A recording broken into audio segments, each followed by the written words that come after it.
Good morning. Good morning, everybody. Happy Monday morning. Welcome into episode 11 of Morning Joe Schmoe. Good morning, Salty. Good morning. I always sway back and forth to your music.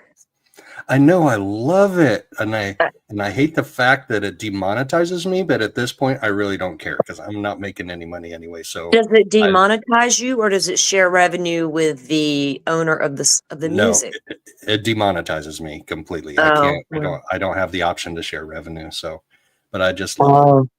Good Yeah, morning. because there was a couple of them that I did that with, and it would say it shares the copyright revenue, some shit like that. But I'm like, okay, cool, whatever. They made it. But I have this rule in life: if your body doesn't move when you hear music, can I trust you? Like, I'm Yeah. dead No, serious. I love that intro music. I mean, I picked it for a reason. Good morning, Trace on the case. Good morning, Dizzy. Welcome in. Good morning. Good morning. Good morning. Yes, good morning, everyone. Welcome in. It is Monday, February 17th, 2025. Can you believe we're already more than halfway through the second month of 2025? It feels like a Monday to me. It does. It does.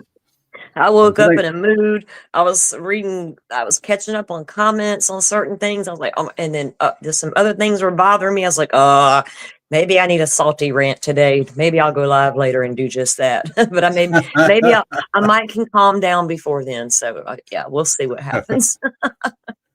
Yeah, take a deep breath, count to 10. Nope, I'm still there. It won't be like a rant. It'll just be like a let me just y'all see. Yeah, I had a good night last night though. I sat out on the back porch with a drink, and it's finally getting warm enough at night here in the East Valley that you can sit outside without freezing because the desert does get cold at night. I don't know if you know that, but it gets really cold at Well, night. Like, I've heard that. Yeah, it got cold as hell last night here, oh yeah, outside and today's inside. yeah. Oh yeah, Trace, today is President's Day. So I think Oh, banks and government workers get to take the day off. I don't get to take the day off, but that's okay. it's I think, Family Day in Canada. huh?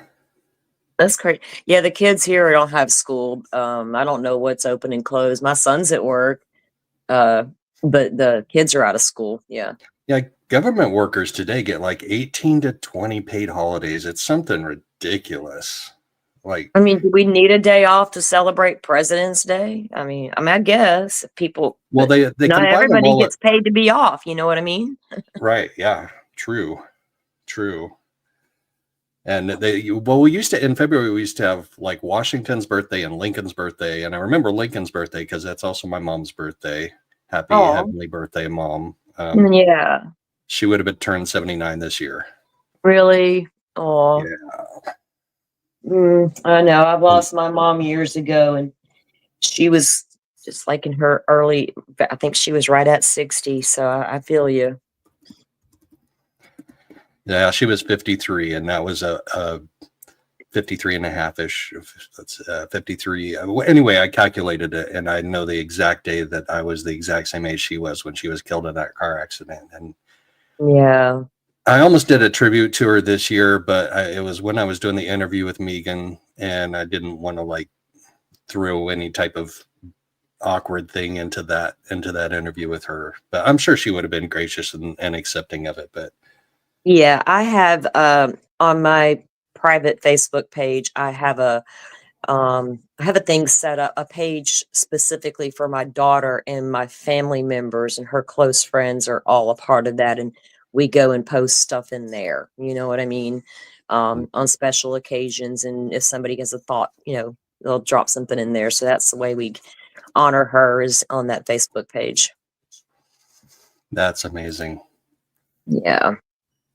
Ah. So what you got lined up for us today? So I know you all, or not all of you, are not sports fans, but I'm going to do a couple of Are you really, talking to me? maybe.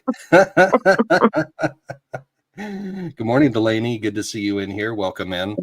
Um, But there are a couple of big events over the weekend, and to be honest, I'm not really fans of those sports that the big events were in, but there were a couple of pretty astonishing things that happened in those. So there was the NBA All-Star game, and at the All-Star game they have the three-point contest and they have the dunk contest.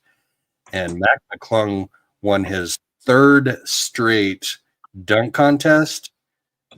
He is a freak of nature, but he did some really crazy dunks and to win his third title. So we're going to just take a quick look at a couple of those. And then, of course, the Daytona 500 starts off the NASCAR season. Well, okay, that's my only sport, right? That is and that's only because my daddy is a race car driver, and he ended up retiring a couple years ago doing mud racing. And I've got videos on that too. But yeah, since I was raised at race car track here. We have a good race. We have Five Flags Speedway here locally, and a lot of the NASCAR drivers cut their teeth here and things like that. But yeah, I'm a NASCAR fan. That's the only sport that I do. Well, I just watched like the last 20 laps of that last night, basically because there's nothing else on. And usually the last 20 laps of Daytona are when it gets really good. And it did. There were 3 crashes in the last 20 laps. Mm-hmm. As usual. They were just like trying to squeeze their cars where they're through a gap that wasn't there. I can be sitting there watching it going, don't do it. Duh, you did it. Yep.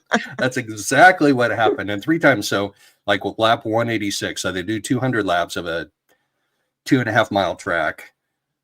And on lap 186 was the first crash that took out 10 cars. And then like lap 196 was another crash that took out another 10 cars. So they had to go to overtime because then there was only 4 laps left. So they were all sitting, you know, on the yellow flag caution until they got to lap 200. And then they restarted the race.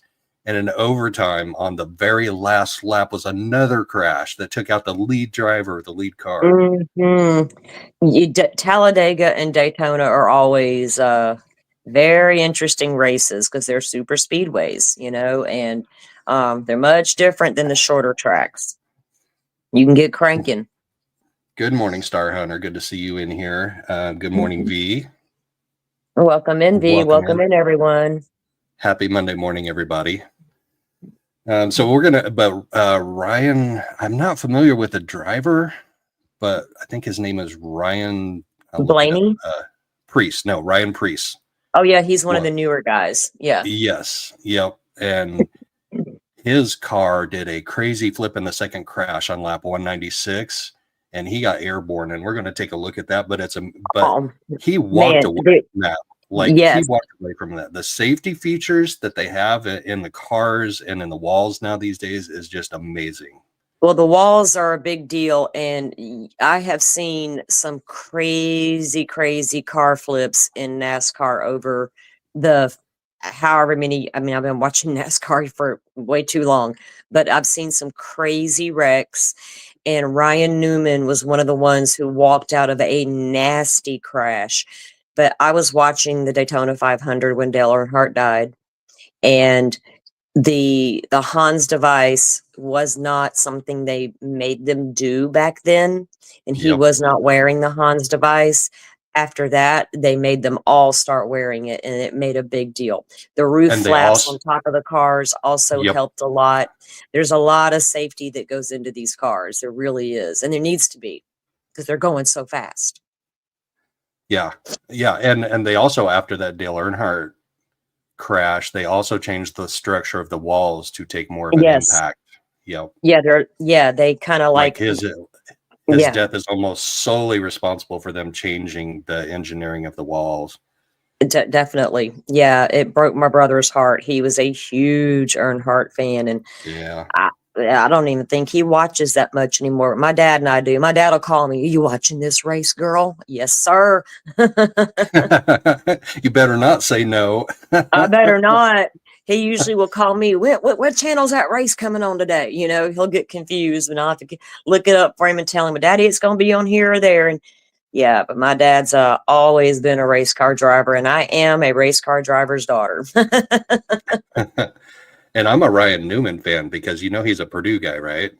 Yeah, yeah, They have a like a little quarter midget race at Purdue every year in the spring, and he won that like 2 years in a row. But yeah. he was also a mechanical engineering graduate, and Mm-hmm. he designed this thing to control this little knob inside his cockpit to control his fuel economy, and to open it up when he wanted to open up and close it down when he wanted to close it down. And after he Mm-hmm. invented that, they actually outlawed it. They changed the rules of NASCAR because of his mechanical Yes. engineering. Yeah. Yeah.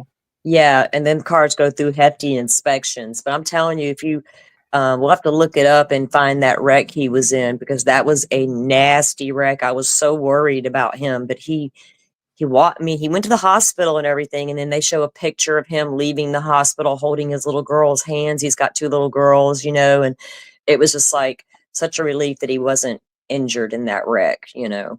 Yeah.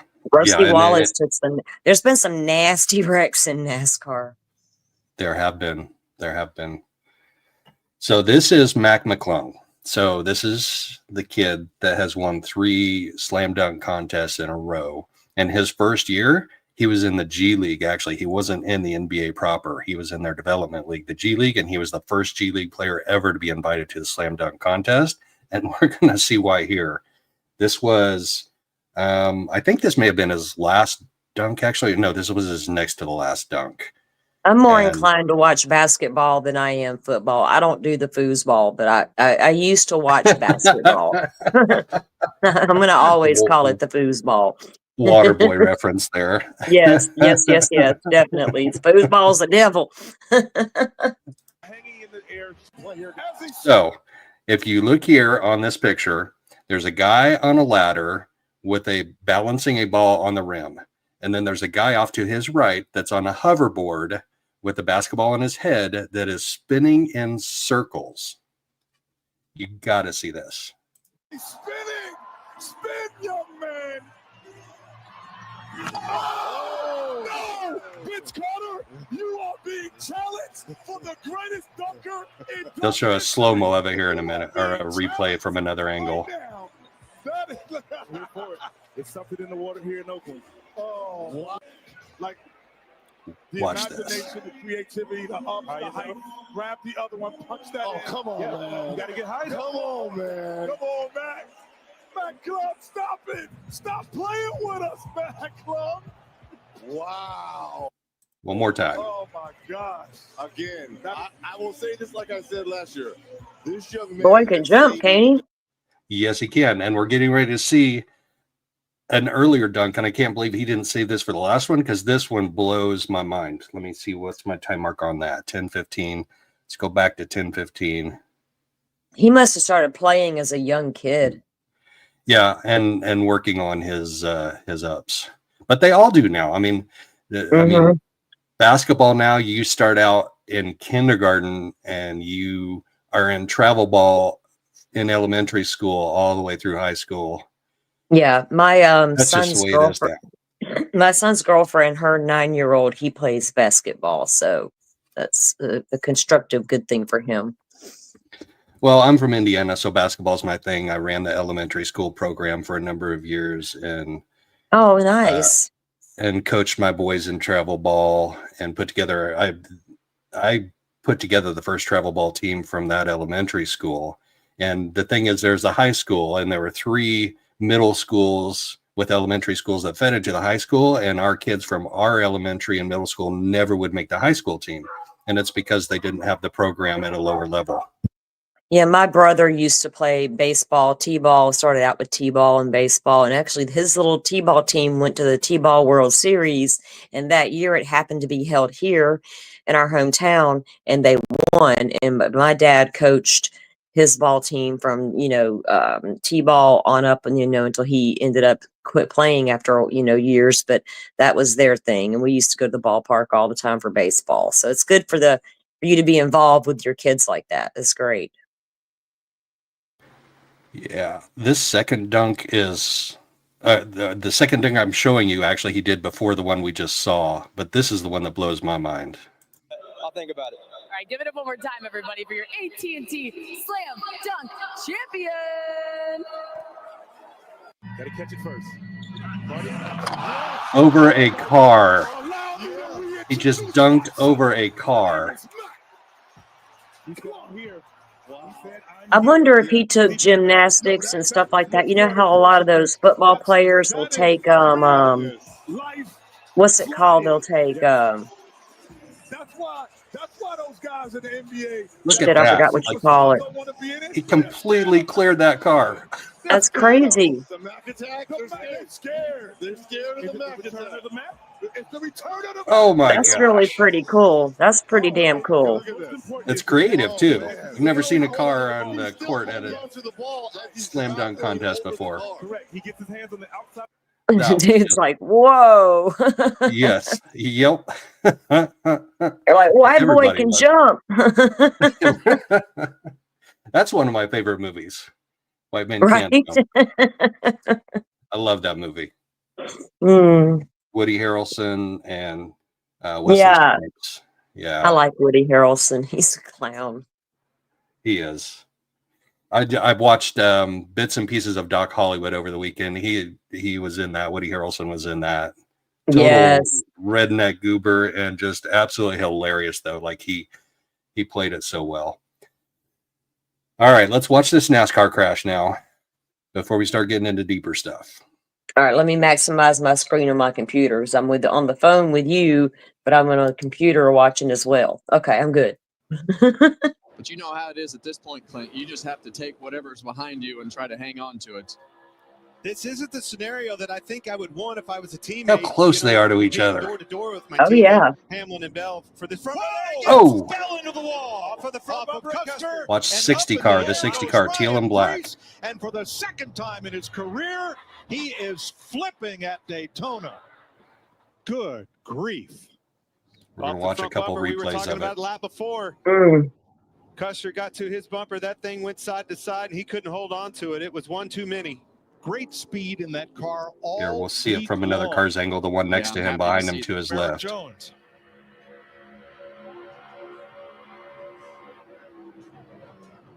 Oh. Whoa. When somebody Isn't that- who's You think these guys aren't tough? That's crazy, isn't it? yeah, and when somebody who's paid to comment on a TV on a sporting event can only go whoa, you know, it's a pretty incredible crash. All right, and then we're going to see it actually from the cockpit, from his Oh, yeah. view. I have a NASCAR.com and you can go view in-car cams during the race and stuff. It's pretty neat. Yeah, we'll watch it from another angle one time, and then that'll lead us into his cockpit view. Okay. Where's my Oh, he's just flying up in the air We saw the side of that car on his face roof. the wind, and the roof flaps had not yet come up, and that creates Oh. that pressure differential between air over the car and under the car that sends it tumbling. Well, just like we said, though, I've never seen a car wheelie like that. The roof flaps won't work. This is his view. Ooh. Boom, and then the camera goes dead. Could you imagine just being in the car when that's happening, though? I mean, it's like, hold on for dear life. Yeah, well, they kind of talked about that too, because there are two theories about what to do when your car is crashing out of your control, and one is to hold onto the wheel and try and brace yourself for it, and then the other is to just let it go and kind of let your body roll with the thing. And both of those announcers said hold on to the wheel, but keep your thumbs out of the inside of it, because if that wheel like spins around, it can break your thumbs. Oh, yeah. There's definitely techniques to it. Good morning, Bright Wheel. Good to see you in here. Yes. So that's my little sports clips for the morning. Crazy things happening over the weekend. I'm not an NBA fan, but those dunks were freaking crazy. That was crazy. You got to give the boy props. Absolutely. And when I say I'm a basketball fan and that's my first sport, I am not an NBA fan, because I don't consider that basketball. Like in the NBA, The game plan is give your ball to your best player, to your all-star that's on your team, isolate him, run an ISO play, and have him go one-on-one against whoever's guarding him. I mean, that LeBron, whatever team LeBron's on, does that every freaking time. Get the ball to LeBron and have him make a play. It's like, dude, that is not basketball. Like when I coached, I had an offense that we ran. I had an offense for man-to-man defense. I had an offense for zone defense, and I had specific plays for specific situations. And then we had out-of-bounds plays. And because I was the coach, and you just, that's not basketball if you just give the ball to one player. Good morning, Moonchild. Happy Monday. All right, now we can start getting into this. Guys, Lori, we got 23 watching and 3 likes. Y'all hit that like button, all right? Help him get out there in that algorithm. oh, thank you. I appreciate that. Oh, no problem. Let me turn my phone on silent because I don't know if y'all can hear my phone ringing. Okay. Do not disturb. Yeah, so now we're going to start getting into this Lori Daybell, Melanie Gibb, Jason Mao thing with their Preparing a People podcast. And during her trial in Idaho, we learned that the FBI was investigating those podcasts. And those podcasts actually were occurring in Arizona, right here where she's on trial now. Like Jason Mao is from Arizona, Melanie Gibb was from Arizona. And that's where they were doing their podcast. And eventually Chad would be brought into that podcast too. But I'm going to read this article from the Deseret News, Deseret.com. Report, FBI investigates podcast recorded by Lori Vallow. This is just kind of an introduction into diving into these podcasts. The FBI's investigation into Lori Vallow Daybell goes back several months, with the FBI reviewing hours of content from a podcast that gave the FBI a look into Lori's beliefs. And one thing investigators, quote the mother, saying definitely stood out to them. So Fox 10 obtained emails from FBI investigators. Okay, the FBI has been reviewing podcasts recorded by Vallow Daybell to understand her belief system. Vallow Daybell reportedly recorded her first podcast 11 months before she married Chad Daybell. One email reads, the twists keep coming. I'm in the middle of a podcast from December 2018 where Lori mentions how suffering leads to salvation, and that even though she doesn't want her kids to suffer, she understands they have to in order to see the light. So we're going to find that podcast and play it. Not today, another time. I have episode 1 of the podcast today that we're going to listen to. But we're also going to look at least one of the co-hosts, Jason Mao. We're going to start with him. And if we have time, we'll get to Melanie Gibb too. And if not today, we'll get to Melanie Gibb another day. These are all people that were interviewed by the Phoenix police, or not Phoenix, the Chandler police right here. Where Lori lived, and Melanie and Jason. Daybell and Vallow appeared on podcasts for Preparing a People, the media organization for their apparent religious group. I don't know what that means. Did they have a religious group? I know they had like they kind of did have a religious group, I guess. Nancy James, the owner of the organization's parent company, Color My Media, said Preparing a People shows no cult activity. I think we could be the judge of that too. It's a subjective opinion, right? James said, life is sacred to us. We are innocent of any involvement in Chad or Lori's personal lives and never knew Lori or any family members. Our relationship was mostly business, both owning our own separate businesses. We have wondered if Chad and Lori used us for their media purposes without us knowing what was going on behind the scenes. Well, if you're in a business relationship with somebody, you should probably know that something's going on behind the scenes. It does feel like a big betrayal, and probably to anyone who attended our event. So they teamed up with like a media type of company to push their agenda. But there's some subjective opinions in there that we're going to have to figure out for ourselves. Was there cultish activity going on? Should that parent company have known what's going on? What was the next thing that I had? Okay, I'm in. Well, was the podcast under Chad's publishing company? I don't know. I haven't been able to find that out yet. Yeah, because remember he started his own little publishing company for his little books and stuff. Right. So that Well, he maybe- wasn't involved at the beginning of the podcast, so I don't think he was. I think they teamed up with somebody else, and eventually he got brought in there. So they started the podcast maybe before Lori and Chad met. And the dominant male figure in these podcasts, his name is Ryan Mao, and we're going to take a look. Let's get the podcast open up here first. Okay. Let's look at the introduction of it.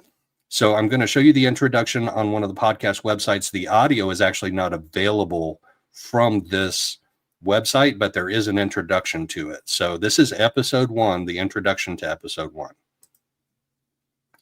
Time to warrior up. And this Jason Mao guy was a big quote unquote warrior up guy. Like he was literally a warrior. He was a veteran from somewhere in the Middle East. He was I think a Marine Corps veteran from the Middle East. So hats off for that. And then when he came back, he became a Phoenix police officer. But he is a big warrior up guy, and he's an interesting character. And maybe we'll dive into him a little bit before we actually open this podcast, so you have more of an understanding of him when you hear him in the podcast. I was going to do it in reverse, but I think we'll do it this way. So, Time to Warrior Up is episode 1 of this podcast. Jason Mao of the very popular www.thewarchapters.com has been speaking to youth and their parents from all over the U.S. about what it means to be a true modern-day warrior for good. Sounds noble. Sounds like he's got decent intentions. Time to Warrior Up, but also sounds a little weird. Time to Warrior Up is a nationwide movement to become all that we are destined to become in a shifting world that needs great leaders. Of course, what would warriors be without great women of faith and courage? That is why Melanie, Gibb, and Lori Vallow had the idea to do this podcast featuring powerful women, mothers, youth, and mentors to encourage others along the pathway toward a hopeful future. They will include many unique guests who will inspire all of us to aspire to the higher within. Each of us were born for greatness. Now we have the hows of implementing the creeds, tools, steps, and processes of the warrior ethos. Warrior ethos is a big one with Jason Mao. I think he wrote this. We are marching toward victory together. To buy Jason's books, A Hero Rises and Tiancum, The Ghost Soldier 1 and 2. I believe these are fiction. Go to his website, The War Chapters. Yes, he definitely wrote this. These books are also available at Deseret Book and Amazon. For more free educational and inspiring videos, visit us at preparingapeople.com. Yeah, there are some key words in there that are indicators of not necessarily cultish behavior, but of just language that certain people from a certain background and of a certain religion will interpret a different way than people in the general public. Like there are key words in there that people are going to like identify with if you're of a certain background and or religion, and you'll be attracted to that.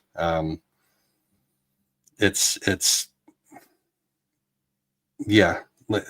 Let's take a look at him now. He's got a couple of videos on YouTube that were interesting to me that show a little bit more about him. So we're going to see Ryan Preece here first. I've got a playlist, and I've got to skip forward to the playlist to his back at that. Here we go. The War Chapters author, Jason Mao. Let's skip down to that.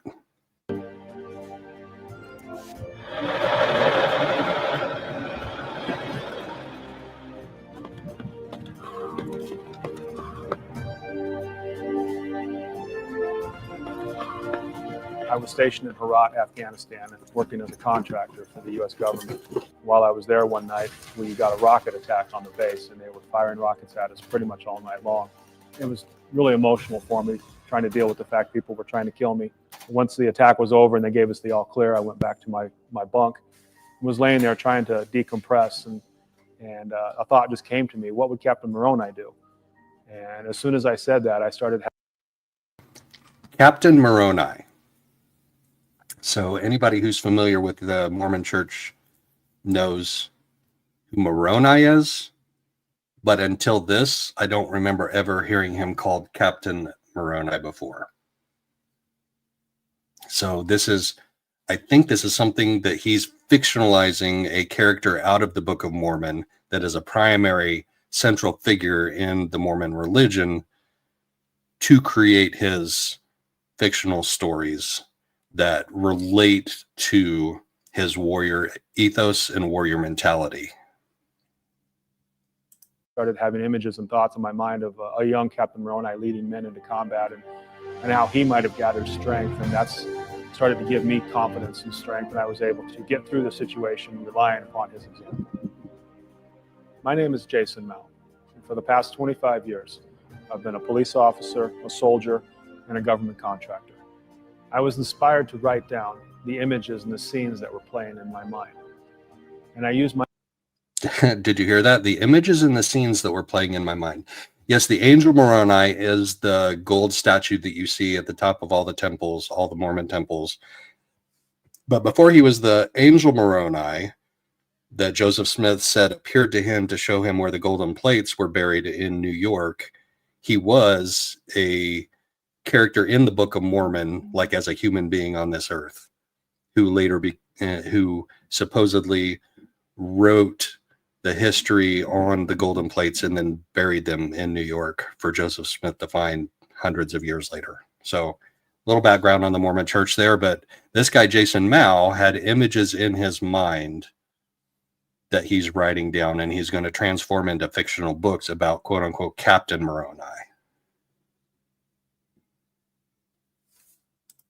Use my own tactical experience to help infuse into the story and help bring to life these heroes. Who really was Captain Moroni? Who was Teancum? Who was Lehi? Who were the Stripling Warriors? Who are these heroes in the Book of Mormon? The Prophet Mormon included the war chapters in the Book of Mormon for a reason.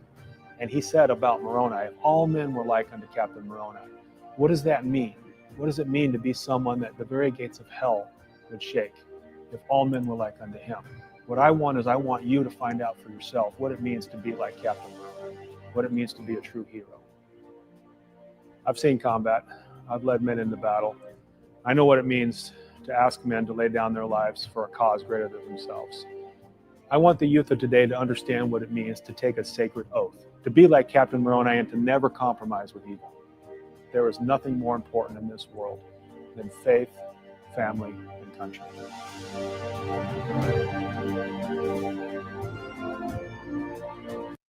It sounds noble, right? And it's got good music playing in the background, good inspiring music, and it sounds like he wants to inspire people, which is, I mean, all that's great. So we need to go down the journey of how did this transform into Lori and Chad unaliving the children and spouses. So I think going down the podcast route is maybe going to help us see how that transforms over time.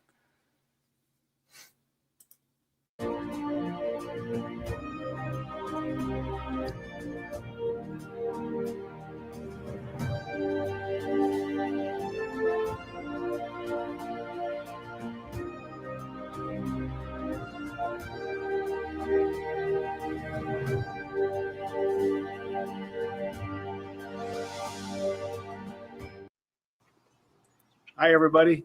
Okay, so that was the first video. Now he's going to head up from Arizona, from the Phoenix area, where he's a police officer, and he's going to a Vernal Preparedness Expo. So this is a really short video, but I think this is another it's just a little odd to me.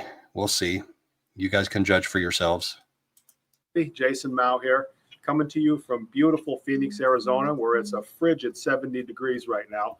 I'm really looking forward to coming up to Vernal, Utah on the 27th and seeing you all for the Preparedness Expo and Fair. I'll be one of the presenters, and I'll also have a booth there where I'll be talking about the first 2 books of my historical fiction series about Captain Moroni, Captain Lehi, Teancum, and the Stripling Warriors in the Book of Mormon. I'll be talking to you guys about my warrior ethos. It's something that I developed to help you find the warrior spirit inside of yourself to overcome any obstacles that you have in your life. So I'm really looking forward to seeing you. Can't wait to meet you guys on the 27th up in Vernal, Utah.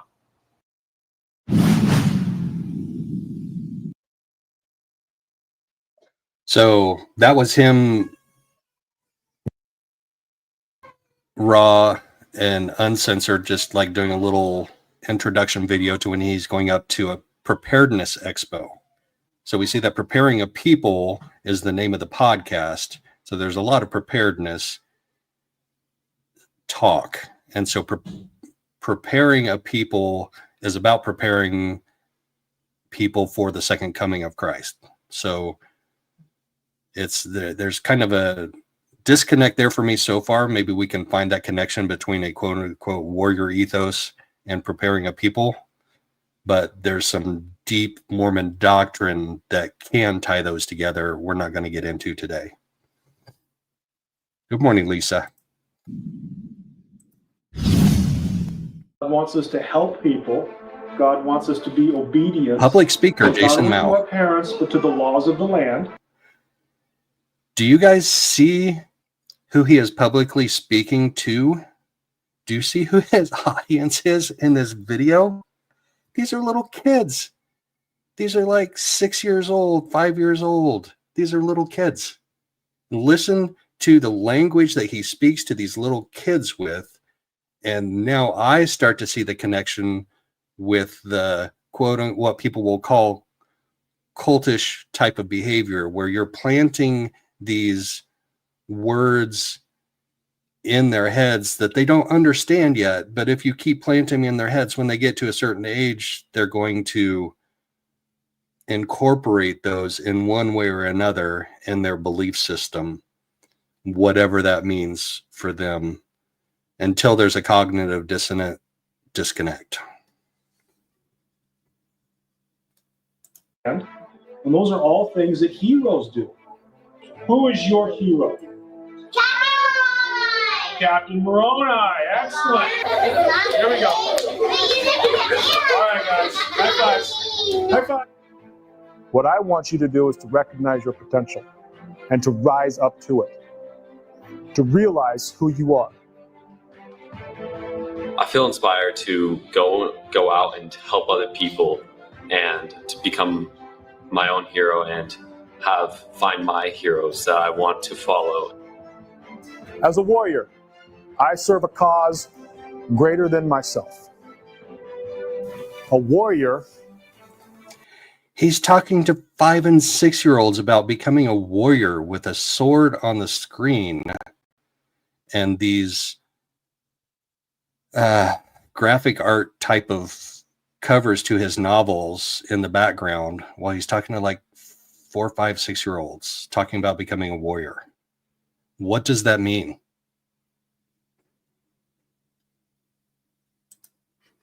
Has more than one way to fight a war. And Captain Moroni taught us that all through the war chapters when he used strategy. Teancum killed, assassinated 2 kings in their sleep inside a military camp. What did he go through in his life to get to the point where he was like a Green Beret? I thought the coolest story was when he was in Afghanistan talking to the leader and he couldn't accept the tea. To me, that was astounding. Like, that's your life in a murderer's hands. Like, do not compromise with evil, because all evil needs. Do you really think that 5 and 6 year olds understand that? I could see where 15, 16 year olds would understand that, but not 5 and 6 year olds. Do not compromise with evil. Like, you got to know your audience. but this seems like a set speech that he planned out, and he found an audience of 5 and 6 year olds to give his talk to. Is for you to be right 99% and wrong one time. I just want to say thank you to Jason for what he's done for the kids in my school and for the children and youth. Standing and not being moved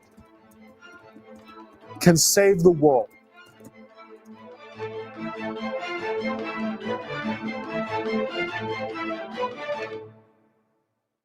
I didn't know that.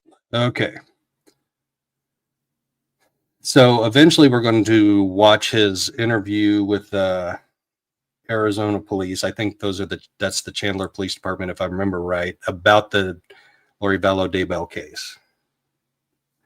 Oh, Jeff, okay, I understand.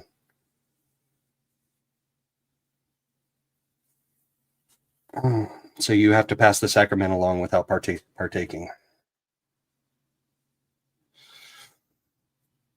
Yeah, Kresha, I'm starting to get into the Preparing a People podcast. And one of the most interesting characters to me that I didn't know about was Jason Schmoe and his part in that podcast. And we're going to go back and start listening to episode 1 now before we look at his interview with the Phoenix police, because the podcast started way before it got to this point. But I'm also wanting to explore like how something that seems noble can get transformed into something so evil eventually. And it only took like 11 months to a year for it to completely transform to something that looks and sounds noble and great, and is just didn't turn out that way. And East Idaho News also did an interview with Melanie Gibb. She finally opened up after a period of time, and I've got those queued up to play. I don't know if we'll get to them today. We may go down the Melanie Gibb route another day, but Jason Schmoe is who I'm looking at today, and he's in here. Hold on, we got to keep going backwards. Keep going backwards. Keep going backwards. Or if I wasn't. There we go.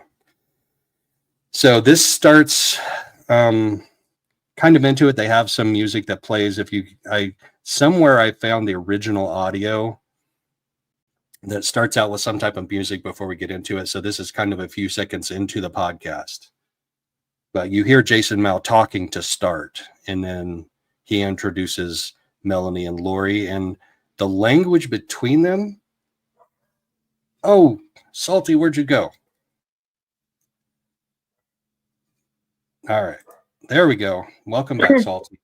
I hit a button by accident a few minutes ago and it dropped me out, and I was like, he's not even noticing I'm gone.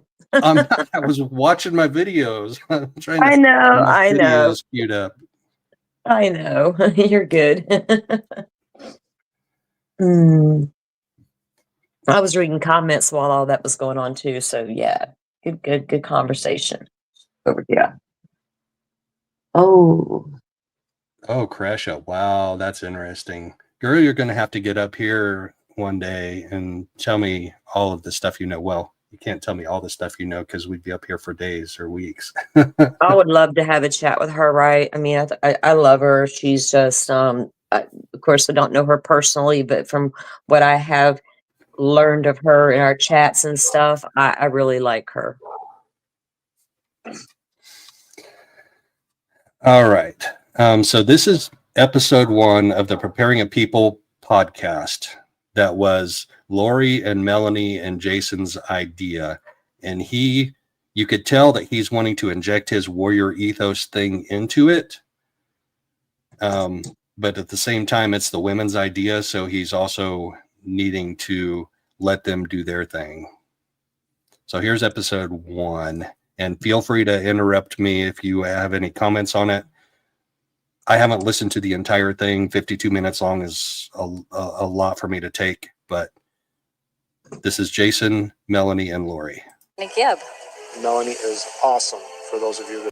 Hold on, start. All right, it is November 26, 2018. We are our very first podcast. My name is Jason Schmoe, and to my left is... I'm Melanie Gibb. Melanie is awesome, for those of you that don't know who she is. She has some amazing abilities, amazing gifts. She is what we in the business call a gatherer. And people are naturally attracted to her because of just the light that beams out of her. The first time I saw her, I knew instantly that she was a gatherer, and she's become. Did you hear that wording? She's a gatherer. So they have their special phrases and language as a part of their community, whatever their little group is, whatever you want to call it. But they have their language. I'm going to read.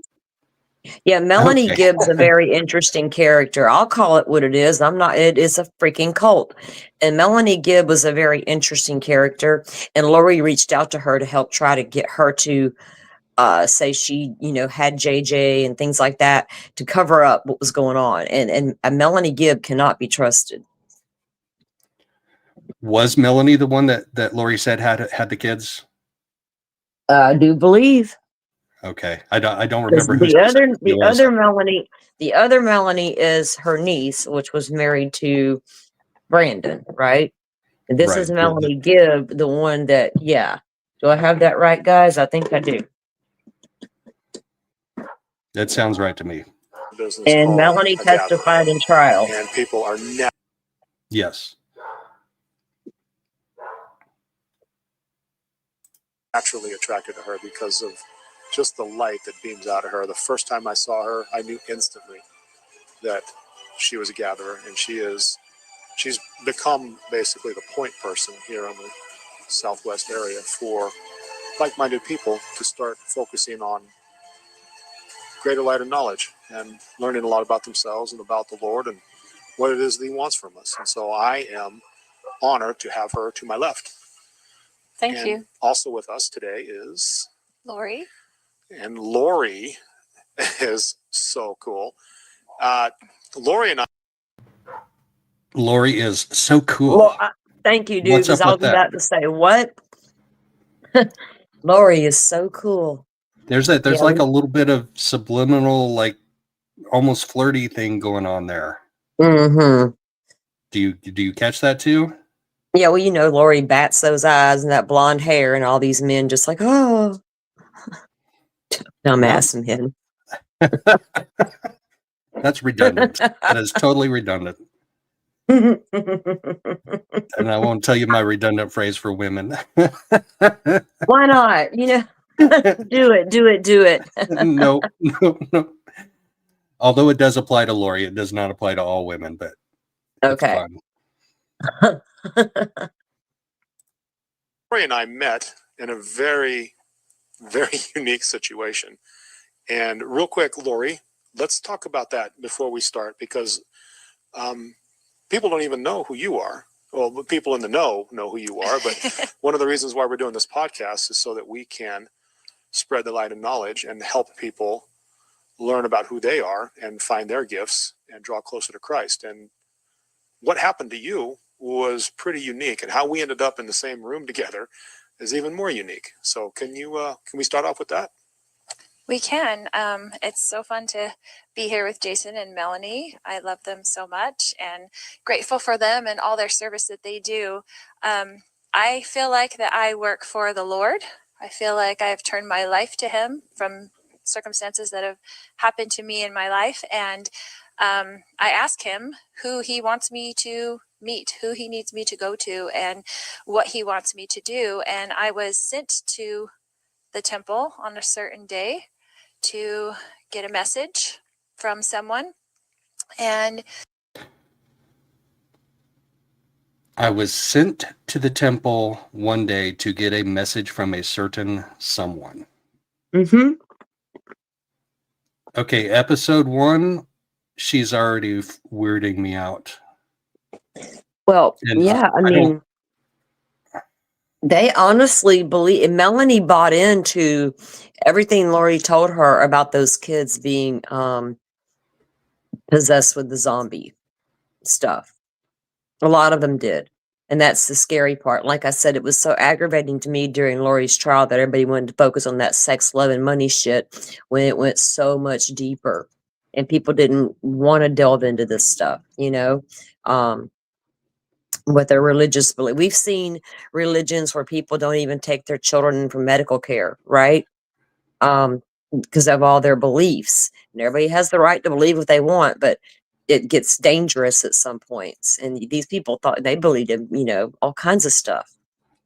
Wait, Jason Mao, Kresha? They met Jason Mao in the temple, in the celestial room. So I left the church. Who is he? The guy we're listening to now. Oh, they met him at the temple. Okay. That's what Kresha, I think that's what Kresha's saying. Oh my goodness.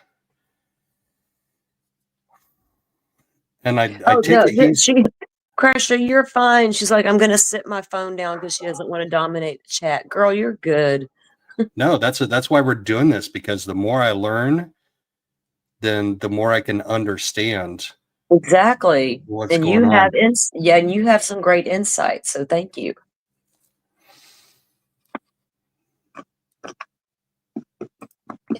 In walked Jason Mao.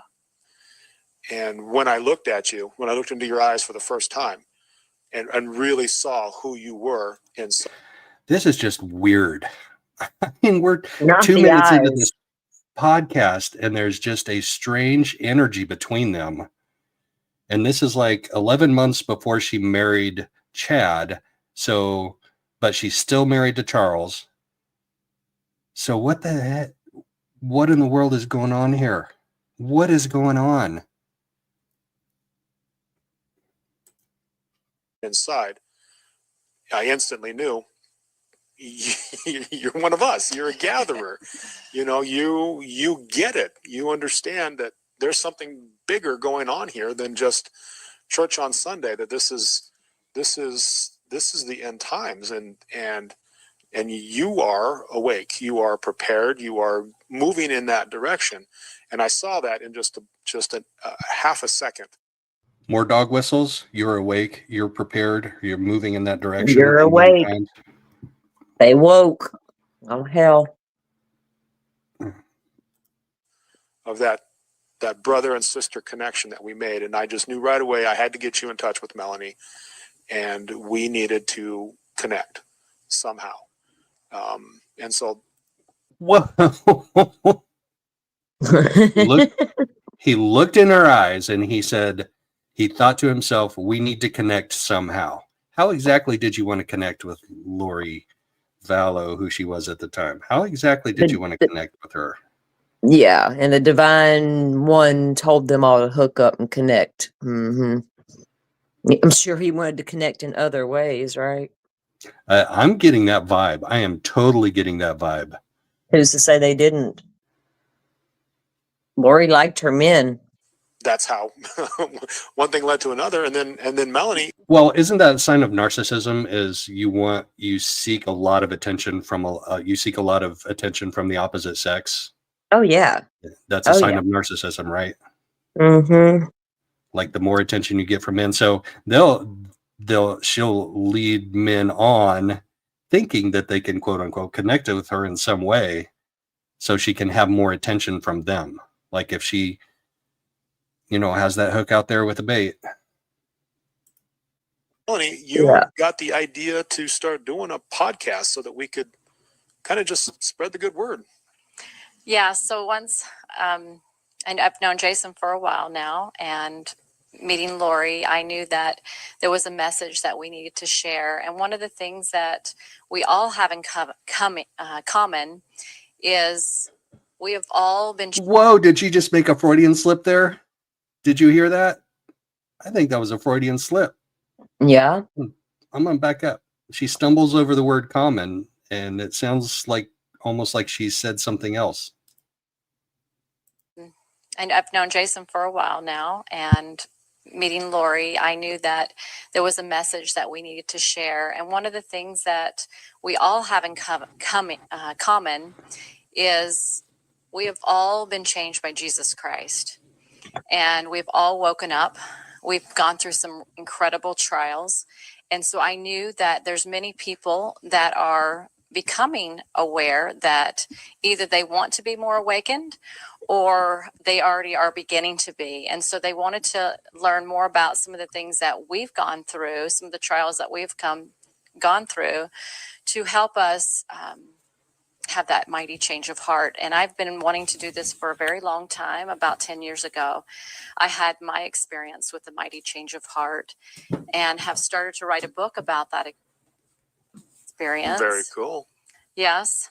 And That's, so writing books is it's a difficult thing to do. I'm speaking from experience here. right. I'm gonna write one. And so we thought it would be fun to start to share some of those things that we've learned with each other. And so today we wanted to get together and start to share our journeys individually. And we were going to start out with hearing a little bit more about Jason's journey, because Jason, many people have heard him throughout the valley and through the nation. He's taught the youth all over the place. But a lot of times people don't have the opportunity to ask him certain questions about that particular journey and how he got to where he has gotten.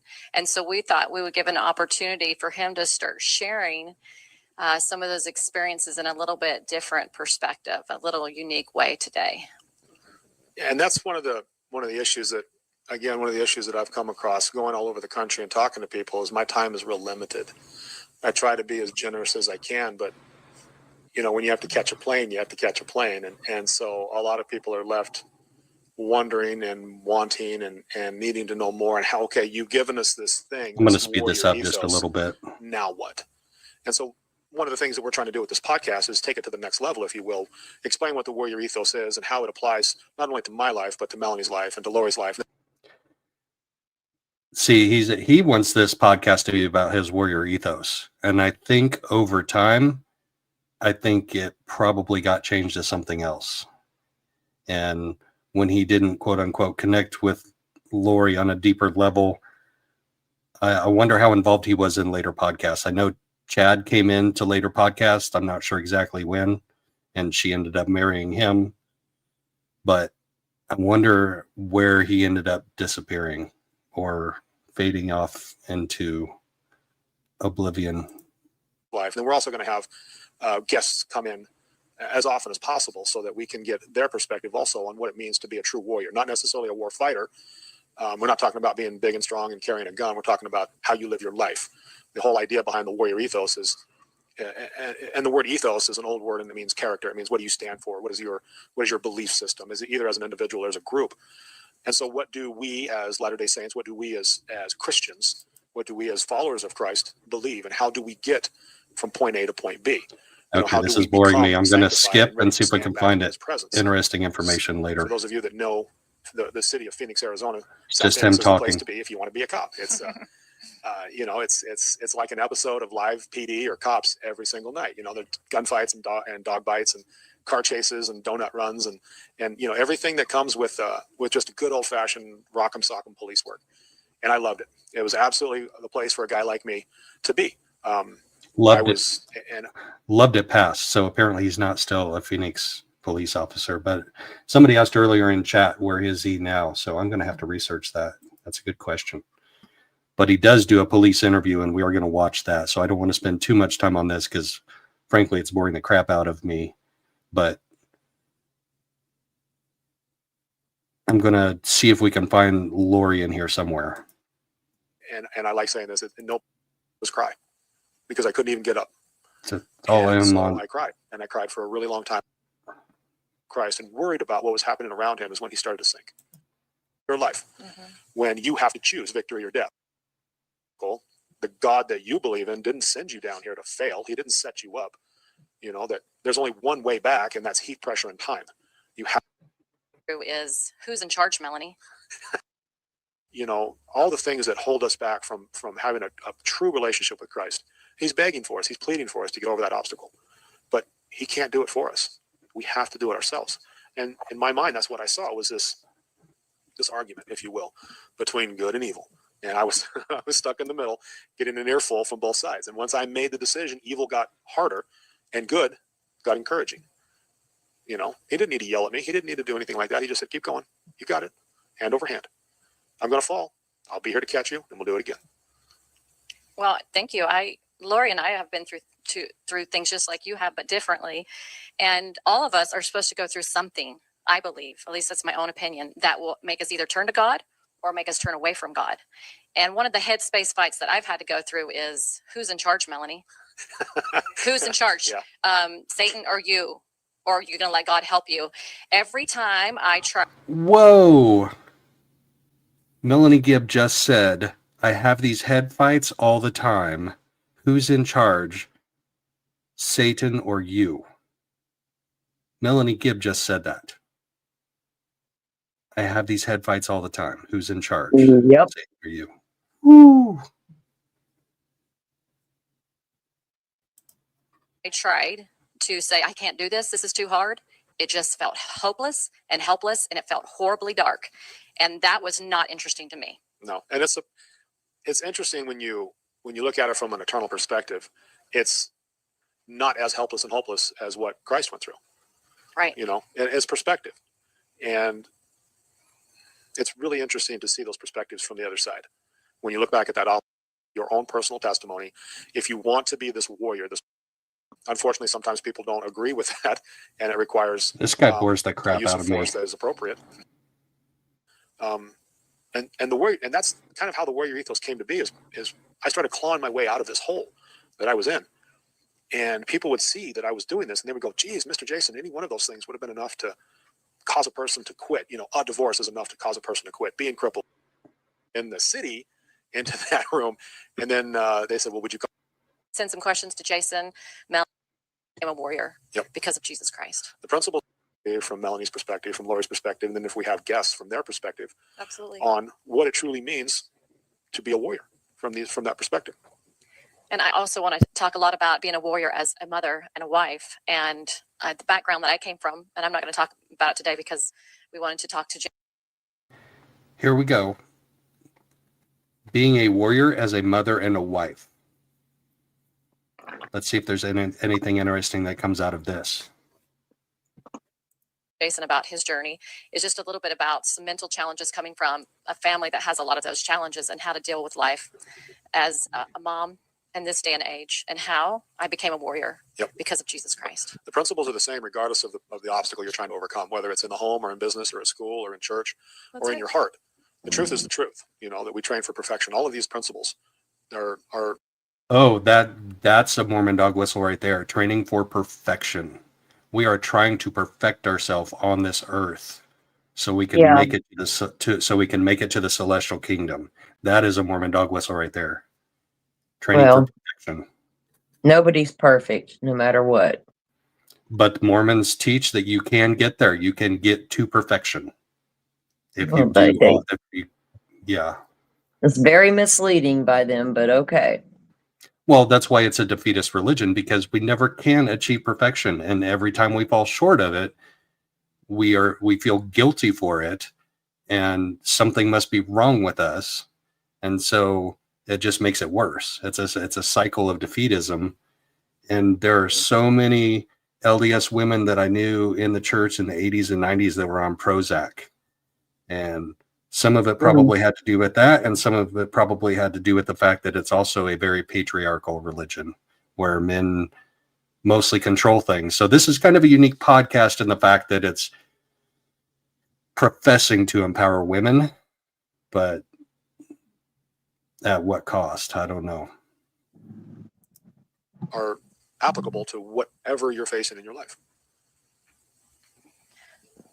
So thank you so much for visiting our podcast this day. And if you want to send some questions to Jason, Melanie, or Lori, please email us at timetowarriorup@gmail.com. And we are planning on doing weekly podcasts. It may change here and there, but that's what our goal is so far.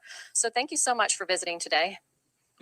Jason, thank you for sharing your story. Always inspirational to me. Absolutely. I cannot wait to travel down this road with you guys to see where this takes us. And we're really looking forward to this. This is going to be fun. We're going to see what kind of a connection we may have down the road somewhere. We're going to be given some homework. Do you want to explain that a little bit real quick before we go? I love that. Well, a lot of times people listen to podcasts and they're filled from what they've heard. But then the machine shuts off and they go about their day, and there's no really any follow-up. And that's part of the warrior code, the warrior mentality, is that it's not just something you do once a day. It's not just something, you're not just a Christian on Sunday morning. How do we live a Christian life on through the entire week.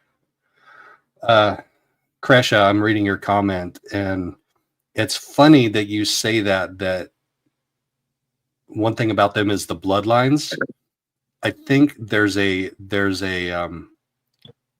divide between Midwest and Eastwardly Mormons, and then the Mormons that are here in the Mormon Belt, which is Idaho, Utah, Arizona. The bloodlines matter more here than they do out in the Midwest. What it is out in the Midwest is professional accomplishments. Like, so I grew up around Purdue University, and it was always the professors that were in leadership. It was always the people that had better jobs and were more accomplished, for the most part, that were in leadership. And my dad was the city engineer, and he ended up in leadership. Probably a lot had to do with that, maybe not, but it's funny how it is different out here than it was back there, because there are no really Mormon bloodlines back there in the Midwest.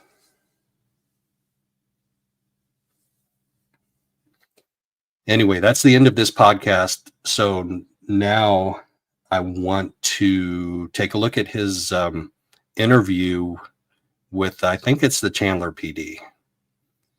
And they interviewed him because of the FBI's investigation into these podcasts. So now that we've heard one of them. I didn't know that. I had some bad memories in this life. I did not hear that. I believe she used the word incompetent more than else. Yeah, you see down in the lower left corner, Chandler Police Department, April 28th, 2021 at almost 1 p.m.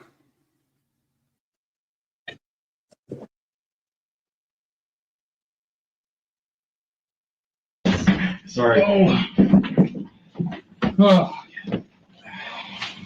You know, I hate joking after lunch. I really do. All right, Jason, I appreciate you coming down here. I don't want to take too much time, like I said earlier, but you know, I just wanted to meet you, chat with you for a little bit, kind of tell you a little bit about why we've asked you to be here. And so I'm gonna just jump right into that. Not waste our time here. The reason we want to talk to you is because throughout this investigation, we're kind of looking ahead at potential problems. One potential problem here is that make accountability for everybody on particular days. Trying to also look into the future and seeing what defense counsel might try to bring up and being able to have an answer for them. And so that's one of the reasons we've asked you to come in here, probably the biggest reason, actually. So, and there's reasons for that, so I'll tell you after we're done. But so that was interesting. He said the reason we're talking to you is so we can maybe figure out what the defense counsel is going to try and bring up and be ready with an answer for that. That's really interesting. I wonder if he's going to cooperate with that. Interesting. Like, what is going to win the battle in his mind? You know, being a police officer or being a member of this cult group, the preparing the people. I'm trying to get accountability of where it's going to take a little bit of thought on your part too. Maybe I'm looking for some dates to place you in locations. Okay. Have you ever been to Idaho? Yeah. So now, somebody told me, does your sister live in Idaho? Mm-hmm. She lives in Rexburg. And she's married to Did you catch that? His sister lives in Rexburg. Uh-huh. Yeah, that's it. That's why it's called the Mormon Belt. Idaho, Utah, Arizona. Just like the South down here is called the Bible Belt. Yep. By the principal Bone, is that what I understand? I just found that out today. I know him. See, Michael Bone? Yeah. Yep. Yeah, I coached. Where's my sister? Yeah, I coached this kid in football. Oh, Jackson? Yeah, quite a while ago. He was a great kid. He's going up. Yeah, I know.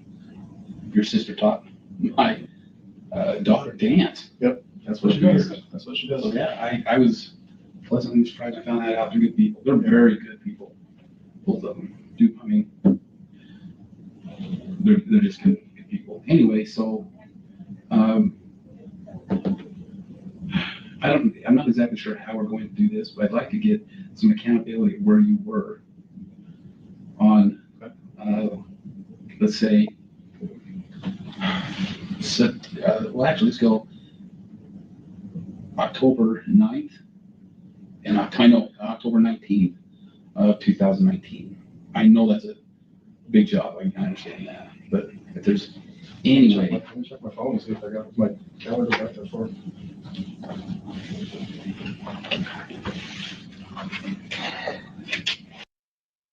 I wonder if they're going to ask him if they can see his phone and download his phone. But this positioning of this interview is very interesting because most of the time you put the person you're interviewing in the corner and you sit between them and the door, so they feel a little more trapped. So either these guys are not good interrogators, investigators, interviewers, or they're allowing him a little more control, power, freedom than they usually would with somebody who's actually a suspect. Yeah, you want to make them comfortable in some cases so they open up more. I mean, I've seen Brooke Hout sat right beside the door and could have jumped up and bolted out the door any second when he got the phone call from his cop brother. So, I mean, I don't know how much we can play into where they sit and what they do. You know what I mean? Yeah. Like they can they can take this guy down if they need to. Right. But it's the idea of making him uncomfortable and making him squirm a little bit. So he will either stumble and over something and say something that he shouldn't have, or he will lie and then they can find out the deception. You know, there's a philosophy behind it. And oh yeah, just like the good cop, bad cop thing. I mean, one's going to make them feel all comfortable and open. I believe you. The other guy's going to be the jerk and press you. I mean, it is what you know. Exactly. Yeah. All right. I don't remember what I had for breakfast.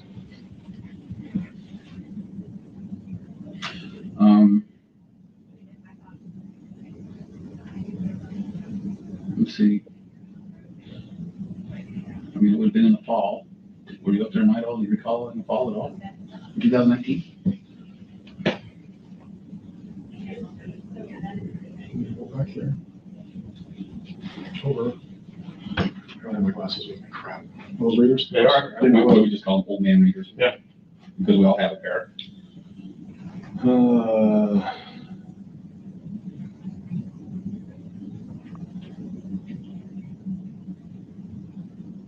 I don't have anything here that says that I was in October 2019. I don't have anything that says it. Salty, what happened in October of 2019? Why is that an important date that they're asking him about? October of 2019. I'm not sure.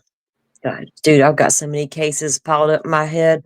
I'd have to go back and look. I'd have to go back and look. Dang it, that's why I asked you, because my head is a mess too. Maybe crush a nose or something.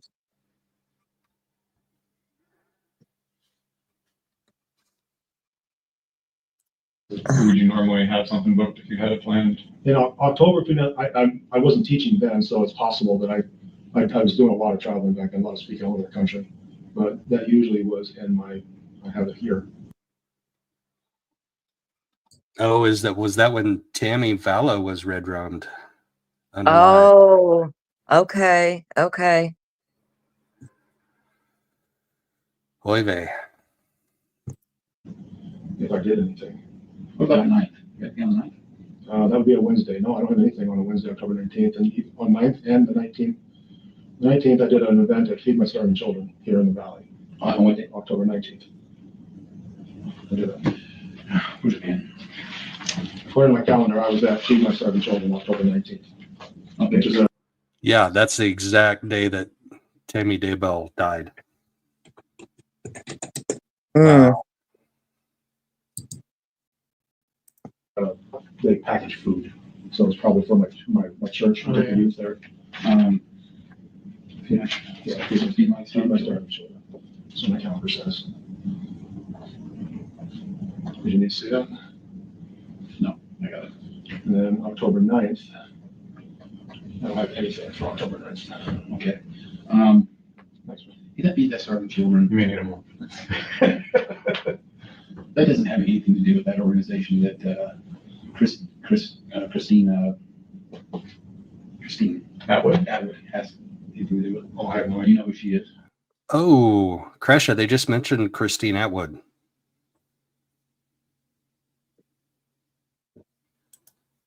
The name is familiar. It's a place in Mesa. It's over by where the Fiesta Mall used to be, and it's a processing center. We bring volunteer groups come in, and one guy pours a cup of rice, one guy pours a cup of beans into a package, and then they seal it. And sometimes teams compete against each other for how many they can package up in one sitting. This Christine Atwood, she has a charity that she runs or involved with, and it has to do with. Oh, you know what? I know who she is. Yeah, I know what you're talking about. No, it doesn't. Different. Yeah, okay. So that was 19 nothing on the night. If I asked you to look through any financials, or generally the best way to do is financials, or do you got any? You got any calls or texts that go back to the 19th of the 19th or the 9th? Or excuse me, the 9th or the 9th. Well, I guess the 9th, really the 9th. Calls, texts. That's your question. I have no idea. So I was going to say something about how he's holding his phone under the table to look for stuff that they just asked him about. And I'm trying to figure out if that's because he doesn't have his readers on, so he has to hold the phone far away. Because that one cop gave him his readers, but readers are different strengths. So some of them will work for you, some of them won't. So maybe those readers don't work for him and he's got to hold the phone away, but it looks kind of funny that he's holding it down under the table so they can't see what he's searching. I know with my phone, I got stuff. They do cycle off after a while. I got stuff on there from, it's silly. I just need to go. How long have you had that phone in particular? This one in particular, less than a year. Oh.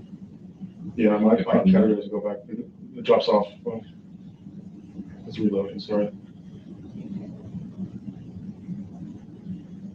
Okay. Well, it was worth a shot. I mean, well, it doesn't seem to want to go back that far.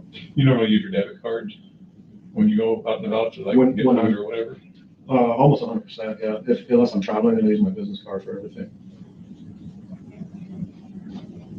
And if you had the ability to online go back in time for those records to check those dates where you're using the card, that could be helpful.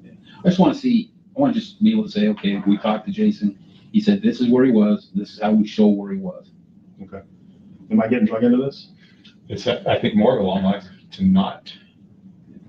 Yeah. Ooh, there's a question. Am I getting drug into this? The cop's hesitates for just a second. Oh, wow. His records are in the FOIA report. So he did get kind of drug into it to prove where he was. Interesting. But the cops hesitate right there and don't say, no, no, no. And they're allowed to lie to him and say, no, no, no, even if he kind of is. But cop hesitates and he's like, how should I answer this? And he's like, well, more so we can eliminate you as a suspect, which I've heard in hundreds, if not thousands of interrogations. Oh, no, no, we just want to clear you. We want to eliminate you as a suspect. Jason, did he tell you what's happening to me online and the social media because of all this? I don't. I would tell you that I kind of keep track of that on my own just by being involved in the case. I know you've taken a handwring on it. Yeah. So, and I feel bad for you. I truly do. I don't. I think it's probably undeserved. I mean, they got water posters out for me. Some of these wingnuts. They're canceling my shows. They're messing with my employment. I mean, they try to get my books canceled. Yeah.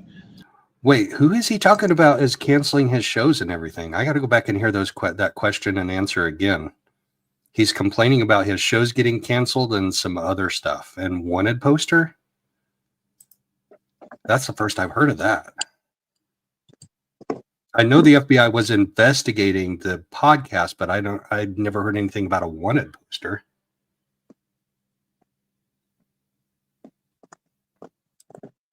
Okay. Am I getting drug into this? It's, I think, more of a long lines to not. Yeah. Did he tell you what's happening to me online and the social media because of all this? I don't. I would tell you that I kind of keep track of that on my own. Oh, he's going to complain about social media. Oh. Oh, Lordy. He's a warrior. What does he care? He's got the warrior ethos. What does he care about social media? Now he's going to whine about it. Yeah, great warrior ethos, dude. What a strong guy.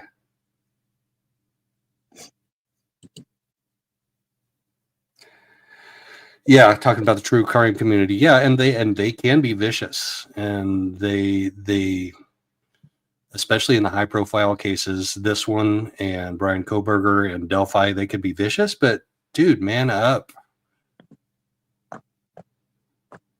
Be a warrior. Just by being involved in the case, I know you've taken a handling on it. Yeah. So, and I feel bad for you. I truly do. I don't. I think it's probably undeserved. I mean, they got wanted posters out for him. Some of these wingnuts.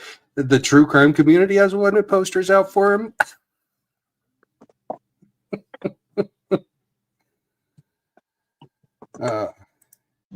They're calling. They're canceling my shows.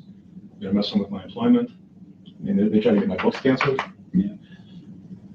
So like Dan said, one of the best ways, and you know this, I want your copy, but you want a copy. You don't have to give it to me. You don't have to share it. What do you mean? What I want, what I really need is you to consent to just give us some DNA so it doesn't mouse swap.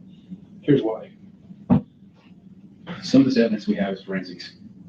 And I want to be able to say that any DNA that we come up with is not yours. Before the defense comes up and says, well, did you go test him? Did you talk to him? Because Jason, if you don't think that's a possibility here, I know. That's exactly the way they're going to try. They're going to come from every angle from everybody. I know. That's why I want to put you I'm not doing it. Swap it. I got what you got. And I, whatever I have to do to get myself away from this crap. I think this is probably the best way because you would say there's nothing here that indicates this. Nope. So we'll go find something else.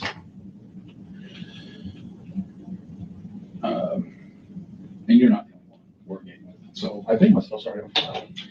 Probably. I know your prints are for sure. Yeah.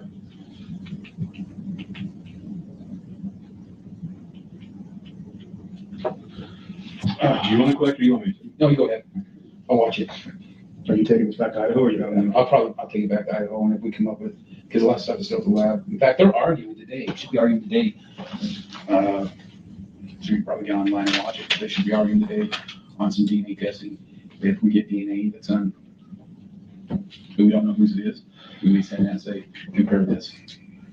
But you know, I know. What did he say about Prince? I think he said we should already have your Prince on record. Probably because he was a Phoenix police officer. So they probably do actually have his prints on record. They don't have his DNA, but they do have his prints, probably because of his employment, his past employment with Phoenix PD. Well, I know. I'm truly just doing this to make sure that, you know, you're accounted for. I know you're not there. A bunch of those kids needs to burn in hell. So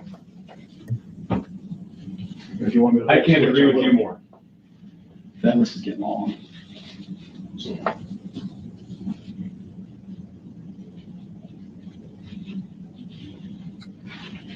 So you still doing much traveling and doing any? COVID shut everything down. Yeah, I was. Matter of fact, I was the last time I was in Idaho. I lectured at the Y there. I was for Education Week. Really? One of the guest lectures there. During Education Week. How long? When was that? Last year. Was that? No, it was before COVID. So it's 2 years ago. No, just cheeks. There we go. So this is a little, it's not a pet peeve of mine because I didn't know, but it's like 75% of the people call this a buccal swab. Even in court, experts will say buccal swab, but somebody who is a forensic expert told me once that it's buccal swab. So I'm going to say buccal swab for the rest of my life, but most people understand it as a buccal swab because I think it's B-E-U-K. There's been a debate over the way to pronounce that word since the Brian Koberger case hit the freaking internet. Y'all say it how you want. But that was over the summer. It was on education. Basically. Yeah, I don't live too far from your sister's wedding. Their son, Jesse, going to mission, he had to come home. Yeah, he's having some transitional problems, so he had to come home and straighten himself out. He's a good kid. He is. I wish I would stay playing. Every time I see him, he wants to spar with me because he's all into the taekwondo. He likes rolling around with me. See that? Didn't he take? Is he talking about taekwondo sparring with who? I think he just said something about taekwondo sparring. Yeah, he is. I wish I would stay playing. Every time I see him, he wants to spar with me because he's all into the taekwondo. He likes rolling around with me. See that? Didn't he take karate? Yeah, he did taekwondo for many years, and he switched over. He went straight into MMA for a little bit before he left. Because I think I remember somebody when he stopped down playing football that he was doing some karate or something. He's a big kid, or he was. I haven't seen him in a while. Solid. He's thick. It's like trying to wrestle a tree trunk down. But his love is music, though. He can play anything. It's awesome. He's got all kinds of instruments that he can play. No, his dad's just a little weird. I was in his office. Yeah, I think he's actually the author of these books. Doesn't he write books like a pirate book? Yeah. And we were sitting and talking about it. He's telling about it. I'm like, I never would have thought you would be into that like you were. To write stories like that. Yeah. These are all good deal. All right. Jason, were you at all up in Idaho during the month of September or October of 2019? I don't think so. I can't remember. There's nothing on my calendar. So. Would you check for me? Yeah, I was just. And then we'll reach back out to you, or I'll leave you with the card. You want pictures of my financial records? I think if you could provide, I guess, particulars to show your location with financials, that would be fabulous. Really on the I'm really curious about the 9th or the 19th. Okay. But if you were but also the month of so I September. don't forget. Can you guys write the dates down? Yeah, and then also if you were up there anytime between the months of the 1st of August until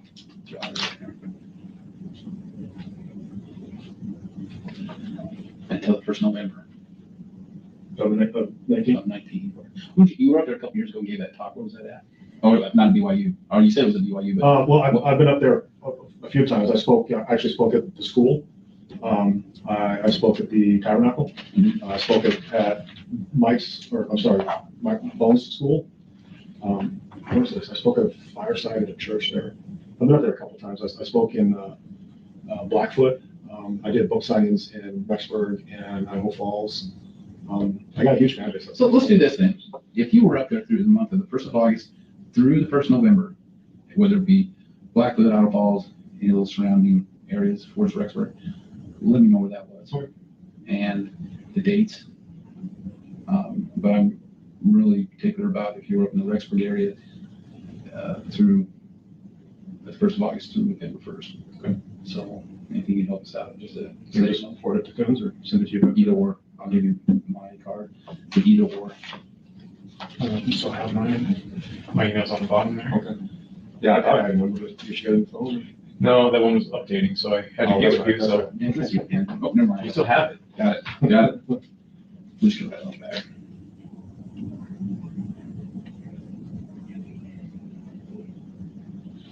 I'm sorry, you have to deal with this madness, man. This is my life. This has been my life for the last year and a half. Myself and Ray. This is what we do almost every day. So I understand where you're coming from. I don't mean to be a bother, but it's not, to me, it's not so much as it's covering, dotting all I's, crossing every T. I don't do this myself, man. I get it. You know, this has international implications. Yeah, you know that there's the things that you have to do that you just think's kind of, it's to do work. And I kind of think this is probably one of them. But I want to be able to say, this is where Jason was during these days. He wasn't in Rexburg, and his DNA's not here.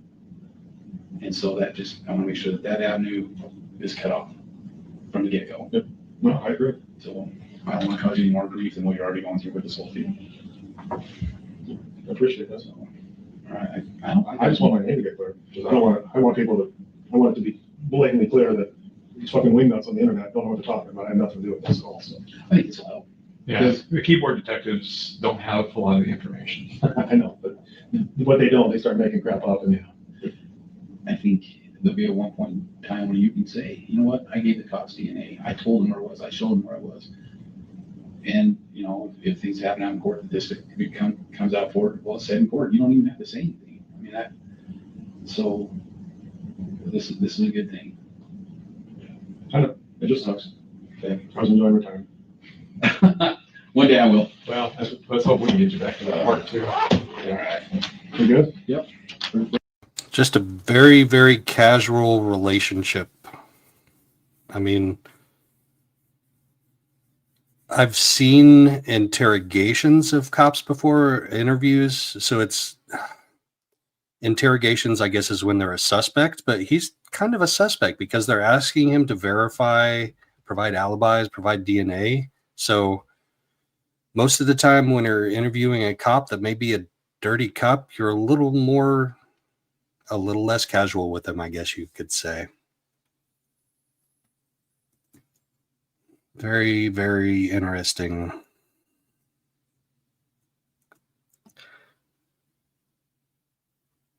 Zero interrogations. Yeah.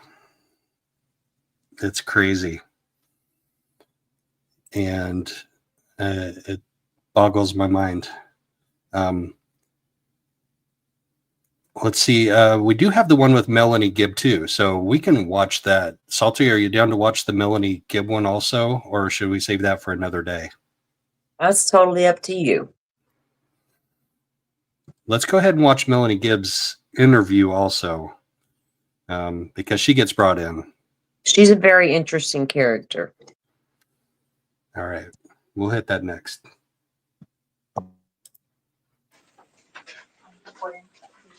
Oh, we're not going to watch all 1 hour and 40 minutes of this. No way. Maybe. Thanks, Lisa. Once again, I'm paying attention to the seating here.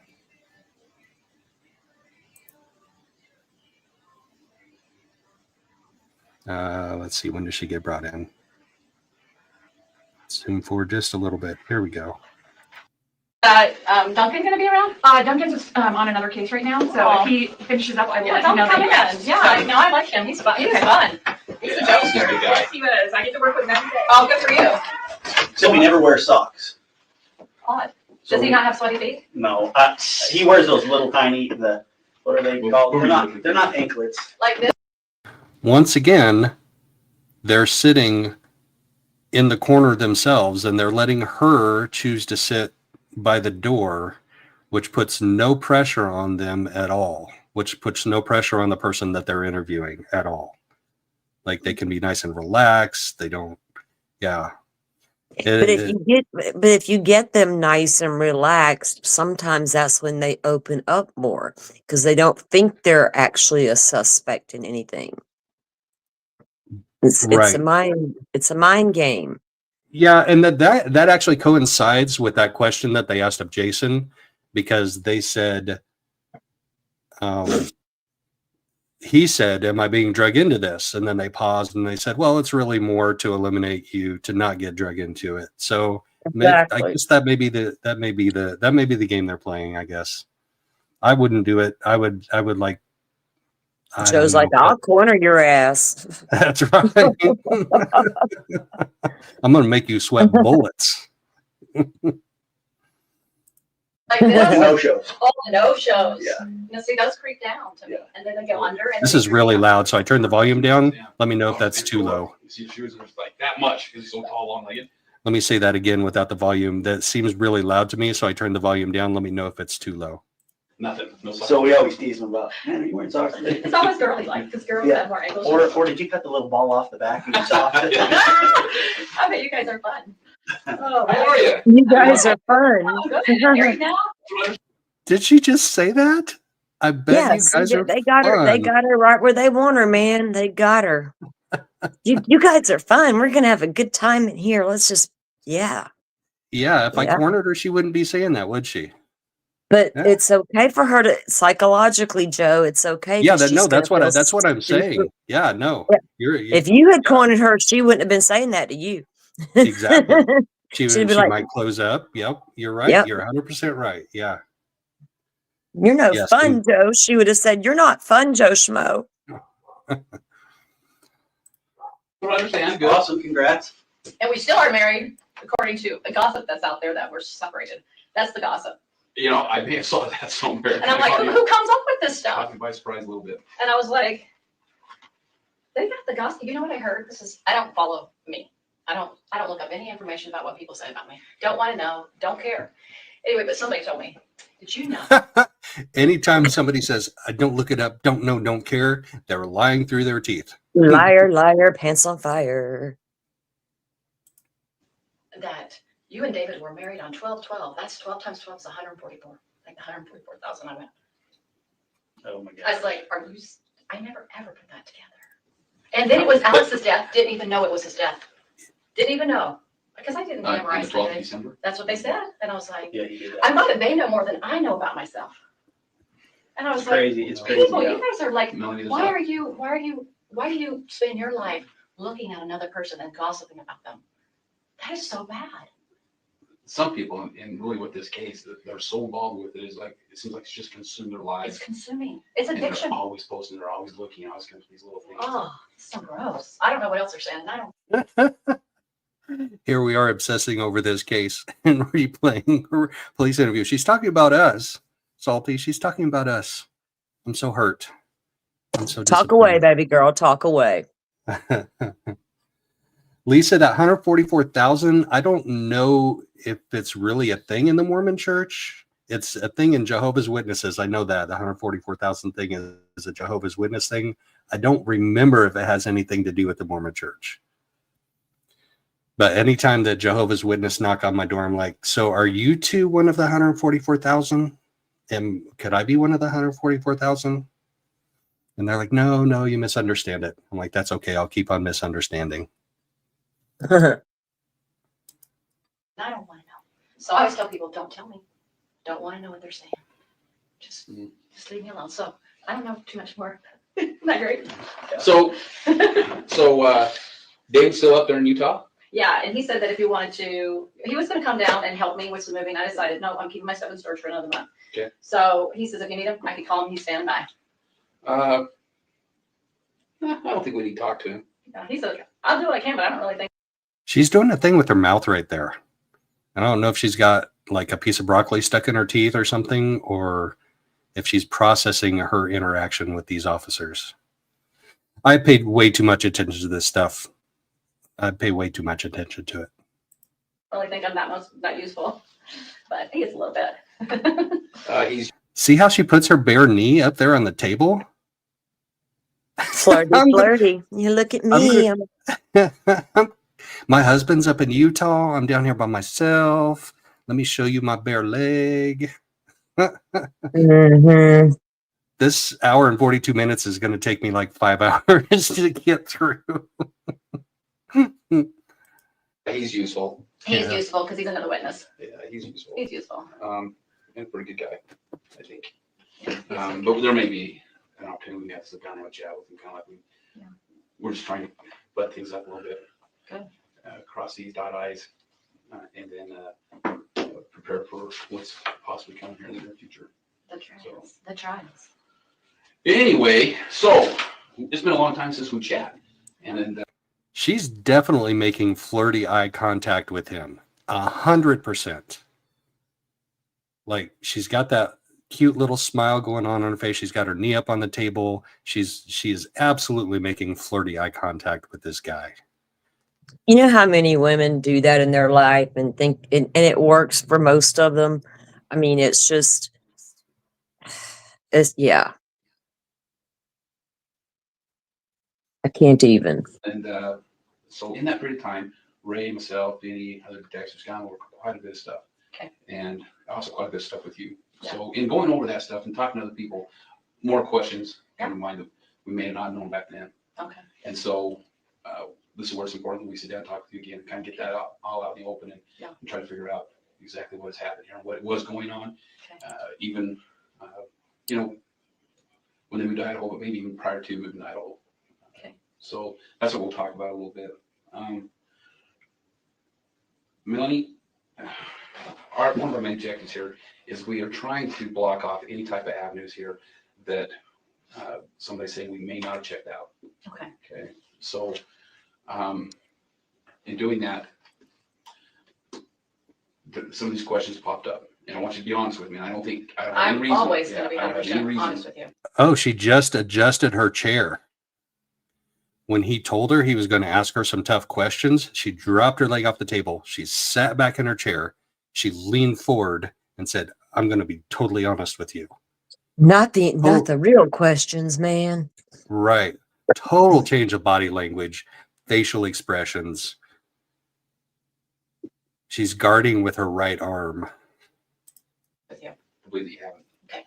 But what I do want anything that we talk about that you don't think is important, ask us. What I don't want to happen here is Melanie think, well, you know what? And I don't know if that's happening. I hope not. But something that you might be holding back on us, thinking, well, I'm not sure if I really want them to know that. Okay. Unless they ask me a direct question about it. Okay. You know, we don't want to have to be pulling information out of you. Okay. Just be able to open book and tell us. Absolutely. And it'll make this a whole lot better, faster. Yeah. So, last time we talked to you, we didn't really hit this portion up very hard, but I want to talk to you a little bit about these castings. Uh-huh. Is that what you referred to them as, or do you know? Yeah, I think so. What else were they referred to as? It's been a while since I thought about it, so I can describe how it came about and what it sounded like, if that helps, because I don't really know what else to call it than that. Okay. Does that make sense? Yeah. So you know the idea of casting out is to help people spiritually leave the body, right? That's the whole premise from Christ. Well, I've never heard of it being, well, okay, so I know that let's go back to Christ Christ. casting out Yeah. demons, and I understand that. That's the premise, that's all it is. I mean, that's what the idea is to get, if there is an evil spirit in you, then you ask in the name of Christ that evil spirit leave. That's what it's about. Okay. Now, wow, they went straight into the religious aspect to it. Boom. I got to rewind that because I was kind of only half paying attention to her. Her face is super serious. I'm super serious right now. Sorry, that's a South Park reference. Super ethereal. I got to listen to that again. Look at her face right there where I backed up to. She's stressed out a little bit. And being in a police interview, you could be stressed out. That's not necessarily an indicator of guilt or deception. She's just feeling a little stressed out right now. It's been a while since I thought about it, so I can describe how it came about and what it sounded like, if that helps, because I don't really know what else to call it than that. Okay. Does that make sense? Yeah. So you know the idea of casting out is to help people spiritually leave the body, right? That's the whole premise from Christ. Well, I've never heard of it being, well, okay, so I know that let's go back to Christ Christ. casting out Yeah. demons, and Yeah. I understand that. That's the premise, that's all it is. I mean, that's what the idea is to get, I can describe how it came about and what it sounded like, if that helps, because I don't really know what else to call it than that. Okay. Does that make sense? Yeah. So you know the idea of casting out is to help people spiritually leave the body, right? That's the whole premise from Christ. Well, I've never heard of it being, well, okay, so I know that let's go back to Christ Christ. casting out Yeah. demons, and Yeah. I understand that. That's the premise, that's all it is. I mean, that's what the idea is to get, if there is an evil spirit in you, then you ask in the name of Christ that evil spirit leave. That's what it's about. Okay. So sometimes in my mind, I'm having a little trouble trying to picture this. Okay. But like, if I look at this, I'm like, such and such has a evil spirit in them. Yeah. I'm not sure I would call a group together to have a prayer and a casting. Yeah. Or if I would just, in my own personal prayer, say, Lord, will you help this person out? Right. I don't agree with it, but I want you to know that's what the idea. Anything I tell you, I don't agree with, but that's how it came about in the time. So how it started was this: we were in Sulima's house, probably in January. I don't know how to remember the date other than I was trying to think of sequences, You know, Zuluma So it is Christina Alex's and wife. Nicole, remember them? And Serena was there. Say that again. Zuluma was Alex's wife. They were only married a short time. Back before, what time period roughly? Christian might can help answer that better because I can't remember. I don't think they were married very long before his death, but she was involved with this crew as well. Okay. We help this person out. Right. I don't agree with it, But I want you to know that's what anything I tell you, I don't agree with. But that's how it came about in the time. So how Anything I tell you, I don't agree with. She has some weird phrasing that gives me like Freudian slip vibes. what started was this. We were in Sulema's house, probably in January. I don't know how to remember the date other than I was trying to think of sequences, you know. So there was Christina and Nicole. Remember them? Mm-hmm. And Serena was there. I was there. Sulema was there. And Lori was there. And maybe Sulema's daughter might have been in the house, but I don't remember. And so she was talking to everybody about that Charles was now had this evil spirit in him. Okay. So that was kind of what they were talking about. Okay, tell me about that evil spirit. Did the evil spirit have a name? Yeah. Remember we talked about it. It's the Ned guy. Right. That's what they Okay. said he was. It's the Ned guy? Is that what she said? He asked her if the evil spirit has a name, and she's, wow. We're already getting into some deep stuff in this interview. We're only 10 minutes in, and we're already deep in the, wow. Deep in the waters? Deep in the BS, man. I think she said Ned guy. He was this Ned person. Okay. Ned All right. person. So she's kind of talking to the girls, and they're all kind of talking about what's going on. And she's like, I don't know what we're supposed to do about this. How do we get, how do I do that? I don't understand what this. So nobody has any information about casting out at this point. And then Christina, she starts talking about something. This is all beyond me because I didn't do the energy work. I mean, I had energy work done to me before, but I don't know how to do it. And I don't know if Christina knew about it or not. I'm not sure. But Christina started talking about, man, I don't know how she brought it up now. It's been a long time for me to remember. I don't know how they start talking about, but somehow they start talking about casting out somehow. And then they all start joining in. I was listening because I didn't have any comment to make to it. I was like, I don't know.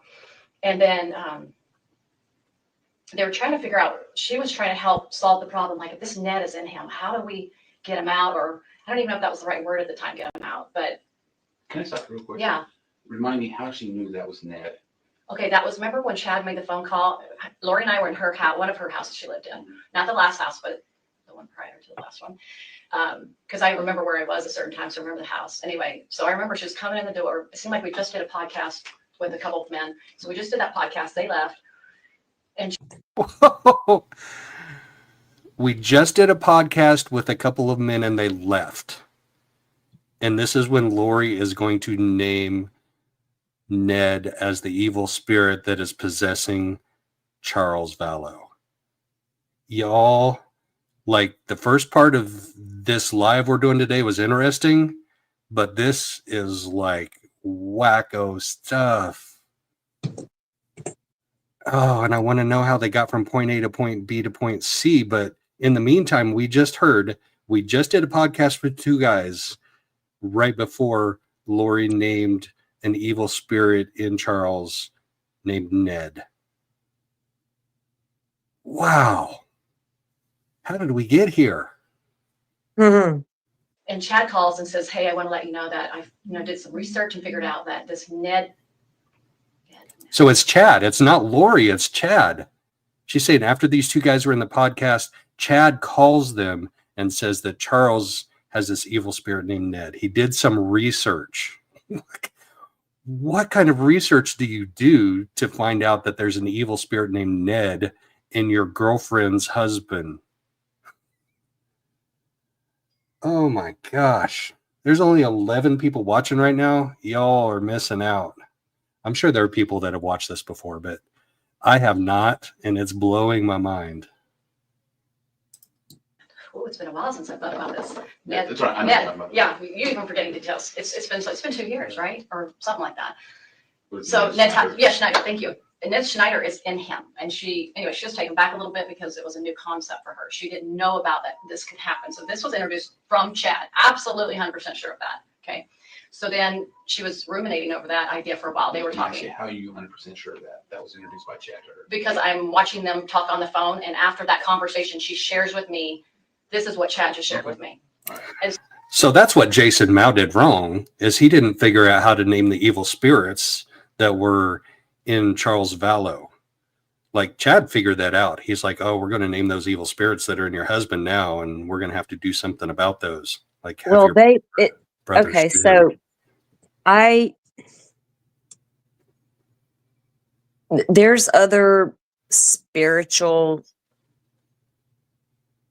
realms out there that believe in certain things that aren't far-fetched, right? And the more I listen to what the portals and the different things they were doing, the cleansings, all these things, they're incorporating other spiritual beliefs into their LDS, almost said LSD again, LDS stuff. And it's like, it would take me too long to explain it right now, but there's opening and closing of portals, and there's safe ways and unsafe ways to do it. And there are people out there who do name spirits. It's a whole thing. So it sounds to me like over the 2 years that I've been evaluating this case, I can absolutely tell they were incorporating other things into this.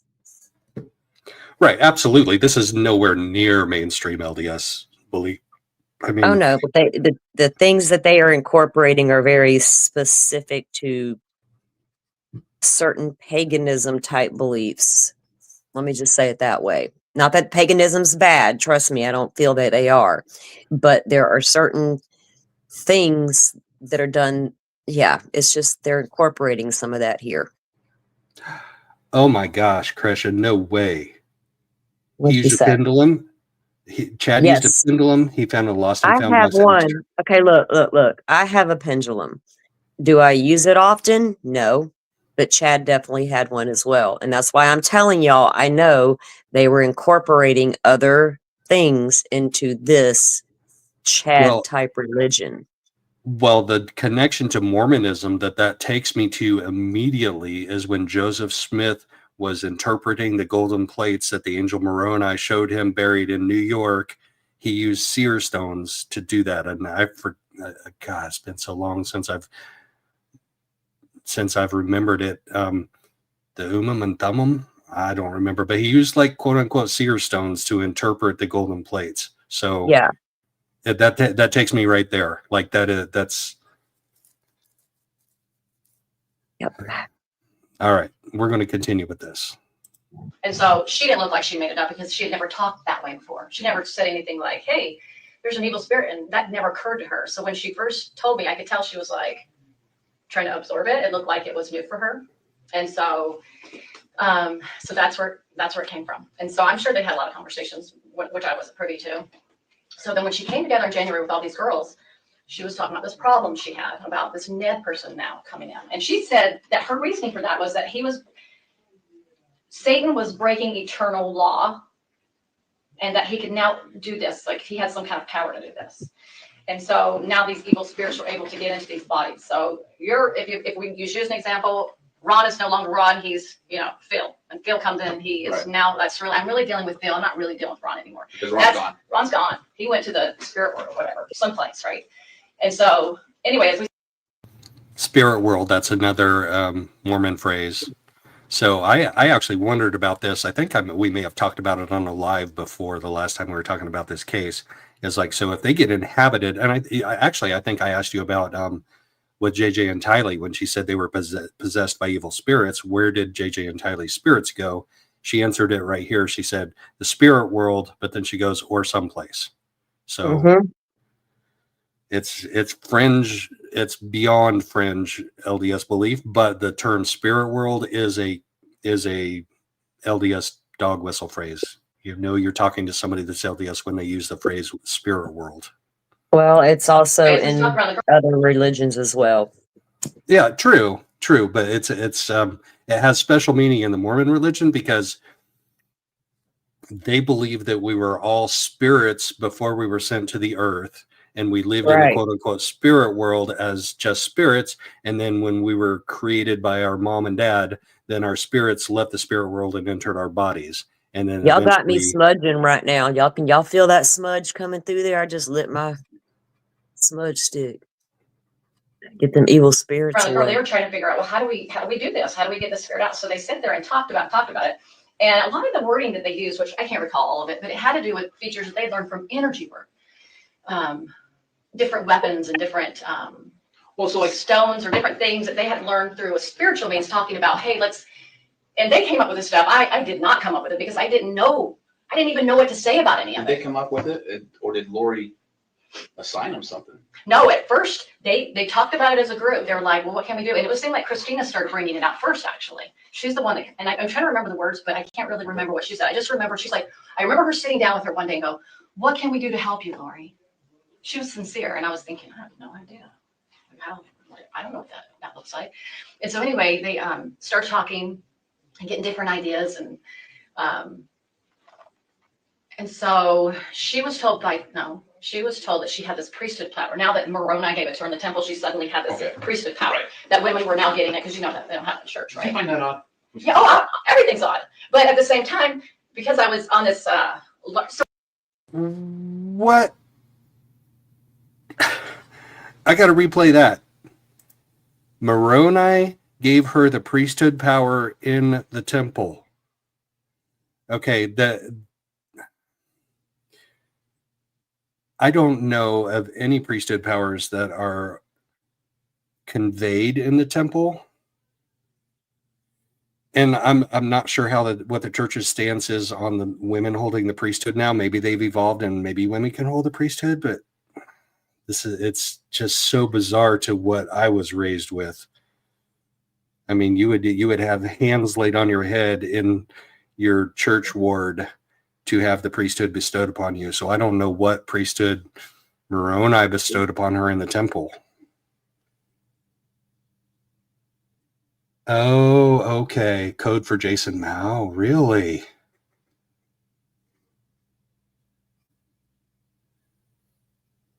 Wow. This is some deep stuff. she's the one that, and I'm trying to remember the words, but I can't really remember what she said. I just remember she's like, I remember her sitting down with her one day and go, what can we do to help you, Lori?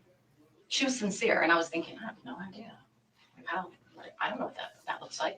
And so anyway, they start talking and getting different ideas. And so she was told she was told that she had this priesthood power. Now that Moroni gave it to her in the temple, she suddenly had this priesthood power that women were now. She suddenly had this priesthood power. Wow. Getting it because you know that they don't have it in church, right? I find that odd. Yeah, everything's odd. But at the same time, because I was on this. Okay. Yeah, I find everything odd, but at the same time.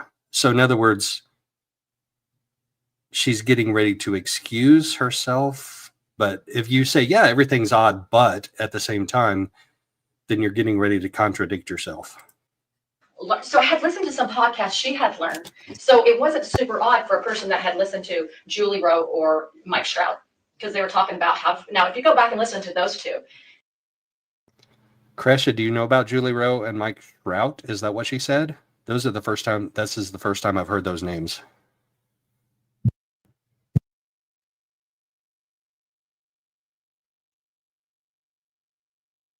Start talking and getting different ideas.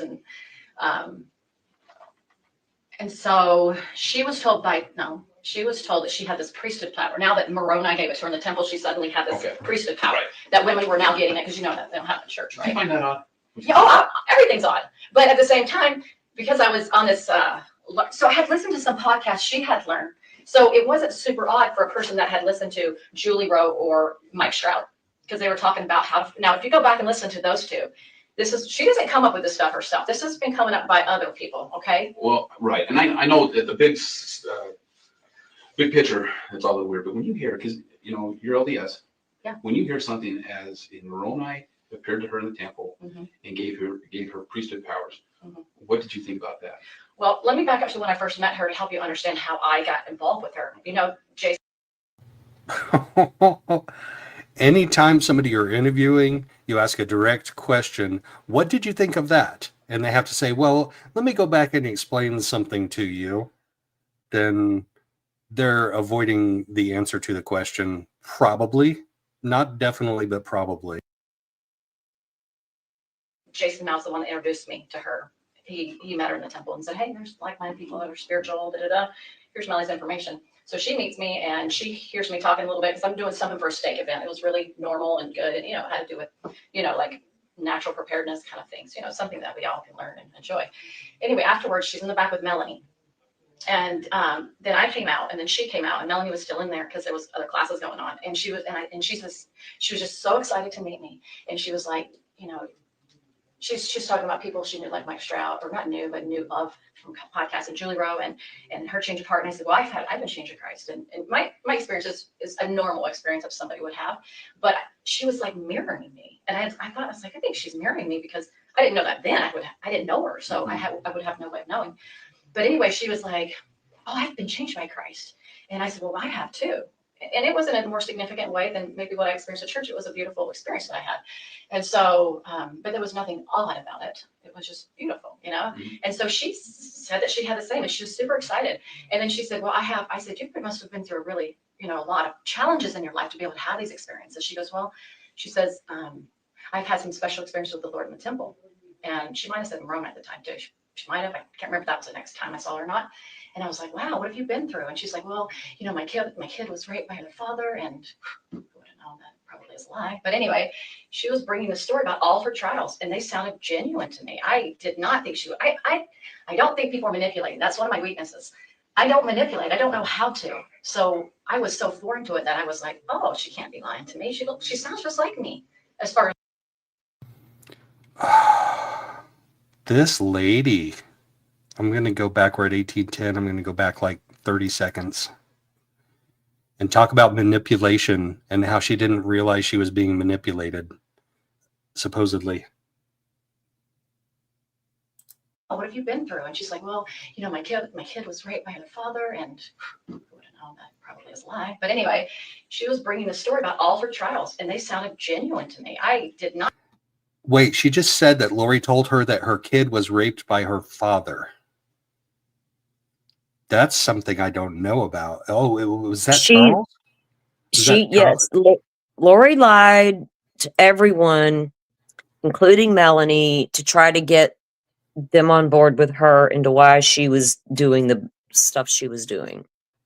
Like keeping the kids from Charles and fighting with Charles and different things. And then you also have to consider Tylee's biological dad was not Charles. So was she talking about the bio dad? Remember, he's gone. He's no longer with us either. Right. And they did a second investigation in that and concluded that there wasn't any foul play in that. And I still don't believe it. Yeah. She has 3 dead husbands now, right? Yes. Oh, what have you been through? And she's like, well, my kid was raped by her father, and I wouldn't know, that probably is a lie. But anyway, she was bringing the story about all of her trials, and they sounded genuine to me. I did not think I Did don't Robert think people give his manipulate. That's income one of my tax? weaknesses. I don't manipulate. Say what? Oh, I'm sorry. I was talking to my other phone to text my son. Sorry. You're doing talks to text, and Alexa's like, no, what? Huh? I don't do Alexis. No. I have an Android stuff. I don't talk to Alexa's ass. She's spying on me. I have 7 Alexas. She's my Mm. best administrative assistant. My brother-in-law was when he first got his first iPhone, his name is Alan. He had her calling him Big Alan. We were like, what the hell, dude? Anyway. I don't manipulate. I don't know how to. So I was. I don't manipulate. I don't know how to. Lady, you're in here. Liar, pants on fire. Well, we're seeing her do it right now with her flirty eyes and face until he starts asking serious questions. And then she's all like, oh, we're getting serious now. I was so foreign to it that I was like, oh, she can't be lying to me. She sounds just like me. We're going to listen to that one more time. I think I don't think people are manipulating. That's one of my weaknesses. I don't manipulate. I don't know how to. So I was so foreign to it that I was like, oh, she can't be lying to me. She sounds just like me as far as my testimony of Christ. Now, not all the crazy stuff, but just that normal kind of sisterly bond that you would have with somebody in church. So then she tells me, well, because we had listened to Mike Stroud, he talked about 144,000 and about how people are going to be called to help be instruments in God's hands of bringing people together, like the lost tribes and different things in the last days. And so she says, well, I've had these experiences and I know that I'm part of the 144,000. The Lord sealed me his in the temple kind of thing. And I didn't necessarily disbelieve it. It wasn't a new thought for me because I had listened to different podcasters talk. Wait, I got to check my playback speed here because she sounds like she's talking at like 1.25. No, this is normal speed. She's talking naturally at 1.25 speed. Holy cow. Talk about some of their experiences, and I didn't think that they were lying either because they sounded like it matched Mormon doctrine. All of it did. Because I read the scriptures Are you hearing this? She's talking at 1.25 speed naturally. a lot. I thought, well, I know about these things, but somebody's actually having them. And so, but people can have real experiences, but somebody can take that and act like that as their own. Sure. And I think that's what she did. She took some information that could or couldn't have been true. I don't know if the guy had it or if he was deceived. I don't know that personally. But anyway, she learned a lot about, and Julie Rowe, they talked about casting out. They talked about when evil spirits, you put your arm to the square, you cast out, you use, and then talked about love is your most powerful weapon, and different weapons. He would say different weapons. I don't know if he described them, but he just talked about love is the most powerful weapon we can use against the adversary. So I don't know, maybe she took that, and then she took Julie Rowe's freaked out stuff, but she's whacked. But she was heavily into the energy work. And a lot of these things were like coming through all these weapons and different things and evil spirits around you. So I remember one time she told me when she was in Hawaii before I ever met her. So this was when she was living there.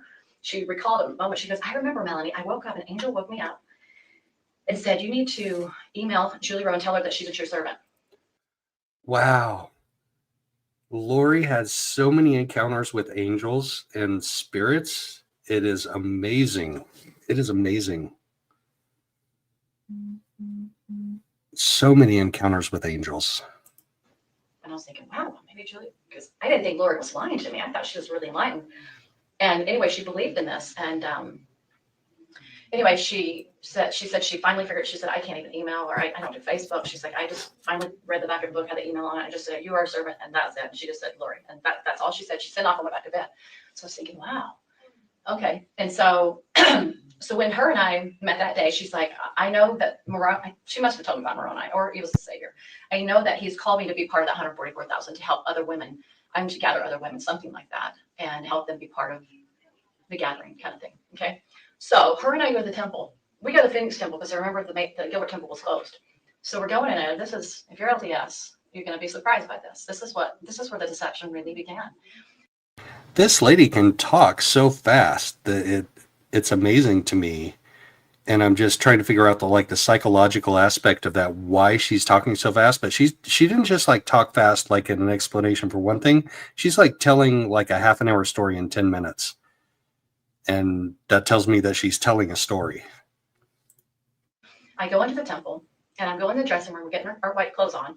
And she is in the dressing stall. And I come out and I stand behind. They have an arched window in the Phoenix temple, right in the women's room. And I'm standing there, and all of a sudden I get this heat all over my head. And I'm like, what's that? So I said, Lori. She comes out. I said, feel my head. And she goes, oh, it's happening. And I was like, yeah, it's really hot on top of. I didn't have a fever. Nowhere else on my body was hot. And it wasn't because the sun was coming through. It was really like this heat. And it lasted for, I don't know, a minute or two. Mm-hmm. And she's like, wow, it's happening. I'm thinking, wow. That's pretty awesome. I'm thinking it's good. And so anyway, we go into a couple of different rooms. I don't want to share too much because it's a temple. Right. But anyway, she thinks that she has the power to ordain me at that point to be part of this 144,000. And so she says a little prayer. That's her thing, her little prayers. And did she say she got the keys to ordain you? Yeah, from the Lord himself and from Moroni herself in the temple, in the initiatories, in a certain location in the initiatories. And the interesting thing, I told this to Rob, the same place that Sulema said she saw the Lord was the same place he said. And I was like, how did that happen where she said the same place? And he goes, well, Melanie, people can have some psychological word. I don't remember what to call it. So some psychological word that she had this experience in. And I was like, well, I never had anything like that. So I don't have the experience they do because I don't have visionary experiences. That's not me, but that's not my. Most people don't have visionary experiences, Melanie. It's okay. It's okay, girl. Most of us don't. You think that people don't? I'm saying most of us don't, and if we don't, then we don't recognize them as visionary experiences. I have dreams. I have dreams all the time, but yeah, not visionary experiences. No, and I have been, and I have been in the Mormon temple. I did have a temple recommend as a teenager to go in and do baptisms for the dead, And when I was like 2 years old, we were sealed. And coincidentally enough, we were actually sealed. I was sealed with my mom and dad and my older sister. I didn't have any younger siblings at the time. There were 4 later that came along, but we were sealed in the Mesa, Arizona temple of all places. But no, I don't think I've had visionary experiences. No. And I don't think that most people do, but if you No, not most people don't. Yeah. I'm not saying Chad was having actual real ones or any of these people were, but I'm telling you, they were incorporating a lot of things into their stuff and thinking that they did. Yeah, and if people claim they do, then I'm okay with that, because to each their own. And like I said, I'm not a religious person, but I am spiritual, and It's got nothing to do with religion, in my opinion. Exactly. And also people that claim to have them that use those to manipulate other people are on a different level than people that claim to have their own individual experience. When I speak of it, I'm not talking about things like that to go manipulate people. I mean, visions of what's to come, like not outside of religion that I'm talking about now. But I do believe people can experience things like that. Let me just leave it at that. Okay. Gotcha. Yeah, that's probably best for now. Joe. Yeah. I just so there are 3 things that most marriages end up in conflict about. It's money, religion, and sex. So I try to avoid all of those topics, but we can't avoid it in this case. We can't. And kind of we can't in the Delphi case too, because the Odinism aspect is a quote unquote religion, and we had to talk about that. But this gets really, really, really deep into it and into personal experiences.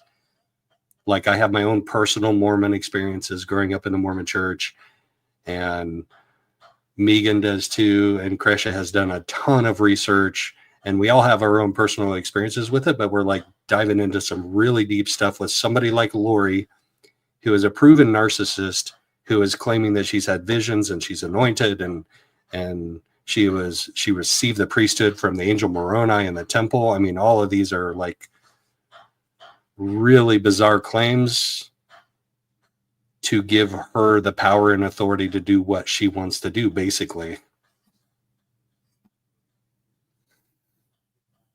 So we can't avoid it. We're just going to keep going down that road, but we all also have our beliefs, and I respect your beliefs. I respect the beliefs of everybody in chat as long as they're presented respectfully. And we all have our own personal experiences. We all have to find our own road, our own path, and we all have to find our own voice. But I want to know more about this craziness that's going on in this case. And this interview is like totally crazy. Not my gift. So I just assumed that because they had them, they knew more than me. Well, if they can see that, I can't see it. Maybe I don't doubt that people can have gifts like that. I'm very much a believer in that. So that was a bit on the odd side that happened to me in the temple. And I've asked other people that work in the temple and different things. They said, well, they can bring Satan in with them. I'm like, Whoa. I have asked temple workers about it, and they have said they can bring Satan into the temple with them.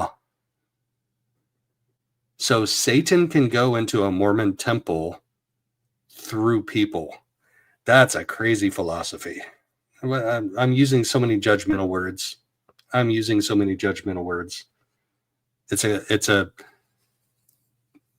It's a crazy phrase for me to try and consider, because maybe they can, but maybe they can. But yeah. yeah, they can. Mm-hmm. So that was that. So that's where my confidence came from with her, because I'm in the temple of my God, and that happens to me. Sure. So I had to, you can imagine after all this happened, I had to read back and go think, it's like, all those things you thought were revelation, get rid of them. Don't even remember. Don't go back to try to figure out, Heavenly Father, what happened here? thought I was on your team. And I cried to Lori. I said, I cheated on you. I broke my heart because I was that absolutely gobsmacked by it. Okay. Yeah. So with these castings, and the first one you're involved in was at Zelina's house. And I can't remember if they did it that night or the next day, or I don't remember, but it was. Was it still at Zelina's house? Yeah, I think so. Yeah. Pretty sure. And was that just for Charles? Oh, absolutely. Because that's the only person they knew had that issue at the time, according to their pretend revelation. I call it pretend because who knows what they're listening to. Describe to me how they did it? How they did it. Okay, so they were trying to figure out first how to do it. And so they're all coming up with different ideas. And I wasn't familiar with their vernacular. They would say things like, like Melanie would coin the phrase probably like some kind of malachite or something. I don't know, like malachite's a gem. Mm-hmm. So they thought that gem had power. Like in the chakra world, people get into stones and stuff like that. They kind of brought that into that. So they thought that had the power. And then those malachite rings or the malachite stone. Well, she eventually got that. Yeah, but that was yeah, like the malachite stone. And then I remember Serena having a moment where she was like, we just need to ask. I don't know, it was a question. I remember it triggered something like, we need to ask permission for something.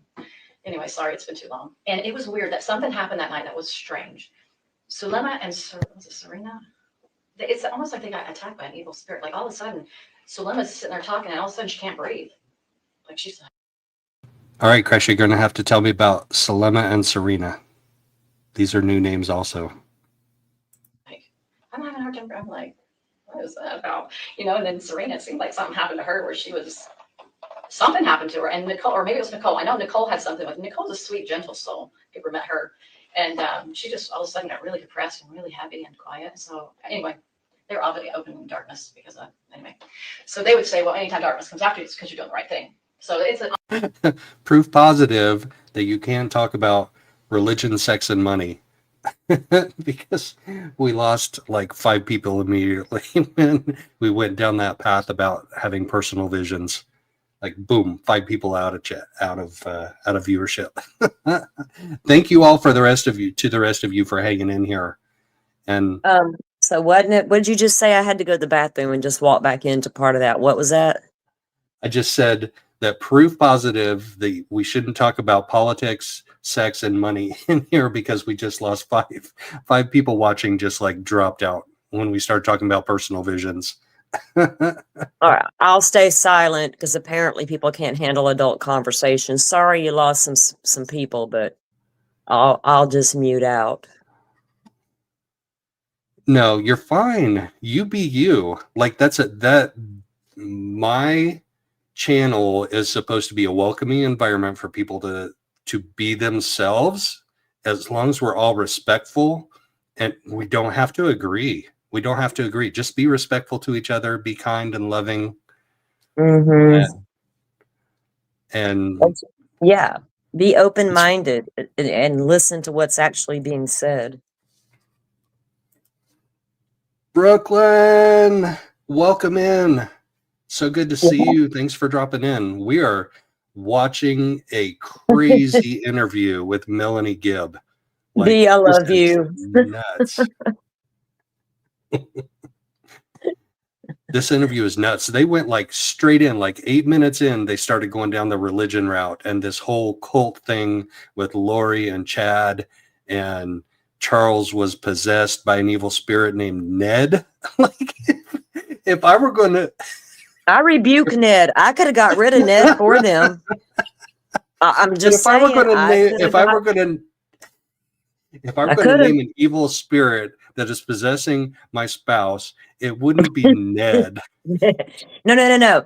They tell you their name. Right? Yeah, Ned just came in and said, "Hey, I'm Ned." They didn't like name him Ned. He came in as Ned. Okay, so I'm not afraid of Ned. I'm not. Me neither. Like I said, I'd have got rid of Ned.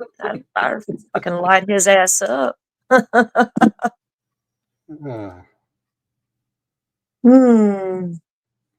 Melanie she's such a manipulator though, and she says, but I don't manipulate. I didn't even realize Lori was manipulating me because I don't know how to manipulate. But here she is manipulating through her words in this interview. She totally is in with her facial expressions and her cute little smiles and flirtatious eye contact with this guy. You notice she's not looking at the other detective at all. She never looks at him, ever. She's just like, she's got a thing for this guy. And she's like, she thinks that she can manipulate him. So it's like always with the guy on the right, always the one in the corner. It's an oppositional idea, right? And so anyway, they would just basically, she would raise her arm for the square, Lori would, and then she would say through her priesthood power, which she believed she had the patriarchal power, which was higher than the Melchizedek power. Okay. Sorry if this is confusing. I'm following you. He's following you. And be patient. and so. Oh, that's funny. I just mentioned she never looks at him, and she just like glances sideways out of the corner of her eye, and she like pats the table in front of him like, oh, you're such a good boy in here. And then goes straight back to conversing with the other detective. That's so funny. I just mentioned that. And then she like, she must have heard me like going back in time. She did. She could pick up. She can pick up on that shit. And Chad would help groom her into these beliefs and ideas. He would help her believe more and more like, you're the most powerful woman in the world.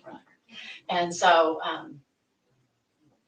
so anyway, they would just, each one of them had like a little something to say, like how they could help in a loving manner. It wasn't like an evil or a dark, like a yucky kind of a voice. It was, or I'm mad at you kind of a voice. It was like, come to the light, or, you know, something like that. And so the only part I pitched in was my testimony of Jesus Christ. I didn't have anything else to offer than that, because I was like, well, Jesus did this, and look at what's his name, and look at Paul the apostle, and you know, and I was just trying to share my little part, because I was like, all these people, I don't know. And so anyway, that's just how she did it. And so she would, and I think she kind of did it more on her own as she got more closer to Chad, and everybody's kind of started leaving the group, you know, like Nicole and what's her name, Christina were out, and then Serena was out early. Thank goodness on their part they were out early. And it's only because Lord was getting jealous, or you know how the jealousy can get in, and she was worried because Serena would call Chad too much, and then she was like, Chad was like, well, she has more intentions than this, and then they cut her out of the group, just stupid stuff like that. So you think that they kept Serena out of the group because Lori was jealous? Well, I think so. He would say, this is how it started. He'd say, no, she keeps calling me. Serena keeps calling me, asking more and more questions, and then he would tell that to Lori.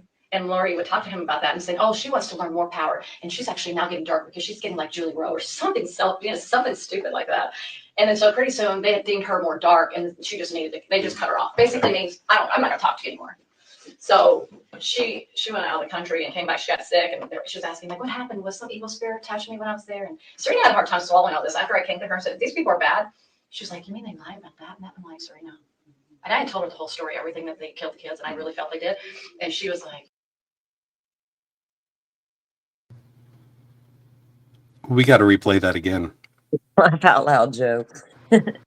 Yeah. Welcome in, I always say it. No, I always say it wrong. Yeah, yes, thank you. Welcome in, hun. I'm I like geometry, so I want to say pre-cosine t. Sine, cosine, cotangent, tangent. Anyway, I know that's wrong, but my mind hears geometry, trigonometry. And then we're gonna hear Melanie say something about telling this detective that she believed that they killed the kids. She was asking like, what happened? Was some evil spirit touching me when I was there? And Serena had a hard time swallowing all this. After I came to her and said, these people are bad. She was like, you mean they lied about that? And that? I'm like, Serena. And I had told her the whole story, everything that they killed the kids, and I really felt they did. And she was like, and we went to the temple. And she's like, Melanie, did they lie about this? I'm like, Serena. I want to know who Serena is. Kresha, you're going to have to educate us on who Serena is. Yeah, I'm not familiar with that. The whole thing is a lie. And she was so convinced. She was so convinced. And she's a very intelligent woman. She's a very beautiful and amazing woman. But she was just sucked into it. And so, and it had a lot to do with the preparation work, had a lot to do with learning things outside of Chad and Lori before we even got together, like, you know, the podcast people. And the podcast people. Brooklyn, East Idaho News did a 2-part interview with her that we're going to watch on another day. Like this, this interview is, gosh darn it, how long have we been streaming? And we're only a half an hour into this, and I think we've probably been talking about it for an hour, but it's so fascinating to me that I can't help it. Like, she is saying so much, and she's opening up, and she's just saying so much about her relationship with Lori and the other people that are like in the periphery of this whole group that they're doing and their beliefs and the evil spirits. And Ned, like, if I were going to create an alternate persona on YouTube, I would call it Ned. Not because I want to be an evil spirit, just because it cracks me up having an evil spirit named Ned. I haven't. Where did that come from? And that prepared Lori to meet Chad. I remember hearing that recording about her sister saying something like to Rob in that little room that they got in trouble, obviously didn't get in trouble, but tried to get in trouble with the defendants. And she was saying, I think that her podcast, she named who the podcast people were, but I choose not to use the names of people on the internet openly. But she said, I believe she learned those teachings from this podcaster. And then when she met Chad, and it was. She's talking about the defendant in a multiple murder case. And she's talking about podcasts that led up to that murder, and she's laughing and giggling. It's just completely inappropriate behavior for the situation. She's being interviewed about these and any part she might have had in them, and she's laughing and giggling. And she's trying to work her way out of it, and also they're convinced that what they all did was right. That's the thing people keep missing. It wasn't about, let's just get rid of these kids so we can go live a happy little life, child-free. They all believed their bullshit.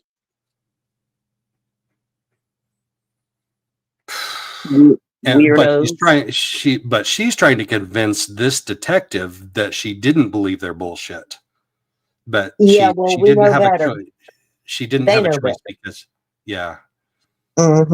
maybe I don't know. It's Chandler PD, and I am not impressed with Chandler PD's investigation at all. Like, remember when we looked at the body cam footage of the day that Charles Valla was shot? Yeah. And they brought Alex out. And they just asked him, do you have any weapons? And he said no. And they said, okay, come sit out on the curb. They didn't frisk him. They didn't detain him. They just said, hey, come sit out on the curb while we check out the house. And then they had one guy go in and clear the house. And we could see Charles there on the kitchen floor. I have not been impressed with Chandler PD at all. No, me neither. Anyway. And it was easy. Oh yeah, I'm already prepared kind of thing. So that first day that they met, she was already prepared for Chad because of these podcasts that she'd been listening, which actually kind of got, went from Chad to this, Julie. So they kind of were connected a lot more ahead. They worked together quite a bit, and that's where he learned a lot of his energy work from, I believe. That's because I don't know that he knew about it until Julie Rowe, because Julie Rowe's the one that brought this whole emotion code and energy work and all that. She's the one that really opened that up. And then he switched from being with that one lady, Suzanne Freeman, and then he dumped her. I call it dump because he just kind of moved from one person to the other. And they went to Julie Rowe, and then he dumped Julie Rowe, and then he went to Lori. So he kind of kept doing this, probably for money. He's really into his books, so he wanted to make money. And I've learned that he made a lot of money off Julie books. I recently learned that, but from a good source. But so this is what the castings really were about: is to invite the spirits to leave, or with their. Okay. A casting in this group is to invite the spirits to leave. When most other religions do an exorcism, they command the spirits to leave. Yep. And they use their authority in the name of to command the spirits to leave. Inviting them to leave sounds like an interesting interpretation to me. Their so-called power or their, things that they would bring. I never thought this was like a huge deal. I talked a little bit about it before. I always say too, it's like we did prayer, she did prayers to help cast or something. I don't know how I said it, but to me, it has no effect. There was no power in what she did. So it had nothing to do with anything because it was all by Satan. Now, when Julie Clement got involved, I remember one night we were at Lori's, the last house she was in before Charles died. Brooklyn, were you in here when I talked about that before? Like, she's on 1.25 speed. I had to literally go in and check my playback speed on this to make sure I wasn't at 1.25 because she's talking at 1.25 speed and she's still talking at 1.25 speed. And she'll slow down like every 5 minutes and say something like on normal speed, but then she speeds right back up when she's explaining her thing. I think he was still alive. And I remember they were doing a prayer, and Julie, Clement, and Sulema with their, I don't know, energy, they both do energy work. They're saying, she was like, I saw this dragon, something like this. And I know Sulema said she saw that later, and I didn't see anything. So that's just what they imagined in their, I don't know, this, some evil spirit tricking them, something. How many castings do you think that you were involved in? Gosh, I don't know. I'd have to make a guess because I wouldn't know. What would you guess? Maybe 10? Maybe. I'm not sure. Um, And they were just for chat, I think most of them were on Charles and not the kids. And Tammy, I mean, I know they probably did. I don't know what they did with the kids. I don't have any idea on that part. They probably, I'm not sure on Tammy. Maybe? Let me ask you about Tammy then. Yeah. So she was involved in casting out evil spirits multiple times out of Charles and Tammy. I don't know. I'd have to guess maybe 10. Most of them were for Charles, and a few for Tammy. So he says, let me ask you about Tammy. All right, let's go there.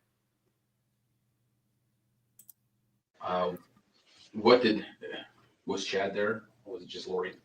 Well, they did. There was one, I can't remember who it was though. Sometimes these things, I don't remember all of it because sometimes I was often detached from a lot of it because I was involved in my own personal life. So I necessarily was. I know I'm asking a lot to try to reach back. Yeah, so we were in a circle, we were holding hands, and Charles had passed away. So it had to have been somebody else because Charles was dead. That's important right there. Part of the casting is standing in a circle and holding hands. So kind of seance-ish, except standing instead of sitting. But there are a lot of religious rituals that involve standing in a circle and holding hands. And Sulema, she started talking about she was into, moving the earth and earthquakes and all that. You probably know that. She thought she had the power to do that. And I remember Chad and Lori said something, and I don't know if anybody else said anything. So who was it? So Chad was there in the circle. Oh, yeah. Lori was there. Yep. And I think Melanie and Alex, Sulema, me and David. David doesn't remember name. You can ask him. He's blocked it, dude. He was so blocked. He can't remember it. And this was after Charles died. This was right after he died when we had that little meeting. Remember how I said we got together one time in Charles's house? So that would be like July. July. Yeah. But he died July 11th. 7. I always try to remember 7/11. Okay. So yeah. Yeah. You recall how soon after that was? Weeks. Within weeks. You think it's still in July? David had been in town. That's the only way I can track it. But this casting was for what reason? To continue to help the spirits that are in the bodies to talk them out of leaving their bodies. Okay. What bodies? I think it could have been Tammy. It might have been Brandon, maybe. That's the only two I could think of. That would be the only two I could think of because if they said anything about that, I have no memory of that. So no memory. And definitely, because not JJ, definitely, because JJ wasn't deemed a zombie until, September, right? So. JJ wasn't demon zombie until September. What the actual what? Oh my gosh, we got to listen to that again. She's just like casually discussing this, like, hey, how's the weather? How did your visit go with your parents last weekend? Just the casuality, is that a word? I know the causality is a word, but the casual nature in which she discusses this is just disturbing to me. Very, very disturbing. To help the spirits that are in the bodies to talk them out of leaving their bodies. What bodies? I think. Again, talk them out of leaving their bodies.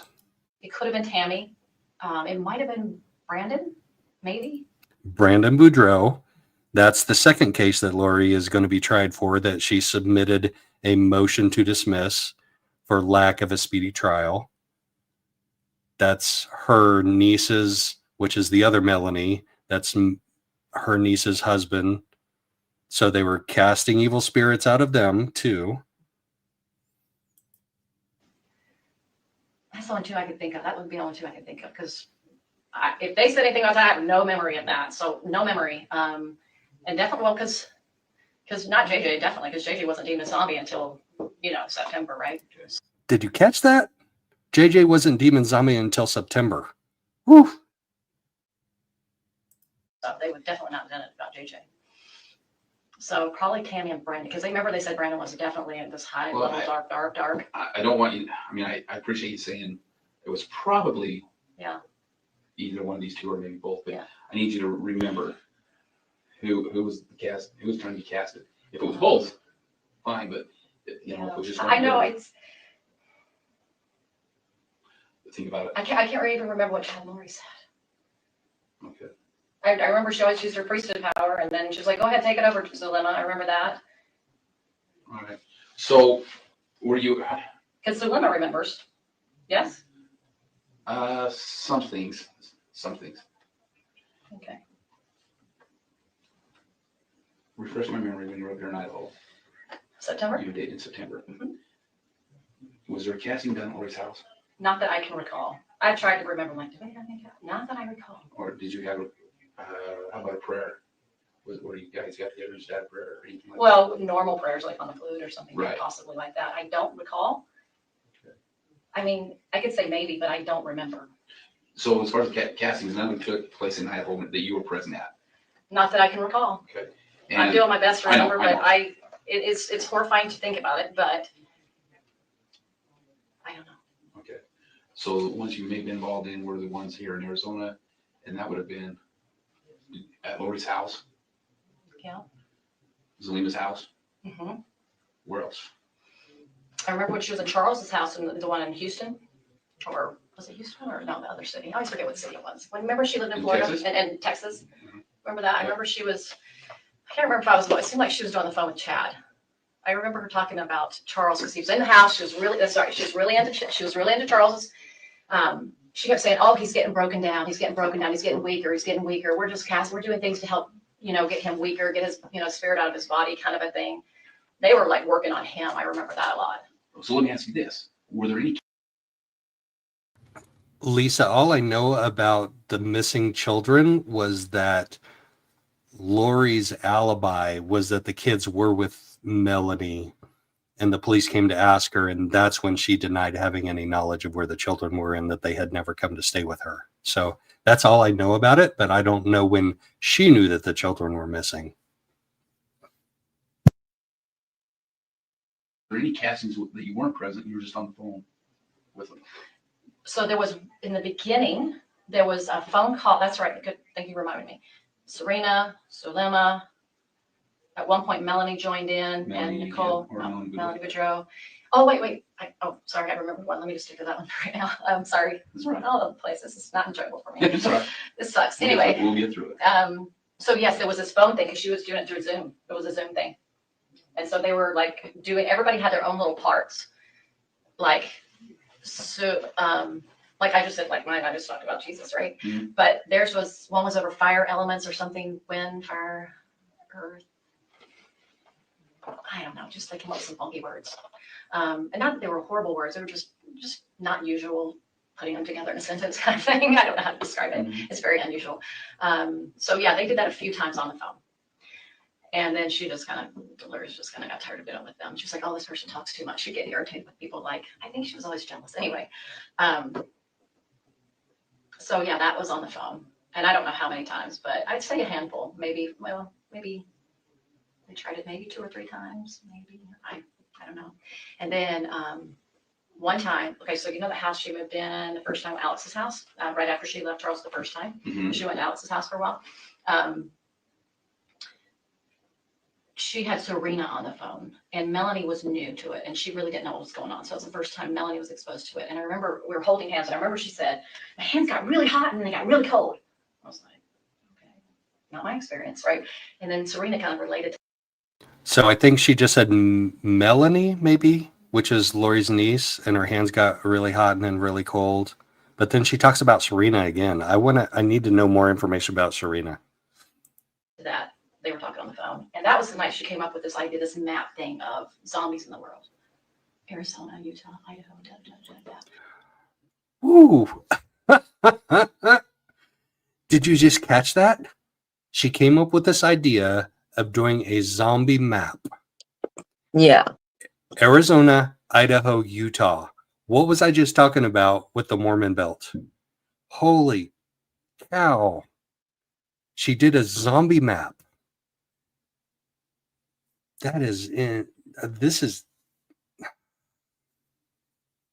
My mind cannot comprehend the bizarre and disturbing nature of this interview and the casual nature that Melanie Gibb is discussing these things that ended up with people dead. Like she said earlier, oh yeah, I believe she killed the kids, and just kind of like shrugged her shoulders. Like this, okay. Remember how at the beginning of this, we looked at Jason Schmoe and we're like, this guy is a little bit weird and awkward. And the more we looked into him, the more we're like, ooh, I don't know. I don't know about this guy. Like Melanie takes that to a whole nother level.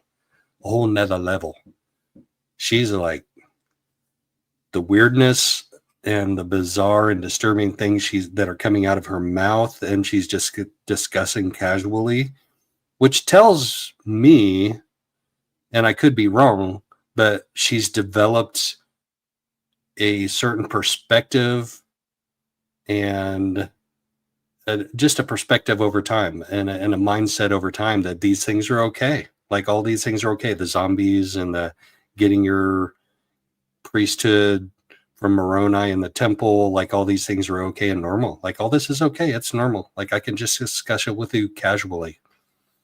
It's not okay, Melanie. It's not.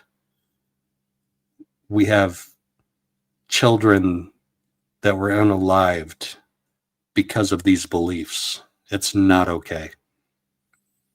And now we're going to see somebody going on trial in Phoenix the end of March because her husband was also unalived before she married Chad. And they podcasted together and they did castings together. It's not okay. And then she's like, okay, Chad says, and she'd be on the phone. How many zombies in this state? She called him by name, Chad. I knew she was talking to him. How'd you know he's talking to him? Well, I just did. I mean, I just did. I don't know. I knew it. My name? I'm sure she did, but I just know she was talking to him. Who else was she going to get this information from? I don't know. No, she was into him. She was way into Chad. She just giggled. She just giggled and laughed about Lori's relationship with Chad. She was way into him. One more time. How many zombies in this state? She called him by name, Chad.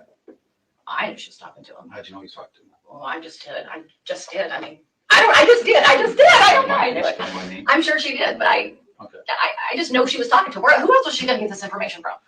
I don't know. No, she was into him. She was way into Chad. She was infatuated with him big time. There was nobody else she could ever talk to about it. Nobody else could have given her that information. Nobody. That is one of the biggest statements in this interview. She was way into Chad. She was infatuated with him, and nobody else could give her this information but Chad. I guarantee it was nobody else. I just know it was him only. Because who else is she going to call? She doesn't know anybody that talks like Chad. She didn't know anybody. She wasn't friends with these podcasters. She didn't even know Julie Rowe. She never met her.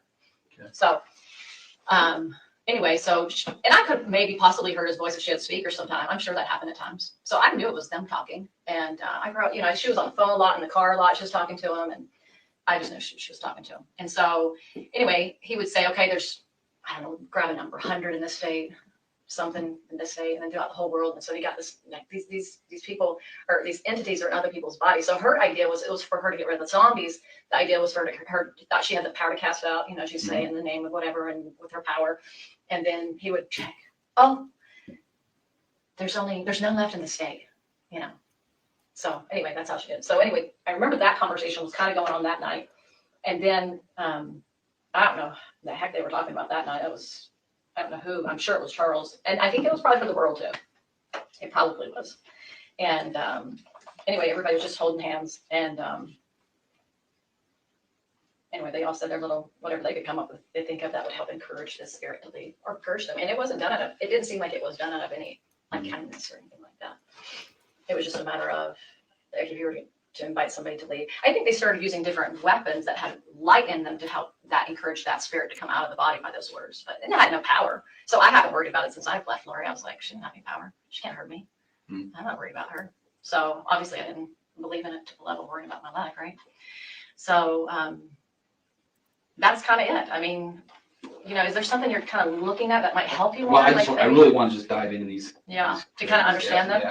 Yeah. Just my understanding, and we may hit a little bit on this in our first interview, but my understanding is that the spirits, in order for the spirit to be taken out of the body, has to be casted out. However, if that body is or the spirit in that body is a certain darkness, just casting it out doesn't prevent it from coming back out. From coming. Yeah. So he's done some research. He's starting to talk about the darkness of the spirit in a body. It's just, but at least he's done some research, and he's asked her some pretty good questions, and he's let her talk like as much as she's willing to talk. So despite the fact that I thought that she should be in the corner and he should be by the door, I think maybe this was the better choice. Salty, you got me convinced that you don't always got to put the suspect in the corner. Right. He's done some research, though. He's talking about dark spirits and bodies, and we know that Lori went down that path with some of her beliefs, and Chad. Absolutely. So, and there's certain ways that that body can be destroyed. Body or the spirit? Or spirit. I don't know if it can be destroyed. The spirit? I don't know if it can be destroyed. I don't know if the Father You never heard destroys anything? spirits. Okay. Oh, I'm not saying they believe that. I'm just saying you and I personally, I don't think they can be destroyed. When we talk about this, I'm trying to. Okay, I wasn't sure. Yeah, I'm Okay. trying to dive into their world. Okay, their world. Sorry, because you're sharing personal. So okay. So yeah. Yeah. I don't think that they thought they could destroy them either, though. They were just trying to get them to the point where I don't know. If I Maybe had they a wanted dark, one. dark spirit in a body. Yeah. I mean, a dark spirit. Yeah. And that body, or no, excuse me, that spirit is cast out of that body. What enters that body next? Can it be a light spirit or can it be a dark spirit? Oh, so that did occur with Charles, they said. So, okay, this is the first thing, is they were trying to cast out normal, like casting out, right? But they said, oh, no, it's still in there. Chad would deem it's still in there. We can't get them out. They're breaking eternal law, right? This is what we're saying. Okay. They cast his personal spirit out and put a new one in. So then they finally said, we got him out finally. Through our priesthood powers, we got him out. Now, who's the next one? Garrett? Garrett was the next. Oh, so we're going from Ned to Garrett. So they got Charles's original spirit out of his body, and Ned replaced that. And who knows, maybe Ned's spirit kicked out Charles's spirit. I don't know. No, because that would have, yeah. Anyway, I cannot fathom. I cannot comprehend. It boggles my mind. But here's the next one. Next one up. Was the next one that came into Charles. And this was supposed to be a more advanced darker spirit. Okay, so according to him. if the body keeps receiving dark spirit, Yeah. Does that body have to be destroyed? Oh, no, not, see, they were learning. It was never figured out. This was Chad pretending more and more along the way, is my opinion now. It's like, he was just like, okay, that didn't work. Well, what can I come up with to keep Lori happy, right? And let me just figure this out and come up with, I don't know if he even played all the way through, because Lori was so pushy about being with him. And I think he was so infatuated, which you and I both know he was with her. I think he just got more creative in his darkness. And I think it just went on line by line by line. I don't think, that's my feeling. I could be wrong. Maybe he had the whole, some people say, oh, a writer, knows the end of it. I don't know. All right, so let me ask you this then. With these castings, we know that, I think we know, it was with Charles. They tried casting Charles. Yeah. They, at one point, tried casting Brandon. I think so. It feels familiar. I'll just say that. Because they deemed him as really dark right about the time, probably either right after Charles. They tried casting Brandon, and she said he feels familiar. So on the one hand, she's dismissing this as, oh, it's crazy and they're just making stuff up. But on the other hand, she's giving it legitimacy by saying, oh, it feels familiar. The Brandon spirit feels familiar. So she's trying to play both sides of the fence. After Charles died, because then they were trying to help Melanie, because now she would go now hooks into Melanie. She got totally taken out by Lori. And oh, Brandon is all these things. And he's now, not only is he dark, he's actually, we found out more about him. So first he's this. Oh, wait, we discovered more about him.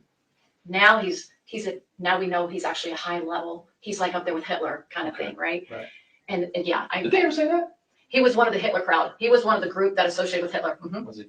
Yeah, yeah. Did you know that? I must have missed that somewhere. Yeah, well, you're not missing much. But Tammy. Oh, so Tammy was, let's see. That's a good one, because that one's different. Because she was sweet, right? Mm-hmm. Oh, she's looking up to the right and she's looking up to the left, and she's covering her mouth partially with her hand when she's asked about Tammy. And said that was a good one. This bitch, I can't even with her right now. I'm just muting out. Because it's my channel. If it's your channel, I can only imagine. Yeah, no, I mean, I'm laughing, but it's not a laughing matter. She was in on the Tammy thing. Like, she knew something, and let's figure out based on this segment of the interview what we think she might have known, because she's definitely covering her mouth right here.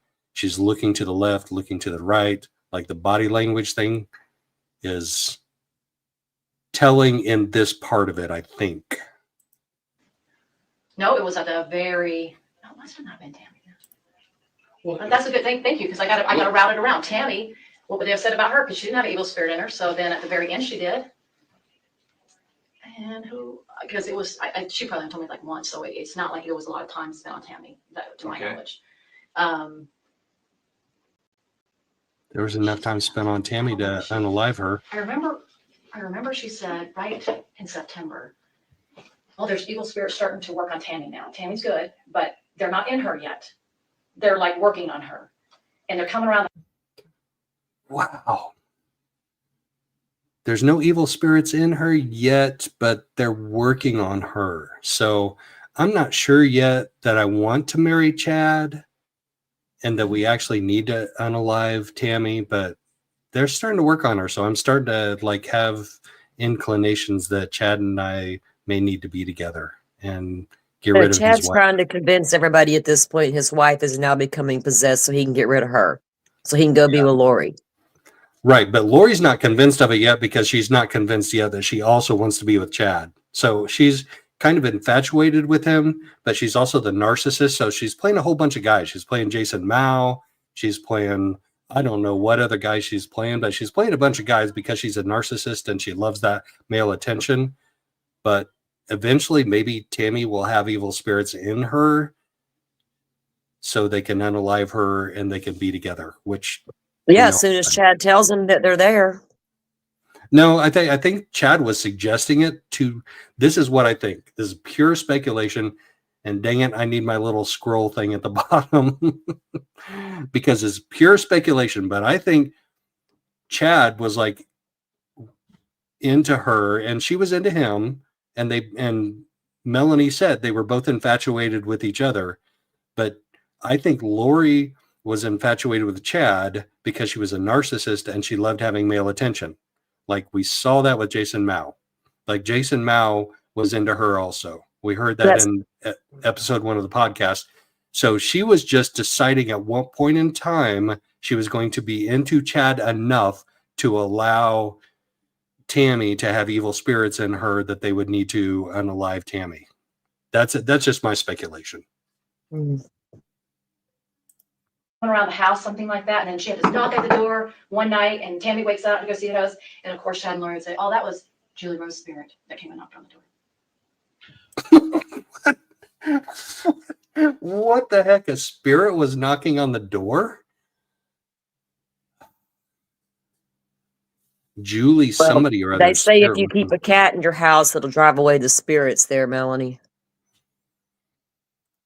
Okay. Okay, That's something you like lost that? me right there. I didn't know if this was, I did share this with somebody. I really feel like it's come out somewhere along the journey. It probably is. But you gotta understand, man, there's so much that's coming out here. Sometimes we have trouble keeping straight. I don't blame you. That's why I keep saying, call me. If you have like a brain cramp, Melanie can help me sort me out, because I can at least I got my memory. Oh, yeah, that's why we're here. I know, but I'm just saying, when you're going through stuff and you're going through all this stuff, you need to keep it collected. Ask me, because I'm going to tell the truth. Nobody's going to tell it like me. All right. So tell me again about the knocking on the door. So something about one night there was this is what Chad would tell Lori, that Tammy woke up to a knock at the door, and then he would say, maybe to Julie, I don't know. I mean, to his wife, I don't know. But he said, she told me that he said it was Julie's spirit knocking at the door. That's what woke her up. So that was one. Who is this Julie, that Julie's spirit is knocking on the door? And why would a spirit need to knock on a door? Is that an evil spirit? Is that one of the female evil spirits that's trying to get into Tammy's body? Like Ned, Julie is another Ned, but the female version of a Ned? I need to know more about this. Like, I cannot follow all of this craziness. I cannot follow it. That was one indication. And it seems like there could have been other things I can't recall, but she just said, I felt this feeling of like they were kind of like around her house, these evil spirits. That's what it felt like when she was telling me. So I get how you feel things, you picture it, but you don't have the words to describe it. That these evil spirits are now trying to get a hold of her. Oh, and then she says she's starting to question if he's seeing somebody else. Okay, yeah. Julie was an evil spirit that was knocking on the door trying to get in. So Chad could unalive Tammy. Gotcha. It makes me wonder if, like, what lengths did he go to? Did he actually knock on the door himself and then run around and come in the back door? Or did he have somebody else knock on the door? Like, or did she imagine she heard a knock on the door? Or was it just a made up story? Right, exactly. Yeah. I mean, Tammy ain't here to tell her story. How do we know that Tammy really, that's just some shit Chad told these people? There are a lot of people that aren't here right now to tell their story. Lori was. Or no, Tammy was. That's what she would tell. So that's how they knew the evil spirits were in her, is because now she was starting to, and I don't remember what she said, something like, are you seeing another woman? Something maybe like that. Do you know when that was? Okay, so when your wife questions you about an affair, now you're just possessed. Oh my God. Oh, doggone it. Yeah, if you think your husband's cheating on you and you ask him, and she just said she asked. She was starting to suspect, and she asked, "Oh, woman, you possessed. Oh, you must be possessed with something to suspect me of that, even though I've been lusting after and sending dirty stories back and forth with Lori Vallow. It's all in your head, girl, because you're possessed." Yeah. Calm down, woman. Take him out all. Mm-hmm. No, in the Mormon Church, take your Xanax. Take your your Prozac. Prozac is popular in the Mormon Church. Take your Prozac, lady. Nope. Yeah, that was that time we went September. That weekend I was up there. She would tell me that when I was in her apartment. Lori told you that. Yeah, and that was when she was telling that to me. I think we did know that. Yeah, everything I can remember, I tried my best to as fresh as I could. Yeah, I did share. Everything that I thought I could remember, I would try to. This lady is something. I feel like I shared it. It feels super familiar with me sharing that. Anyway, so, but she didn't tell me when she got in her spirit.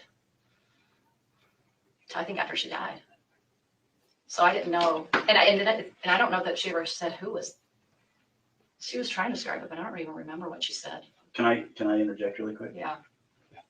Let's go back to the castings, because we're kind of getting just sidetracked just a little bit. Okay. So back to the castings. You participated in about 10 of them, and then some. Oh, her body language with this guy changed completely. Her body language changed completely with this guy. Over the phone, roughly. Something like that. They were mostly on Charles, if I can remember, if not all of them. There might have been a few that weren't, but it felt like they were, if not all, Charles. And Lori? She is not nearly as engaging. Her face completely changed. Would start it, and you go around the Always, room. she'll always. You go around the room, and each person would say I something. have something to say. Describe to me. Let's say we're in the casting. What would you say? I would say, so they always refer to the evil spirits. So if it was Ned, they'd say Call by name. And I can't remember if I said Ned's name or not. I don't know. But anyway, I just say, Jesus Christ is your savior. Come to him and remember that you can always repent and come to him. So it was my testimony of the repentance and the power of the Savior. That was what I'd say. So I'd say, just like I referred to Paul the Apostle, that he went through hard time and he came to the Lord and he was able to be forgiven. And that you can come to the light side. It was all done with love. To me, I felt the love when I said it. I wasn't doing it in a way that I was angry or upset or any negative. Like, I like Charles, so it wasn't like I was against anybody. So you would say that. Yeah, and then somebody else would, and then they would move on to the next person. Okay. And so a person would say, oh gosh. So what was your gift that brought you into that circle? What was your gift? Because each person in the circle had a gift. Nobody right? really had a gift until they stepped. It seems like they had a gift all of a sudden when they stepped into the circle. Does that make sense? Like, there was no gift outside of it except for Sulema. Sulema seemed to be the one that had the gift of moving the earth because she seemed to the visionary stuff. She could see, so she was the only one. Sulema. That's another name I need to write down. Like, I don't know all of these people involved, but there was a group. There was definitely a group, and they had a thing going on. And nobody had a gift until they stepped into the circle. That sounds interesting. She's the only one I knew of that had that kind of gift. Do you remember Lori giving anybody assignments? Okay, you be water, you be fire. Yeah, a little bit. She started to learn it more, but that probably backed off after a while because she stopped. Like I said, she got rid of some people in the group. So then it kind of just branched off to her and Whoa. She got rid of some people in the group. That's not a narcissistic trait at all.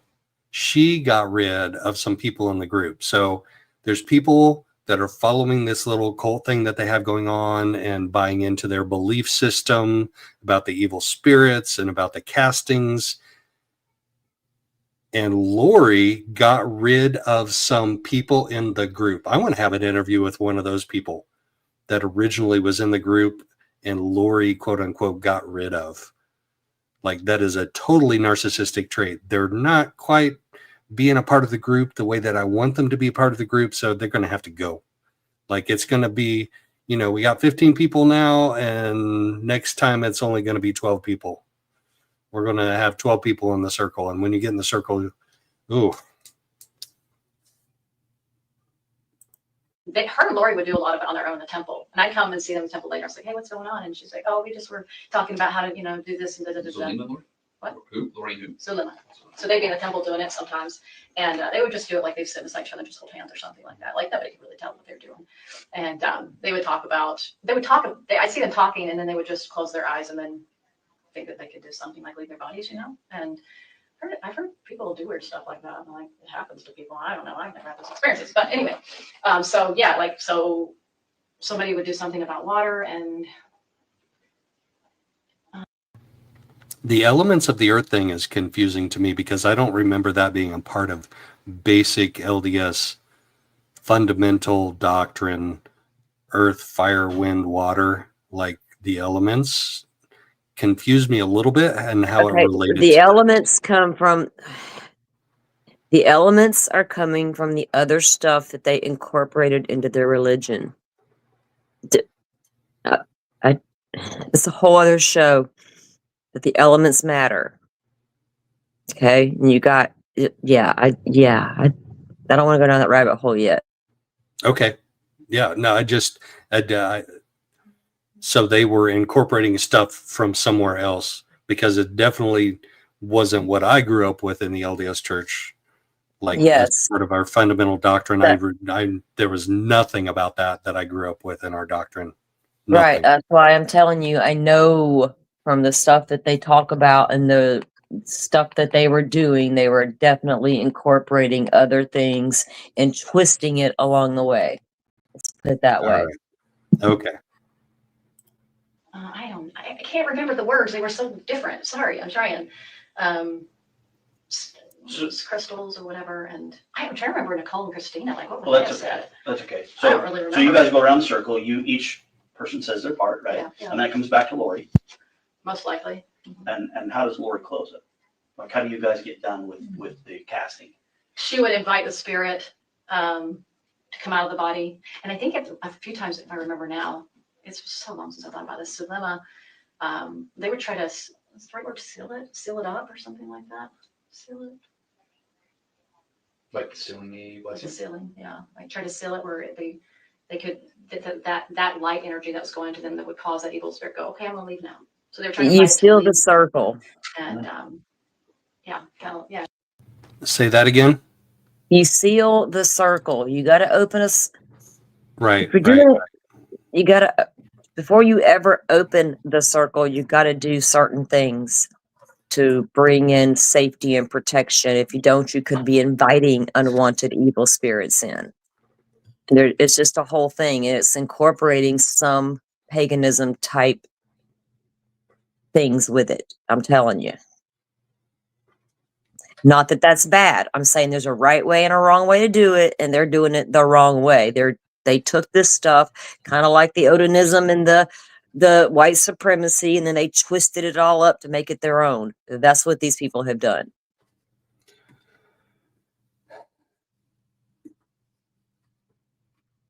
And I think a few times, if I remember now, it's so long since I thought about this dilemma. They would try to, is the right word, seal it up or something like that. Seal it. Like sealing a Like the blessing. sealing, yeah. Like try to seal it where they could that light energy that was going to them that would cause that evil spirit go, okay, I'm gonna leave now. So they were trying to invite it to leave now. And yeah, kind of, yeah, she just talked to, yeah, I think at the end she would just try to seal that up and try to think she had the power to talk it out of leaving the body. And that's something you believed in at the time. I kind of believed in it. I didn't 100%. It's hard to 100% believe in anything that's not true. So at the time, I thought, well, I don't know if this is effective or not, but it seems that's the direction she's going because she doesn't know what to do about this evil spirit in the body. I don't know if it's working or not because she's saying one time it's here and then I said, Chad, say all the body left. So when the first entity first left, Ned, it got really weird after that. Actually, she called Chad. She's like, "Did we get the body? We had a prayer. Did we get the spirit out?" Because he would be the one that deemed it, and he'd say, "Yes, it left." And then, well, where is it? And then, what is his body dead? Because they thought maybe his body would drop dead, which never happened. So she thought that Charles was dead. Okay. Yeah. Thank you. She thought that Charles was dead. Eventually, Charles was dead, but it wasn't because they cast out an evil spirit. It was because her brother shot him in the kitchen of their home. It takes a while to remember all this stuff because there's so many details. And I'm just visualizing as much as I can. So I remember then she said that something like Brandon was involved. It was so dumb. And Brandon was helping get rid of the bodies, something. But anyway, we find out. Then he said, so he kept changing things, the story all the time. And then he would say, oh no, that's not really what, because she obviously found out Charles was alive. Oh, that's not what happened. It was Brandon's father's body that died or something stupid like that. He would always try to put it off, like find an excuse why it didn't work. So when, that first time she said that Charles was going to get in the car accident and die that January, because I remember it was right around my birthday. And then, because it was right after Christmas. And then I said, well, why didn't he die? And then Charles's excuse, which is always Julie Rose's excuse that I heard, was, oh, because of agency, it didn't happen. These people didn't meet up with the right plan and didn't go according to plan. So it just fell in. So Chad, that would always be an excuse for why things didn't go. He just would lead her along to one. And they thought they were always discovering things, and the adversary was getting smarter and smarter. And they were just leading, and it just got stupider and stupider, the story did. And it just got more crazy. And, sometimes I'd go, yeah, okay, whatever. And I just kind of blow it off. Well, no, let's back up. So Tylee was the. I just kind of blew it off. She thought Charles was dead. And then like 30 seconds later, I just kind of blew it off. This chick, I knew nothing about Melanie Gibb before I saw this interview. Like literally nothing.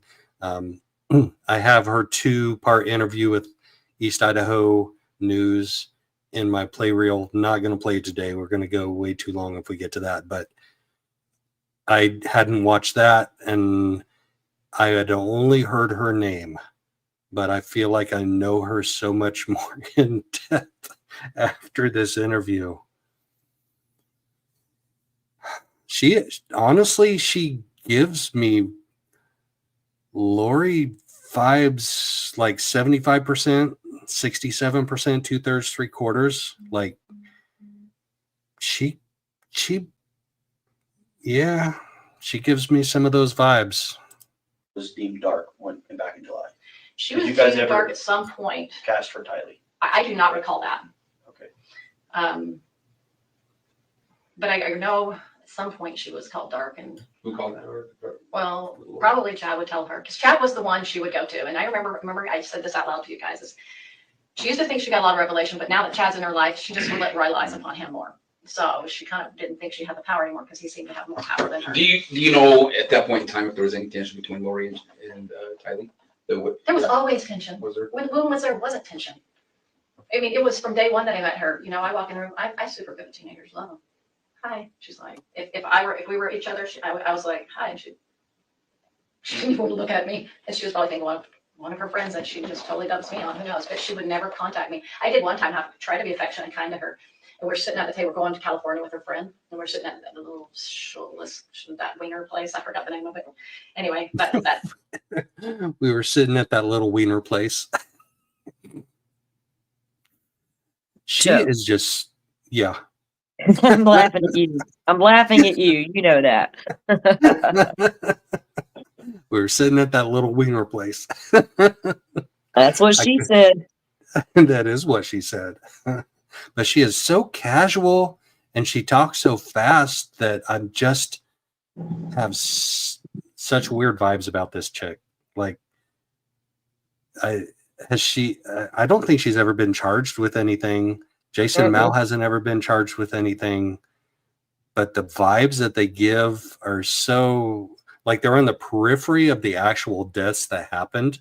So I can understand why maybe they didn't get charged with that. Maybe I can understand that. But Kresha has so much more in-depth research on this that we're going to have her on. I'm going to have her on to explain, like, the in-depth nature of all this. Like, she knows where Jason was when the kids were killed. I think he was in Wyoming, I think she said, or Montana.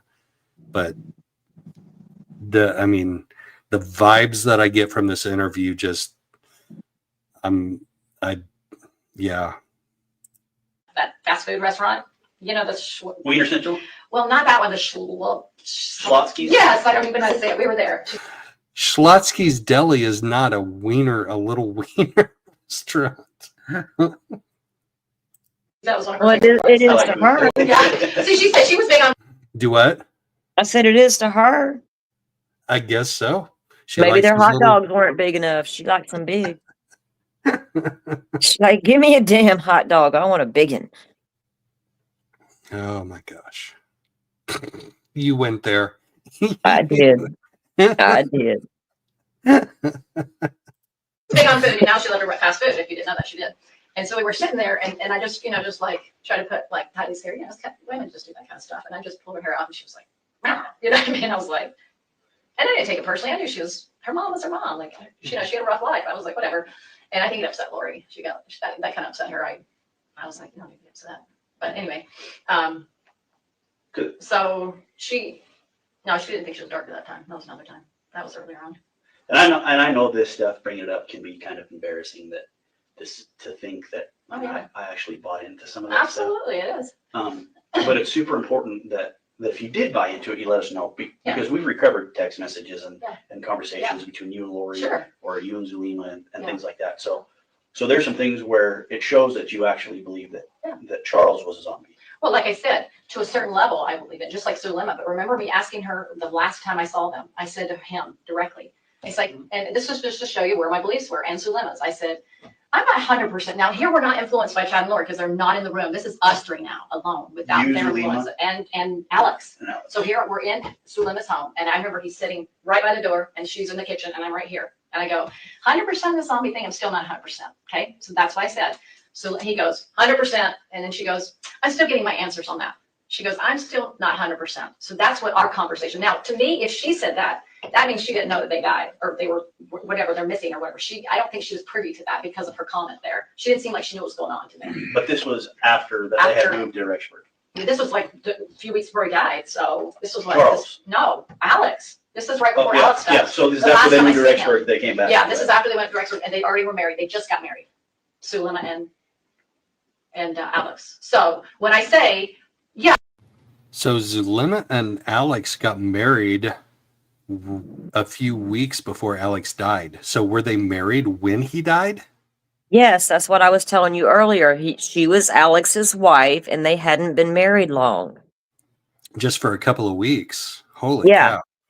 But Yes. Zulema was kind of in the periphery of this group, and she was trying to still figure out if she was like on board with everything that was That's what going they on in the say. group.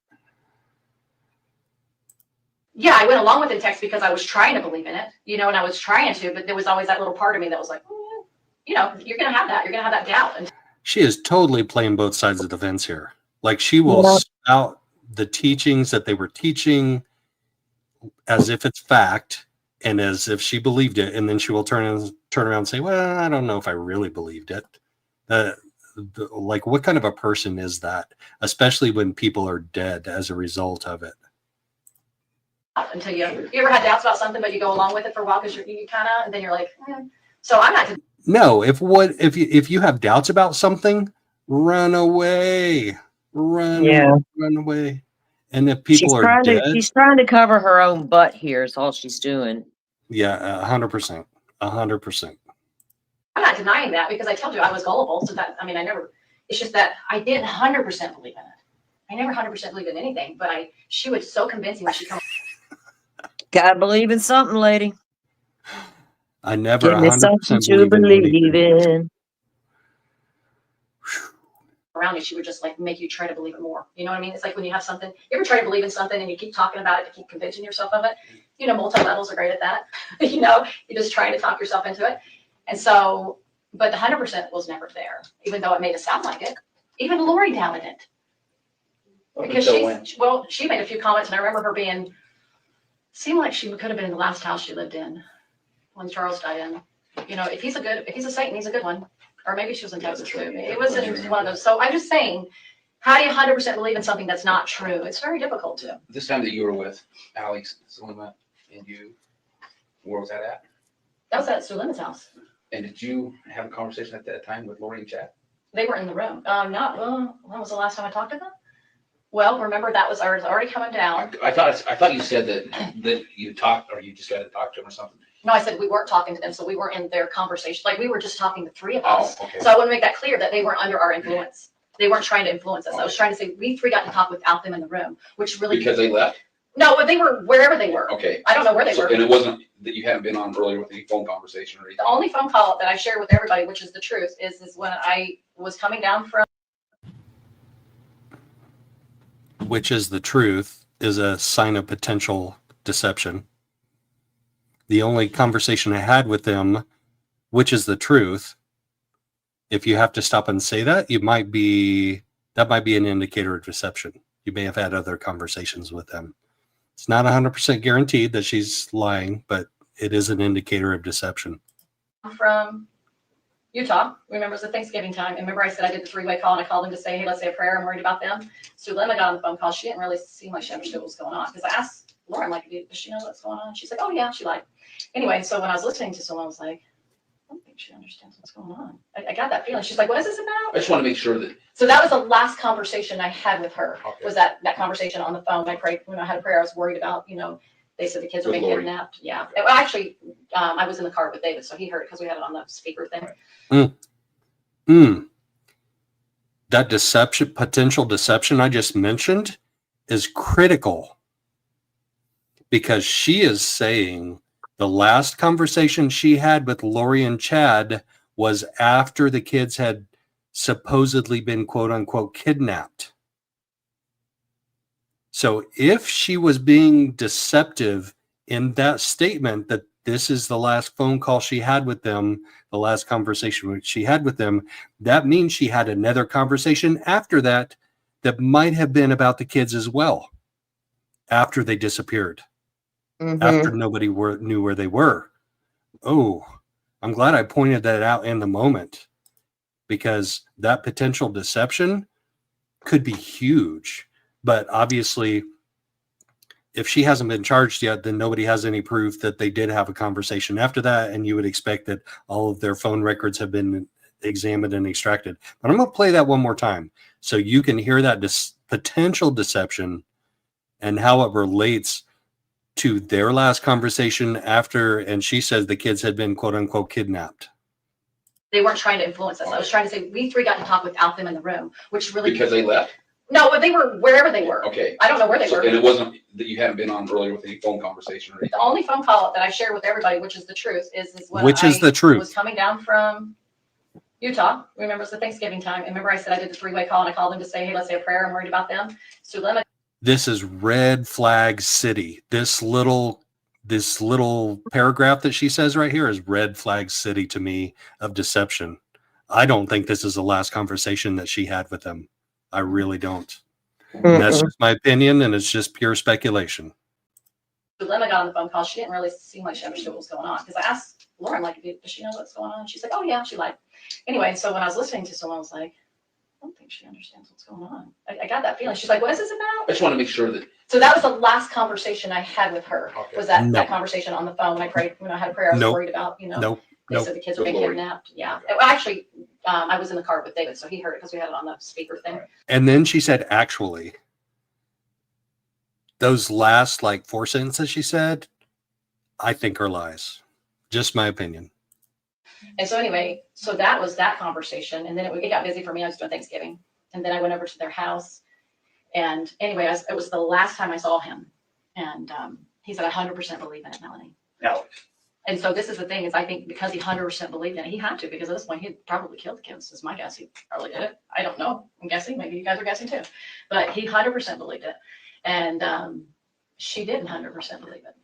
And then when I called her, when I told her, when I realized, oh, holy cow, I called her. I tried to talk to her. She was not there yet. What do you mean by that? She just. I said to her, I said, Sulema, and I don't remember the full conversation because I was on fire in my mind, like, holy cow, right? I'm freaking out. But what I do remember is I said, there's something seriously wrong here. I said, the gut of my stomach says something seriously wrong here. And she goes, that's just dark. I said, no, there's a difference between gut and dark. This is gut. And I said, do you have testimony of Chad and Lori? Do you have testimony of that? What is your witness? And she goes, well, I have one of Chad.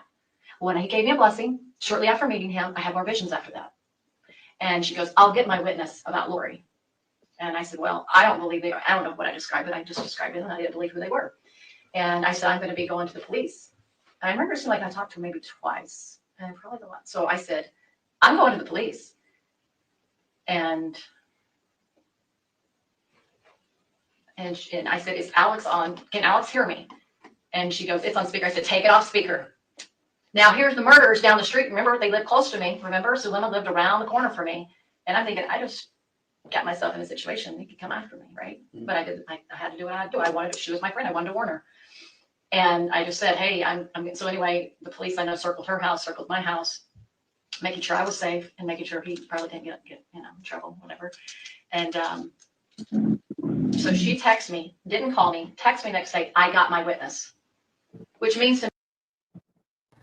I just saw this detective fiddling with his pen down on his right knee, and I'm wondering if he has a question loaded up to ask her after this, because he's kind of like passing time until she gets through her little narrative that she wants to spell out.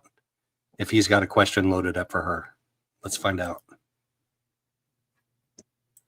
I'm thinking, I just watch his right hand. They could come after me, right? But I had to do what I had to do. She was my friend. I wanted to warn her. Or is he relieving and stress? I just said, hey, so anyway, the police I know circled her house, circled my house, making sure I was safe and making sure he probably didn't get. See him playing with that pen? And so she texted me, didn't call me, texted me next day, I got my witness, which means to me, Lori's in. Lori's good. That's what it meant to me. Did she tell you how she got her witness? No, that's the one-liner. And I said, I'm not talking to her anymore. Cut her off. I just knew that I couldn't talk to her anymore. You remember what day that was? Do you still have that? It's on my phone. Thank goodness for some of the texts that got saved, right? And then she told me she never wanted to have anything to do with me again. At that same time? No. It would be after he died, after Alex died. So she was still under the influence of Lori at that time in her life. So, okay. By the way, thanks everybody for hanging with us. Like, we've been between 12 to 15 people watching for almost 3.5 hours now. And I know this is long, and I did not intend to go this long at all. But I can't help myself. This interview is just bonkers to me, and I got to keep watching the bonkeriness. I got to keep watching.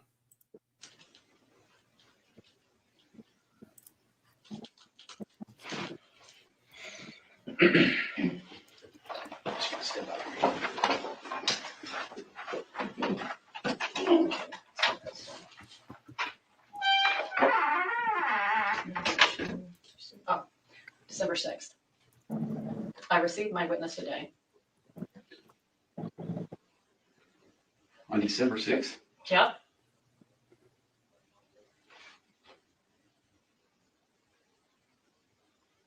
What is this? So I got $2,000 picked up from Melanie's piano, and she was out of town. So she said, "Can you collect the money for me?" So I had this $2,000 cash, and she said, "Mel asked us to get it for her, or can we pick it up? What's easier for you?" I said, "I'm sorry, but I'm not home, and I'm not sure when I will be." I just texted her as well. Maybe I can get it to her to PayPal.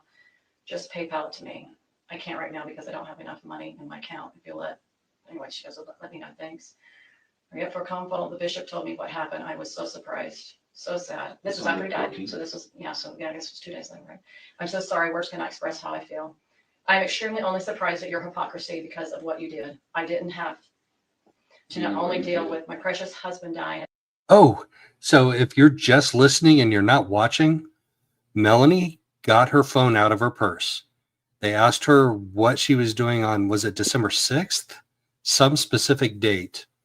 So she gets out her phone and she's like, "Oh yeah, I can verify what that text conversation was." But she's showing the screen to the detective, and the detective actually gets out his finger and he starts scrolling down on the phone to look at prior messages.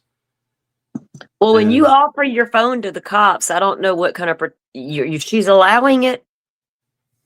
Oh, she is. She absolutely is, but she kind of seems a little bit nervous, like she's got her left hand over her mouth, like, Yeah. "Oh, geez, I hope there's not something in there that he sees."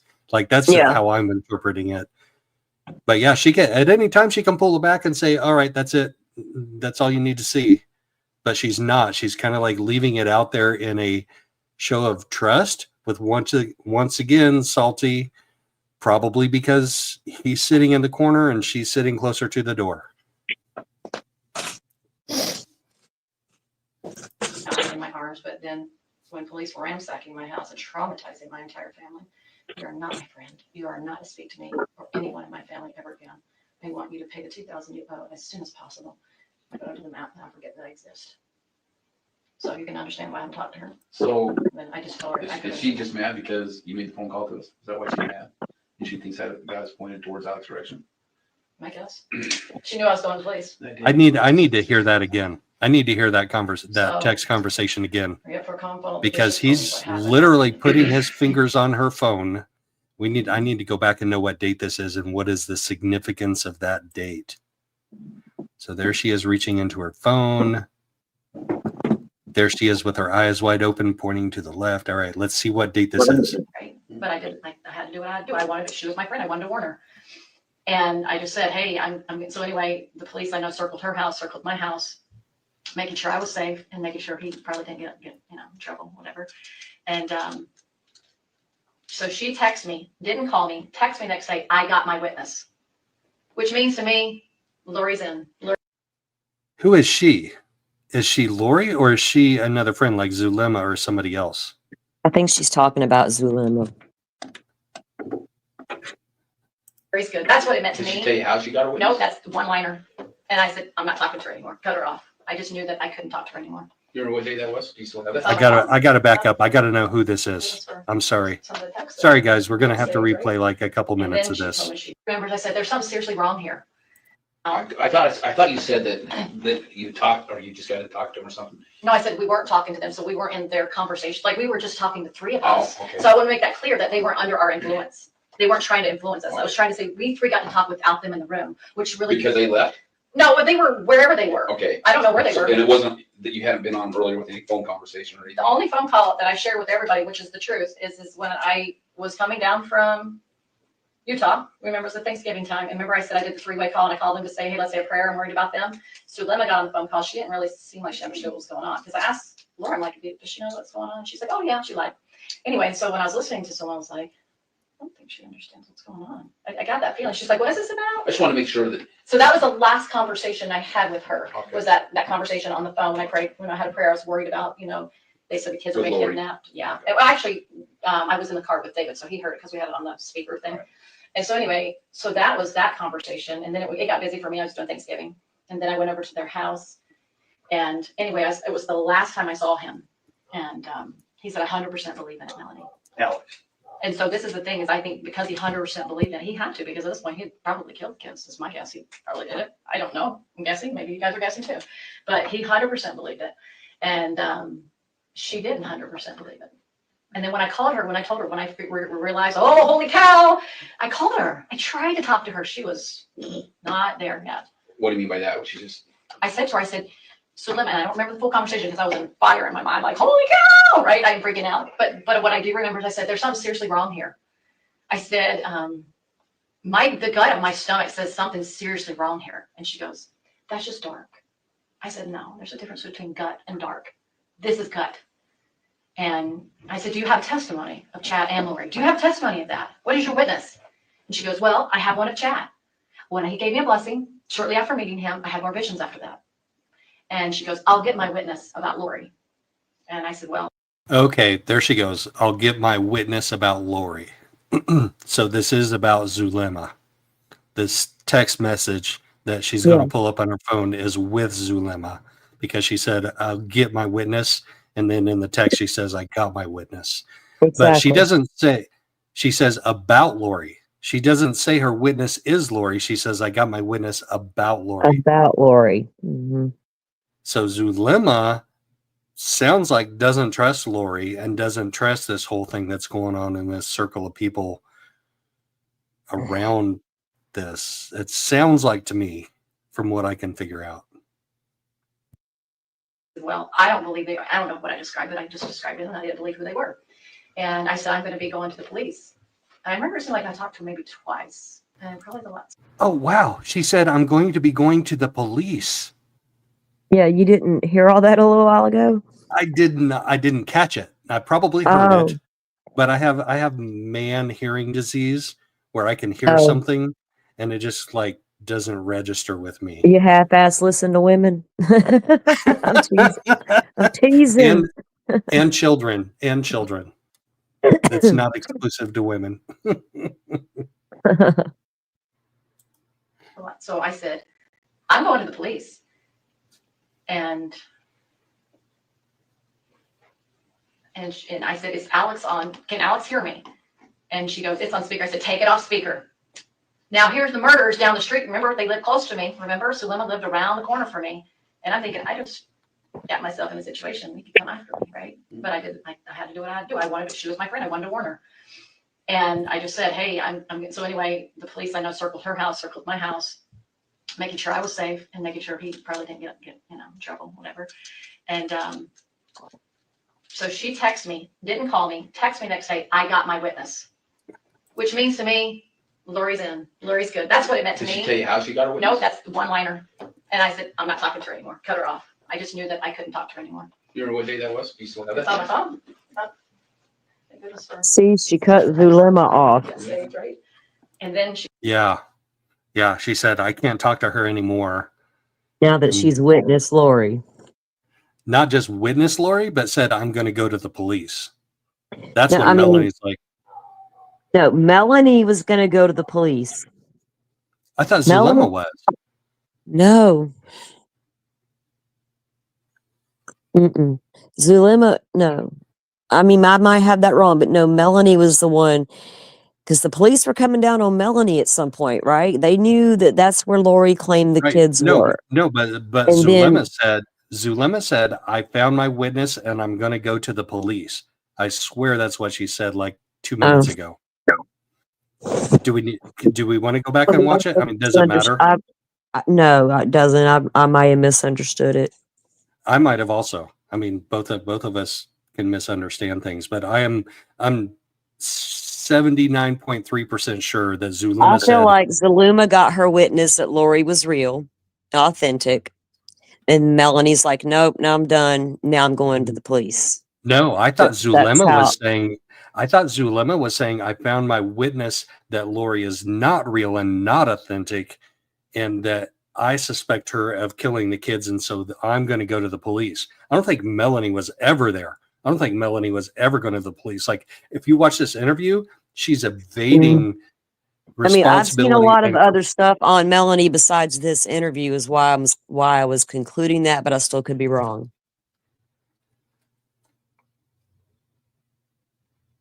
No, Melanie said, Precascent says, Melanie said to Zulema that Melanie was going to go to the police. Okay. Precascent agrees with you. Okay. All right. I heard it wrong, which isn't the first time and won't be the last time. So let's listen to these text messages now. Then she told me she never wanted to have anything to do with me again. At that same time? No. It would be after he died, after Alex died. So she was still under the influence of Lori at that time in her life. So, okay.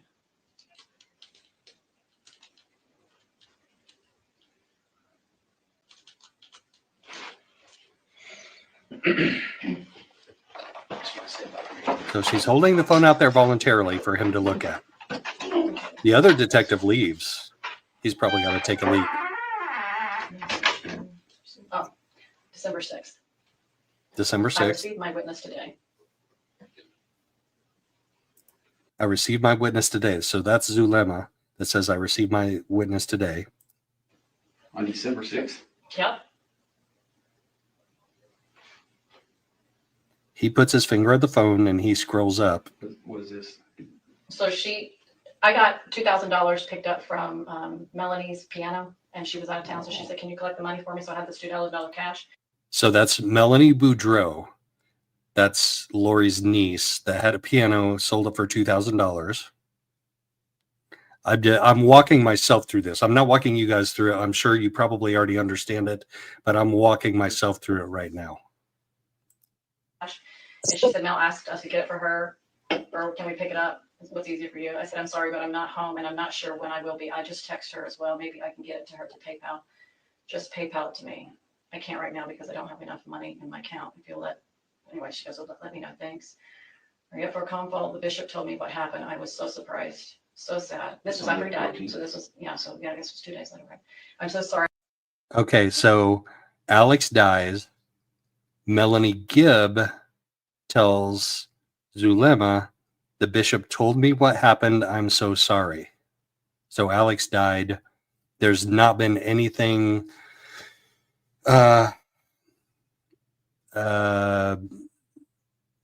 suspicious about Alex's death, except for the fact that he was Lori's brother, and there are a lot of other deaths in her wake, bodies in her wake. So, but no foul play suspected in his death. Sorry, words cannot express how I feel. I'm extremely only surprised at your hypocrisy because of what you did. I didn't have to not only deal with my precious husband dying in my arms, but then when police were ransacking my house. So Zulema is accusing Melanie Gibb of being a hypocrite and says, after my husband died, the police ransacked my house. Traumatizing my entire family. You are not my friend. You are not to speak to me or anyone in my family ever again. I want you to pay the $2,000 you owe as soon as possible. Go to the map and I'll forget that I exist. So you can understand why I'm talking to her. So then I just told her. Is she just mad because you made the phone call to us? Is that why she's mad? And she thinks that God's pointed towards Alex's direction? Oh, Melanie Gibb called the police about Alex's death. That's what it was about. It wasn't about any of the other things going on. It was about Alex's death. And that phone call to the police triggered Zulema and Alex's house being raided by the police, or being whatever, searched by the police. And apparently it was a traumatic experience for Zulema and the kids, which I can understand because they just lost Alex after they'd been married for just a couple of weeks. Melanie calls the police. So if they went and searched his house, she had to have been calling the police about it being suspicious inside their house, not anything having to do with Lori or Chad or any of the other deaths in this case. It was just about Alex dying. Ooh, that's interesting. That's my interpretation. Direction. I guess. She knew I was the one who plays. That day was December 16th. Yeah. So then I put the money under the mat, and that was it. I didn't want to do PayPal.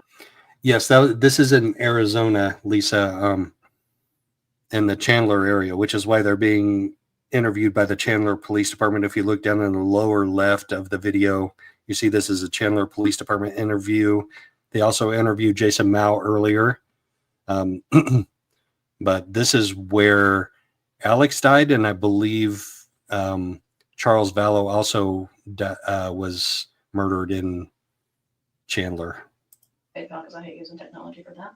So I made sure she wasn't around. And you haven't talked to her since? Have not talked to her, nor have I seen her. Wait, have I seen her? Yeah, I think I saw her a few times passing at the temple, and she wouldn't talk to me. So, and then the temple got closed shortly after. So anyway, I haven't seen her since. Yeah, so one of my friends. Okay, Kresha, so who was the one that said, I have my witness, and so now I'm going to call the police? I need that clarified because I've watched it like 3 times now, and I still don't understand who found their witness for what as it relates to Lori, and who called the police about what. I need your insight, Ms. Difficult Research. I know you've been researching this, and I know you know, and I've watched that part of it 3 times, and I still don't understand, and I'm not going to bore people with it anymore. We're going to keep going with the interview. Kelly, she saw her at the temple after it happened, and she was like, "Oh, Kelly, my husband died. Can you see him? He's here with me." And she's like, "I don't see anything. I don't see spirits." So she's going on about how he was her husband. I mean, she was deceived so much. So sad. It was very sad. Mm. She did not know how evil he was. I mean, all that I've learned about him, it's like he had a good past, you know. That's interesting. Yeah. So I believe her energy work is the one that got her deceived. Because she could communicate through the veil. I had no gift, so you know what I mean. It got her sucked into it. As far as her not letting that go and believing in it and stuff. I'm curious of your opinion. Do you really think she can see through the veil? I don't know if people make stuff up or not. Honestly, Ron, I don't know. I don't know if people imagine things. I really don't know. I do believe people can see things. I believe it's possible. But my feeling about them is I think they can conjure up ideas and thoughts. Like I was sitting with Lori in the temple, and we just hold hands because we just love each other. And she said, "Oh, Heavenly Father and Mother came to me right here, Melanie. And they were talking to me." And I was like, I didn't think she was lying in the temple. I never thought she was making this stuff up. I was like, but on the eternal thing, I think that God wanted me to be a witness for all this. So, and that's a whole different discussion. But somebody needed to be a witness to all this craziness. That would She said witness like 5 times now in the last 5 minutes. tell the truth. So there was a part of me that's very innocent because I don't think you're lying to me. Okay. She just said there's part of me that's very innocent. Does that mean there's part of you that's not very innocent, Melanie? Is that what that means? Is that another Freudian slip? She makes Freudian slips like nobody I have ever met before. There's part of me that's innocent. That means there's part of you that's not. And there's part of me that's not. Like, we've all sinned, right? None of us are innocent except for the day we're born and maybe a few years after that. But she says there's a part of me that's innocent. As an adult, that's, what is she, like 35 years old in this? 35 to 40? I have no idea. I'm a terrible judge of the age of women. But for her to say it that way and speak it that way is telling to me personally. I wouldn't make a very good police officer because I would think everybody was telling the truth that can't see you. And then I learned more about my life, and I'm looking back at my former spouse. I'm going, oh, things I couldn't see before. And it's called deception or manipulation. I wasn't even aware of that. Like, people do that. I didn't catch it because I don't know how to do it. I don't understand it. But when you experience it, it's painful. I'm gonna get a little personal with you here and ask some personal questions, but I'm curious with your relationship with your previous husband. Was that relationship with your previous husband kind of in turmoil before Chad and Lori showed up on scene? Oh, absolutely. We had challenges for the whole marriage. Okay. Yeah, it was a hard marriage. Did Chad? Did they encourage you? So there's a bit of history I didn't know about Melanie. She was married, and according to her, in a difficult marriage, which isn't surprising and isn't unusual, but she got divorced after she met Chad and Lori, and eventually she married somebody else that we learned at the beginning of this interview has moved to Utah and is up there waiting for her to move up from Arizona as of the time of this interview, which was April 30th of 2021. That I didn't know. So she got a divorce sometime in her interactions with Chad and Lori. Her ex-husband should probably feel pretty fortunate that the evil spirits weren't unsuccessfully cast out of him, so he would have to be unalived by Alex Cox or other parties. Yeah. Actually, they discouraged me. Did they really? Well, they were saying, oh, I see you. This is what he would say at first. I see you and your family going to a mountain in camps, and I see your husband and your family with you. But he gets upset and he leaves the camp, and then he shortly dies after that. So then that was one thing he said. And then at one point they said, he's not dark, but he has just dark spirits around him. Because I remember out of the blue, he's like, oh, I checked your husband, and he has attachments to him. So I just took the attachments off him. I didn't ask him to do that. Nor did I even think that he had them. Do you know what I mean? So that was right in the beginning. And so then I said, and then anyway, I had a hard day one day with Brendan, and I told him months, like right about the time I met Lori, I remember standing with my husband, and I said to him, if you don't stop talking to me this way, I can't do it anymore. You're going to have to make some changes. I mentally, I can't talk. I can't handle the way you talk to me anymore. I can't do it. I remember he has this scratching thing. He just started scratching his arm with his eczema. And I was, and then we had a discussion once, and I said, you see how you're talking to me? I said, that's the meaning. Do you understand? And he goes, that is? And I go, yeah, it is. I'm just trying to figure out, you know, he always had his reasons. And then, anyway, so I went out for a walk one day, and I just. Oh, she just did da-da-da-da-da. Who else do we know in this case that does da-da-da-da-da? Oh, could it be Lori? Could it be maybe? Da-da-da-da-da. All right, we got to back up 30 seconds just so we can hear da-da-da-da-da again.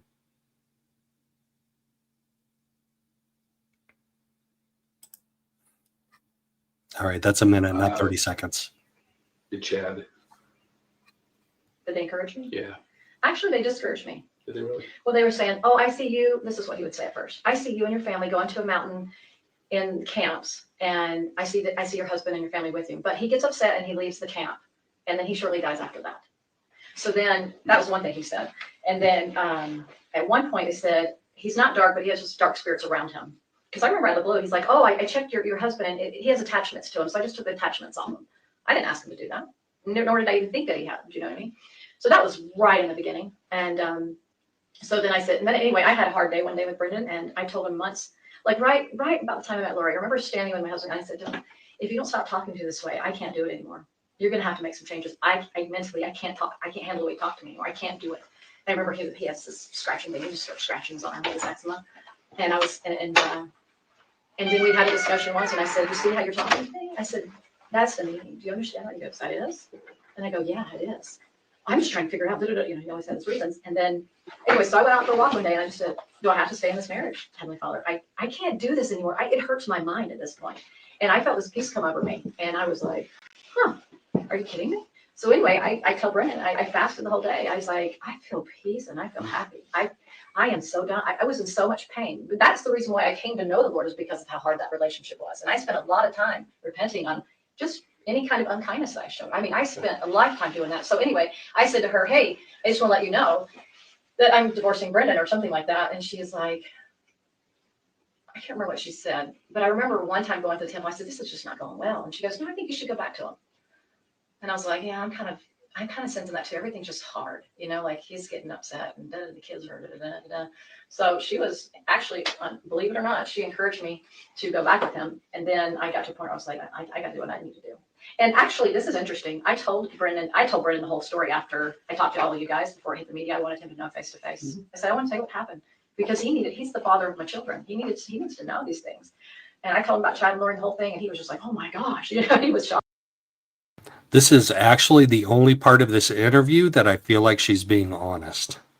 Like, this is the first time in this entire thing that I feel like she's being honest when she's talking about divorcing her husband and being honest with him about how this all went down. Like, it just seems genuine to me. So I've called her out for being potentially deceptive in the past. So I'm going to call her out for a potentially honest part right here. Everything's just hard, you know, like he's getting upset and the kids are So she was actually, believe it or not, she encouraged me to go back with him. And then I got to a point where I was like, I got to do what I need to do. And actually, this is interesting. I told Brendan the whole story after I talked to all of you guys before I hit the media. I wanted him to know face to face. I said, I want to tell you what happened because he's the father of my children. He needs to know these things. And I told him about Chad and Lori and the whole thing. And he was just like, oh my gosh, you know, he was shocked. He goes, well, probably a good thing you divorced me. Because they probably would have tried to come after me like they came after Brandon. And I said, who knows? And I thought, wow, that was the statement of the year. I'm gonna ask a question, and I do so with a little bit of reserve because I don't want to sound too. It's gonna be a weird question, but it is what it is. You know, you can. Do you ever feel like that with Chad? There was ever a point in time that Chad was wanting to bring you into any type of relationship? I never felt that from him. He did contact me, but I never felt that. You know, the thing that him and Lori did, I never felt that kind of a romantic, no. But one time he contacted me, and I'm sure I shared this briefly, 6 months before I met Lori. He texted me on Messenger and says, hey, Melanie, I just finished my last book, and I'm going to be in Arizona. Do you think you can help me with a get-together? I was like, So Melanie knew Chad 6 months before Chad met Lori. That's interesting. I didn't know that. I'm learning so many things from this interview. sure, I'd love to. And then I contacted Jason Mao. And I said, hey, well, Chad's coming to town. Why don't you guys both do a duo together? And so they both were like, he's like, sure, that's fine. And so then I got the word out, like, hey, they're both coming to town. So anyway, when I picked him up, I'm so glad I did this. I picked him up from the airport. I had somebody in the car with me. Glad, you know, because who knows? I don't think anything, he would have said anything about these multiple lives. He hadn't told me about that, so I didn't know anything about it. But I had, her name is Janelle Little. She was with me and her daughter was with me. So No, we have not gotten into that weekend yet. We still have 27 minutes left on this interview. So we're still getting to that right now. She's talking about meeting Chad, who came into Arizona after he wrote his last book, before Chad met Lori. And she's talking about how she was relieved that she had somebody in the car with her picking him up from the airport. Like, is that not bizarre? Like, if this not is a pure spiritual, religious group that you're in, why would you feel worried about? But, you know, whatever. She just said she was relieved to have somebody with her when she picked Chad up from the airport in Arizona. So anyway, we went to the place that he was going to speak, and then we had a lot of craziness going on with air conditioning. But anyway, and then I said to him after, you know, it was all over, I said, do you mind giving me a priesthood blessing? I could really use one right now, you know. And I looked up to him at the time. I thought he was just very visionary, and which I don't even think he's a visionary by the record now. Now, maybe I said it earlier on, but now that the more I learn and ponder, I'm like, she so hedges on this. I thought he was a visionary, you know. Oh, but I don't believe that now. Now that he's been accused of killing his ex-wife and Lori's kids, I don't think he's a visionary anymore. Good grief, this lady. Like, she knows no bounds. I can't use the word depravity because I don't know that she's depraved, but her something knows no bounds. Somebody fill in that blank right there. Her blank knows no bounds. I'm like, I think he made it all up. Anyway, so he gave me a little, it was just a nice little blessing. Anyway, but he never, I didn't feel like he was trying to come on to me, or maybe he used me just to get his book sold there. But when he met Lori, it was a totally different energy than when I met him. So that's just let you know. Of course, I never had any type of interest in him at all. Because you can tell. When he met Lori, there was a total different type of energy. In other words, when he finally met me, he wasn't attracted to me as he was to Lori when he finally met Lori. Good grief. He was not somebody to be attracted to. But plus I was married too. Let's talk a little bit about the night that you were at the apartment in Rexburg, the night that we believe that JJ came up missing. Yeah. If I recall right, you guys. Oh, we're getting there. We're there, Kresha. I think this is that part. I got to back it up like 30 seconds. And we got to pay attention here, guys. Pay attention. Just letting you know, of course, I never had any type of interest in him at all, because you can tell why. So he was not somebody to be attracted to. But plus I was married too. Let's talk a little bit about the night that you were at the apartment in Rexburg. The night that we. Let's talk a little bit about the night that you were in the apartment in Rexburg. So she's from Arizona, but she's up in Rexburg that night. Do I get that right? I believe that JJ came up missing. Yeah. If I recall right, you guys were doing a cast, and Alex had already taken a podcast. Yeah, I know what you meant. and Alex had taken JJ, gone to his place on the way. We know that then he brought JJ back. Do I need to? I can't. Okay, I can turn the volume up a little bit because this guy's voice got just really low. So she's in Rexburg in an apartment, and Alex takes JJ somewhere.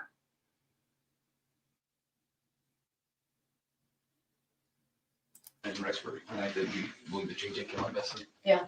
If I recall. The night that Kresha, what does he say there? The night that JJ what? That night when she was in the apartment in Rexburg, and the night that JJ what? I missed that. Or maybe he used me just to get his book sold there. But when he met Rory, it was a totally different energy than when I met him. It was just letting you know, of course, plus I was married too.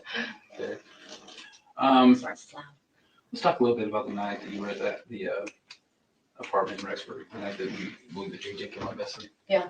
If I recall right, you guys were doing a cast, and Alex had already taken a podcast. Yeah, I know what you meant. and Alex had taken JJ down to his place on the way. We know that JJ. And Alex had taken JJ down to his place. So Alex had a place up in Rexburg? Oh, good idea. Good idea.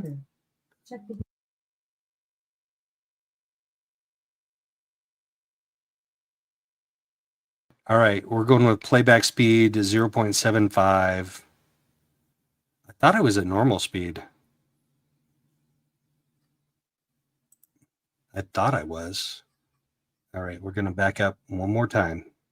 This is a critical part of this interview. Or maybe he used me just to get his book sold there. In Rexburg, the night that we believe that JJ came up missing. Yeah. If I recall right, you guys were doing a cast, and Alex had already taken a podcast. Yeah, I know what you meant. And Alex had taken JJ down to his place on the way. Okay, yeah, Alex had taken JJ down to his place. Okay, I caught that. Oh, then he brought JJ back. Then he brought JJ back. And because I don't have any paperwork right in front of me. She is self-soothing. You see her stroking her neck. She has not done that at any point in time in this interview. She is self-soothing right now. That is a classic self-soothing technique. And a little weird too. He went upstairs with JJ. He went upstairs with JJ. Is that what I remember? Did you remember, you mean like when we were doing the podcast and then he came in the door with you sleeping? Yeah. Yeah, I kind of went that way. So he goes up. So we were doing the podcast and he came in the door with JJ and JJ was sleeping. Upstairs. And Took him upstairs. do you know where he went when he went upstairs? Just kind of, oh, well, yeah, because we went. She shakes her head no, and then she says, oh yeah, well. To the Lori's room because he wasn't in David's or my room. Those rooms are empty, so he had to have been in there. And then you didn't see him again that night. Who? JJ? Alex. He left. No. And Jay left. Alex left. JJ supposedly was in that bedroom upstairs. JJ's still up there. Yeah. And I never saw JJ either. Right. But And I Alex never saw left. We JJ watched either. him leave. Yeah. Well, we heard the door open and close, and we probably said like good night or something. You know. I mean, maybe we're podcasting. Who knows? Do We you, could have do waited. you I recall don't know. seeing him walk out with JJ? Not walk out. No, just walk in. Okay. Just walk in. That's right. And when he left the first time, we didn't see him take him. We just know he had him because she said that he didn't take him. Right. I don't recall that. I just remember he wasn't there. But the time he left, Mm-hmm. so he brings JJ in, and then he leaves again. He did not take JJ out of the room or out of the apartment. Mm-hmm. Okay. So you get done with your podcast, everybody goes their separate way, and everybody goes to the bedrooms. And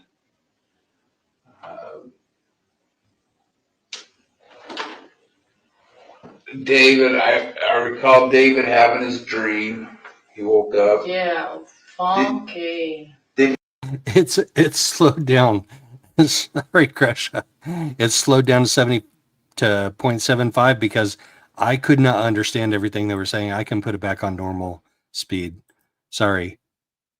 You're not on drugs. I'm not on drugs. It was 0.75 speed. Sorry.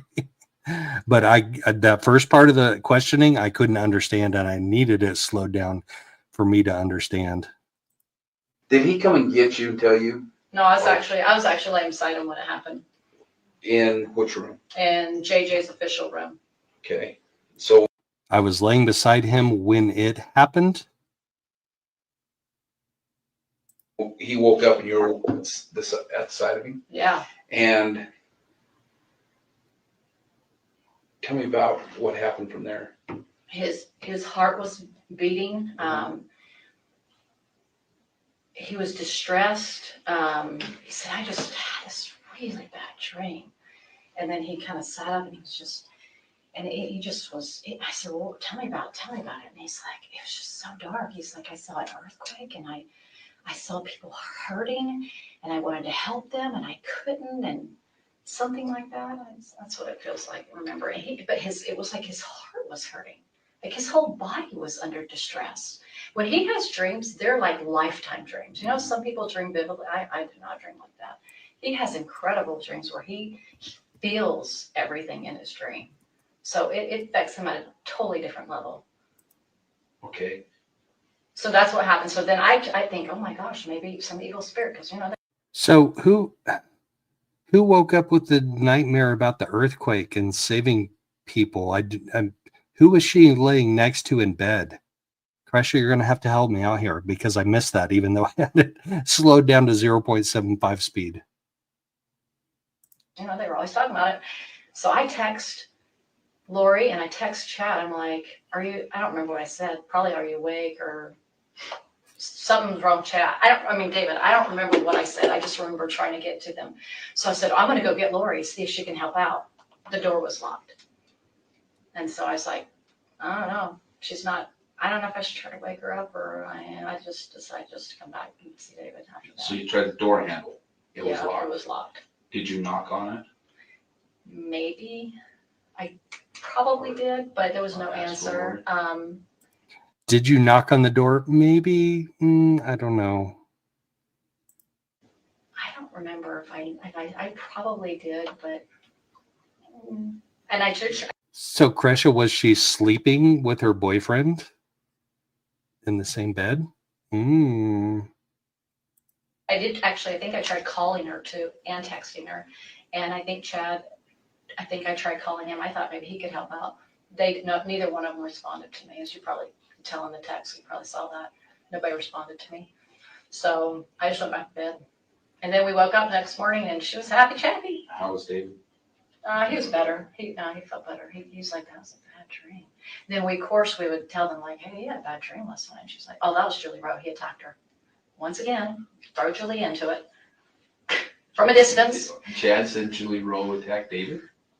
Well, Lori probably said it, but she always went through him. So when I say it's kind of they're both. They who knows? They both. And then I don't even know what I believe anymore. What she says that he says, because she's such a liar now. At this point, I'm like, I don't know anymore who said what. But between the two of them, they came up with it.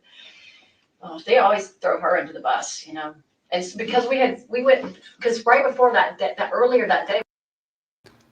Whoa, they always throw Lori under the bus? Is that how she got convicted of 3 murders in Idaho and is sentenced to 3 life sentences in Idaho and on trial for another one in Arizona and conspiracy in Maricopa County? Because they always throwing her under the bus. That's funny. She still got Lori's back. That's funny.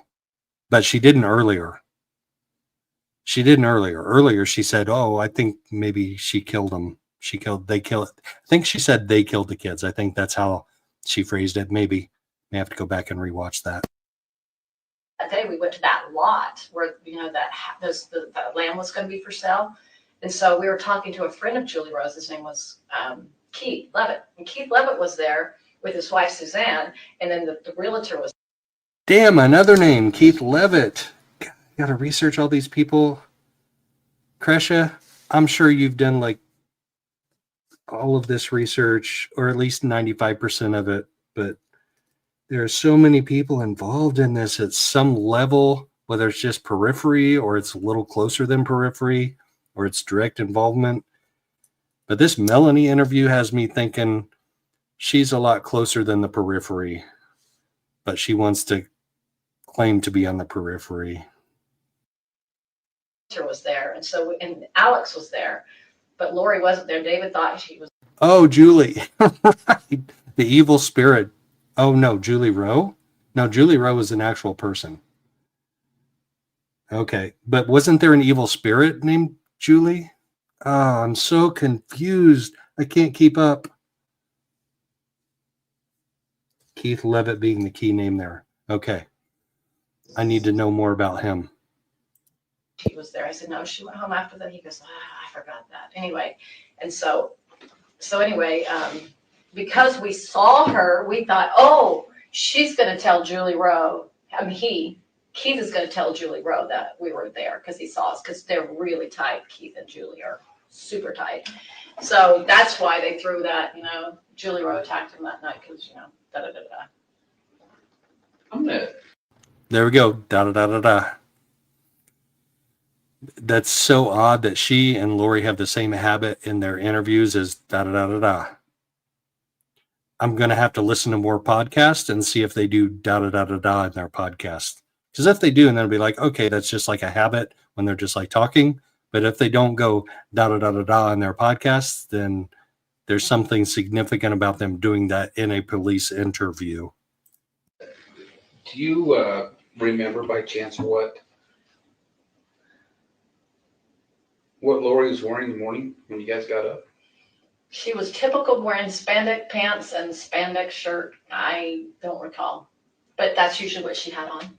Was it the same clothes that she had on the night before? Oh gosh, I do not remember. I know that's kind of a tough one. I don't remember details to stuff like that. It's not one of those things I pull unless it stands out for a reason.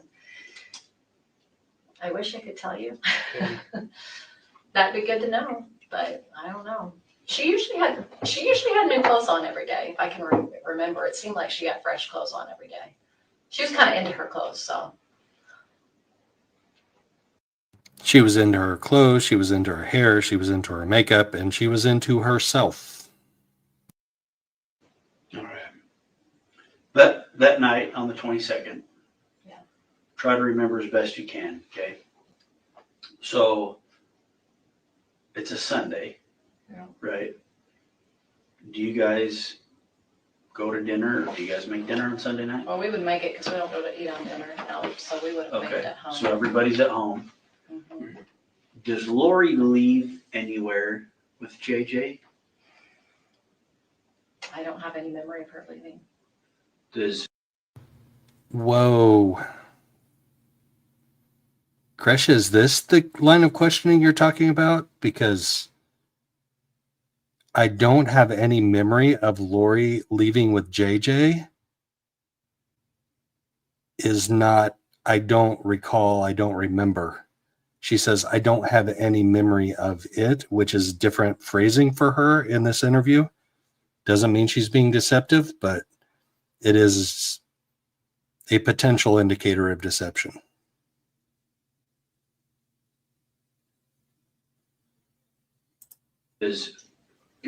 So you sent a text. Correction. Lori sent a text to you around 8:30 that evening, saying that something to the effect of, "Hey, I'll be there." Did you just see her stand up out of her chair? That is the first time she has done that. That is the first time she has done that in this interview. She's like, I'm getting a little uncomfortable. You're asking me some uncomfortable questions here. There shortly. JJ woke up. She's getting him back to bed. Do you know where she was at or where you were at when she sent that text? Gosh. Man, that doesn't even sound familiar. Maybe at Alex's house. I mean, that's the only place that she could be. Do you have that conversation with her on your phone right now? No, I think I deleted everything. What? She just showed a text conversation she had with Zuzu, and now she's asked about a text conversation with Lori, and she says, I think I deleted everything. How do you have the conversation with Zaluma, and yet you deleted your text conversation with Lori? Damn, this last 18 minutes is going to take us an hour, folks. Thanks for hanging in there. There's 12 watching right now. I appreciate y'all being in here. Kresh, I really appreciate you being in here. You're contributing so much to our understanding of this. I was freaked out when it happened. Sorry. I wish I would have kept it on. Sorry. Whoa. I was freaked out when it happened, so I just deleted everything? Really? Really? If somebody sent me a text that I thought inculpated them in some type of a crime that involved the deaths of children, I'd be like, police, take my phone and examine it, extract it, and realize I had nothing to do with this. But she's like, no, I'm going to delete it. I'm going to delete my conversation with the person that's accused in the murder of 2 children. So, and I can get that. So say it again. So who's speaking? Say it again. So Lori. She texts me and says something to the effect of, I'll be there shortly. I'll be there shortly. JJ woke up and I'm trying to get him back to sleep. And that was at night. It was about 8:30 at night. Well, okay, because we didn't do the podcast yet. Okay. We started the podcast like late because I remember thinking, man, I can't stay up this late. I'm an early bird. Like, come on. We started late. She's an early bird too. So it must have been, my guess is that it must have been at Alex's house getting him to sleep over there. I'm guessing. So I'm just going to make some guesses. That's that, because she would never have gone up to Chad's. So Alex had a house in Rexburg too. That's interesting to me. Because was that his primary house? He had a sister that lived in Rexburg. I wonder if that was his sister's house. Like, he didn't strike me as the guy that had a house in Chandler and a house in Rexburg type of guy. Just gut feeling. So was it his sister's house and they're calling it Alex's house? I don't know. Chad's house because Tammy was there, right? So where else in the world would she go? I have no but idea. And that's why I'm asking if you remember her, if you remember being alone in her apartment with her not there. Because if she's at Alex's, you're alone in her apartment. I could have been upstairs or something. Maybe I was talking to David, who knows? So, and that's why I'm asking if you remember her leaving and JJ not being there around that time. Probably. Woo! Oh, that facial expression. We got to replay that for that facial expression when he asked her specifically about being in Lori's apartment without JJ or Lori there. Watch her facial expression. If you remember being alone in her apartment with her not there, because if she's at Alex's, you're alone in her apartment. I could have been upstairs or something. Maybe I was talking to David, who knows? So, and that's what I'm asking. Yeah. If you remember her leaving and JJ not being there around that time. Probably, because that's when he was no longer there when we did the podcast. And so somehow, I think I was upstairs. That's what I feel. That's what I feel. That's what I feel. If you have a specific memory, you say, I remember. If you don't have a specific memory, you say, I don't remember, but you don't say, that's what I feel. If you say, that's what I feel, then what you're saying is, that's what I feel like I should be telling you now to not incriminate myself. I just don't remember that detail because I had any reason not to remember that. You know, I didn't know anything was going on, so I didn't have a way of associating it with anything. I just knew I was going to do a podcast, and that was it. And I didn't prepare for it because I never prepared for the podcast. I just So. I never prepare for podcasts. I just blah. The first time I was a guest on somebody's live, I did 4 hours of research for 1 hour of content. That's just me though. I'm a weirdo. I'm a research freak. I openly admit it. Oh crap! Where did we go? Guys in the stream, that's pretty intense. Anyway, it was bad. And so after you went and knocked on Lori's door. I don't know if I know I did this. I think I went forward too My far. guess is There we go. So. We're back on track. And that night when David was having his dream and you send the text to the chat. And understand, I'm not casting any judgment here. Yeah, that's okay. But were you and David sleeping in the same room? Or That night we were. I think so. Yeah. Okay, so in which room, if you're walking down the hall, which room were you in, the right or the left? It depends on which way you're walking down the hall. So if you're walking away from Lori's door. Away from Lori's door, towards the room. Towards the room. So David's, he was assigned that room. And then the first night, David wasn't there for a few nights. So I was in Tylee's room. So that was the room that I stayed in. So when her boyfriend wasn't there, and I'm pretty sure Cresha just told us that she was married at the time, she was spending the night with a boyfriend in this house. What a messed up society that is, though, that they all had. But when her boyfriend wasn't there, she stayed in Tylee's room. How messed up is that? And then he stayed. So left room, and it had the mattress on the floor. Okay, so that night you guys were in the left bedroom. Yes. Yeah. And the nights prior to that, you were in the right bedroom. Yeah, I was a couple. I don't know how many nights. I know at least I was like 1 or 2 nights in Tylee's room. I know that. I just gotta remember when he came. So she was in Tylee's room a few nights before Tylee was unalived. It'd been the first night that he got there. Which night was that? And she's just so casually discussing this, like it's you're talking about a lunch meeting you had with a bunch of work colleagues or a bunch of friends, or a dinner with a bunch of friends. Like she's so casual. Look at her face right here in this still shot though. Look at her eyebrows covering her mouth guarding. Yeah. Mouth guarding means she's trying not to lie, or she's trying not to tell the truth. Maybe she's definitely mouth guarding though. Do you remember? I don't, but you guys shared the same room the first night he showed up at the apartment. Probably. Because he was. I was there like a day or 2 before he was. Because didn't I get on a Wednesday? I think a Wednesday and Thursday. So I would have been in the room Wednesday and Thursday in Tylee's room. Okay. And then I think he was there 2 nights. I think. So I think I was there for a total of 4 days, and then we left on the Monday. Saturday, Sunday. I know that was 5 days. Anyway, sorry, they blur.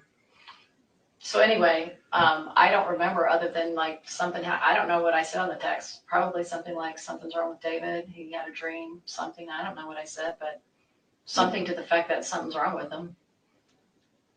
I just thought, man, maybe somebody evil spirit. That's all I could think of. That's all I could think of. Because I was like, why is he traumatized in this dream? It's pretty intense. Anyway, it was bad. And so after you went and knocked on Lori's door, I don't know if I know I did this. tried the handle. My guess is I probably knocked, but I just decided to come back. I was like, well, she's probably sleeping, so I'll just leave her alone. And then you guys. I hate waking people up. It's not my favorite. So what was your intent in going in there? To see if she could come and help with a blessing. Like if she had some, it's like, hey, David's wrong. Can you, do a blessing? Help with that, because that's what she was into. So that was my intent. Because I thought maybe she would know what was going on, because she seemed to have all these, experiences with the other side of the veil and Jesus all the time. Like I thought, well, man, maybe they can help out. Okay.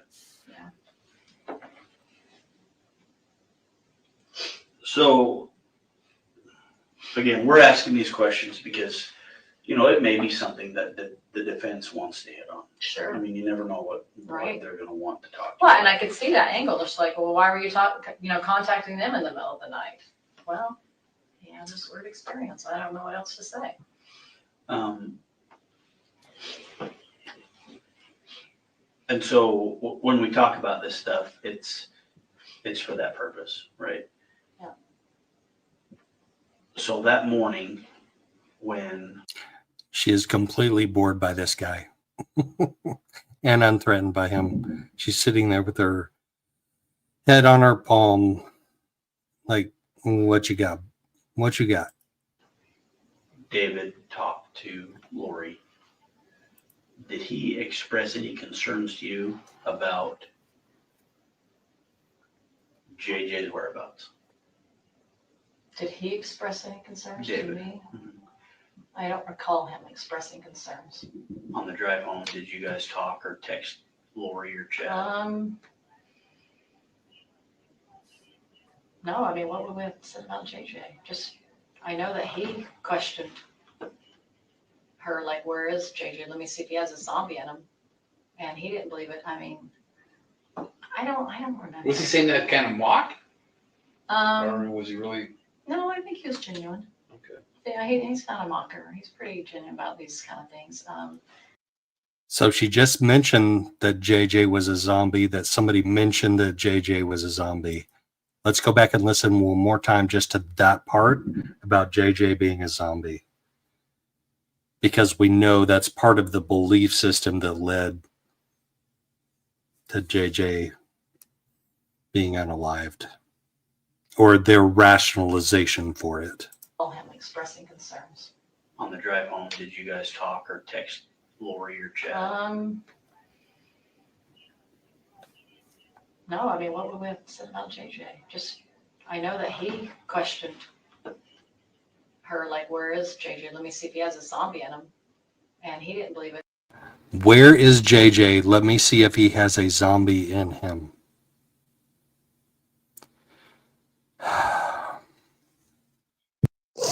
I mean, I don't remember. Was he saying that? Are you back, Salty? Did you take a break? I've been laying here listening, kind of. Is this not bizarre and disturbing? It always has been. It always their whole thing. It's just how it kept brewing and growing in their belief system, and then it took those kids going missing before anybody decided what they were doing was bad. Buying into this evil spirit possession stuff, and Chad becoming their prophet, and he could vision and see the future. This is all crazy, but it's not just religious faiths, but cults. Historically, why do people follow these individuals? and get wrapped up in them. You know what I mean? It's always been a weird thing to me as to what would cause people to be so weak-minded, I think, that they buy into this stuff. I don't get it. Yeah.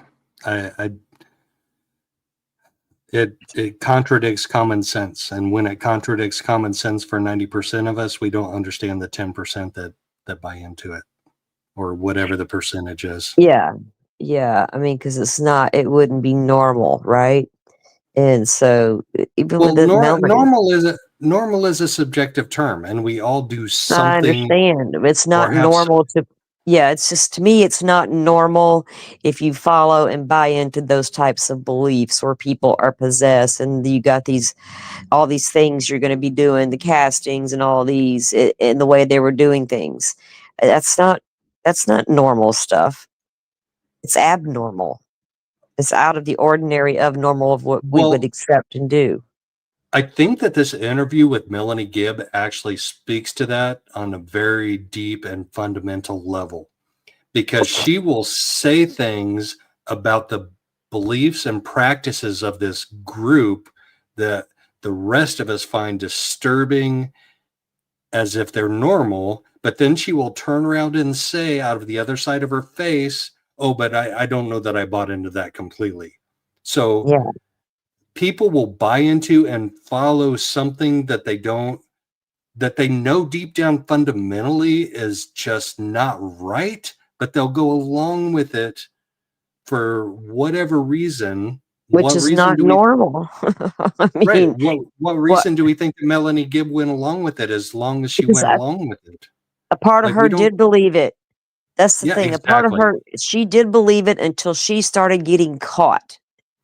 Then she decided, oh, maybe I don't believe in it as much as I thought I did.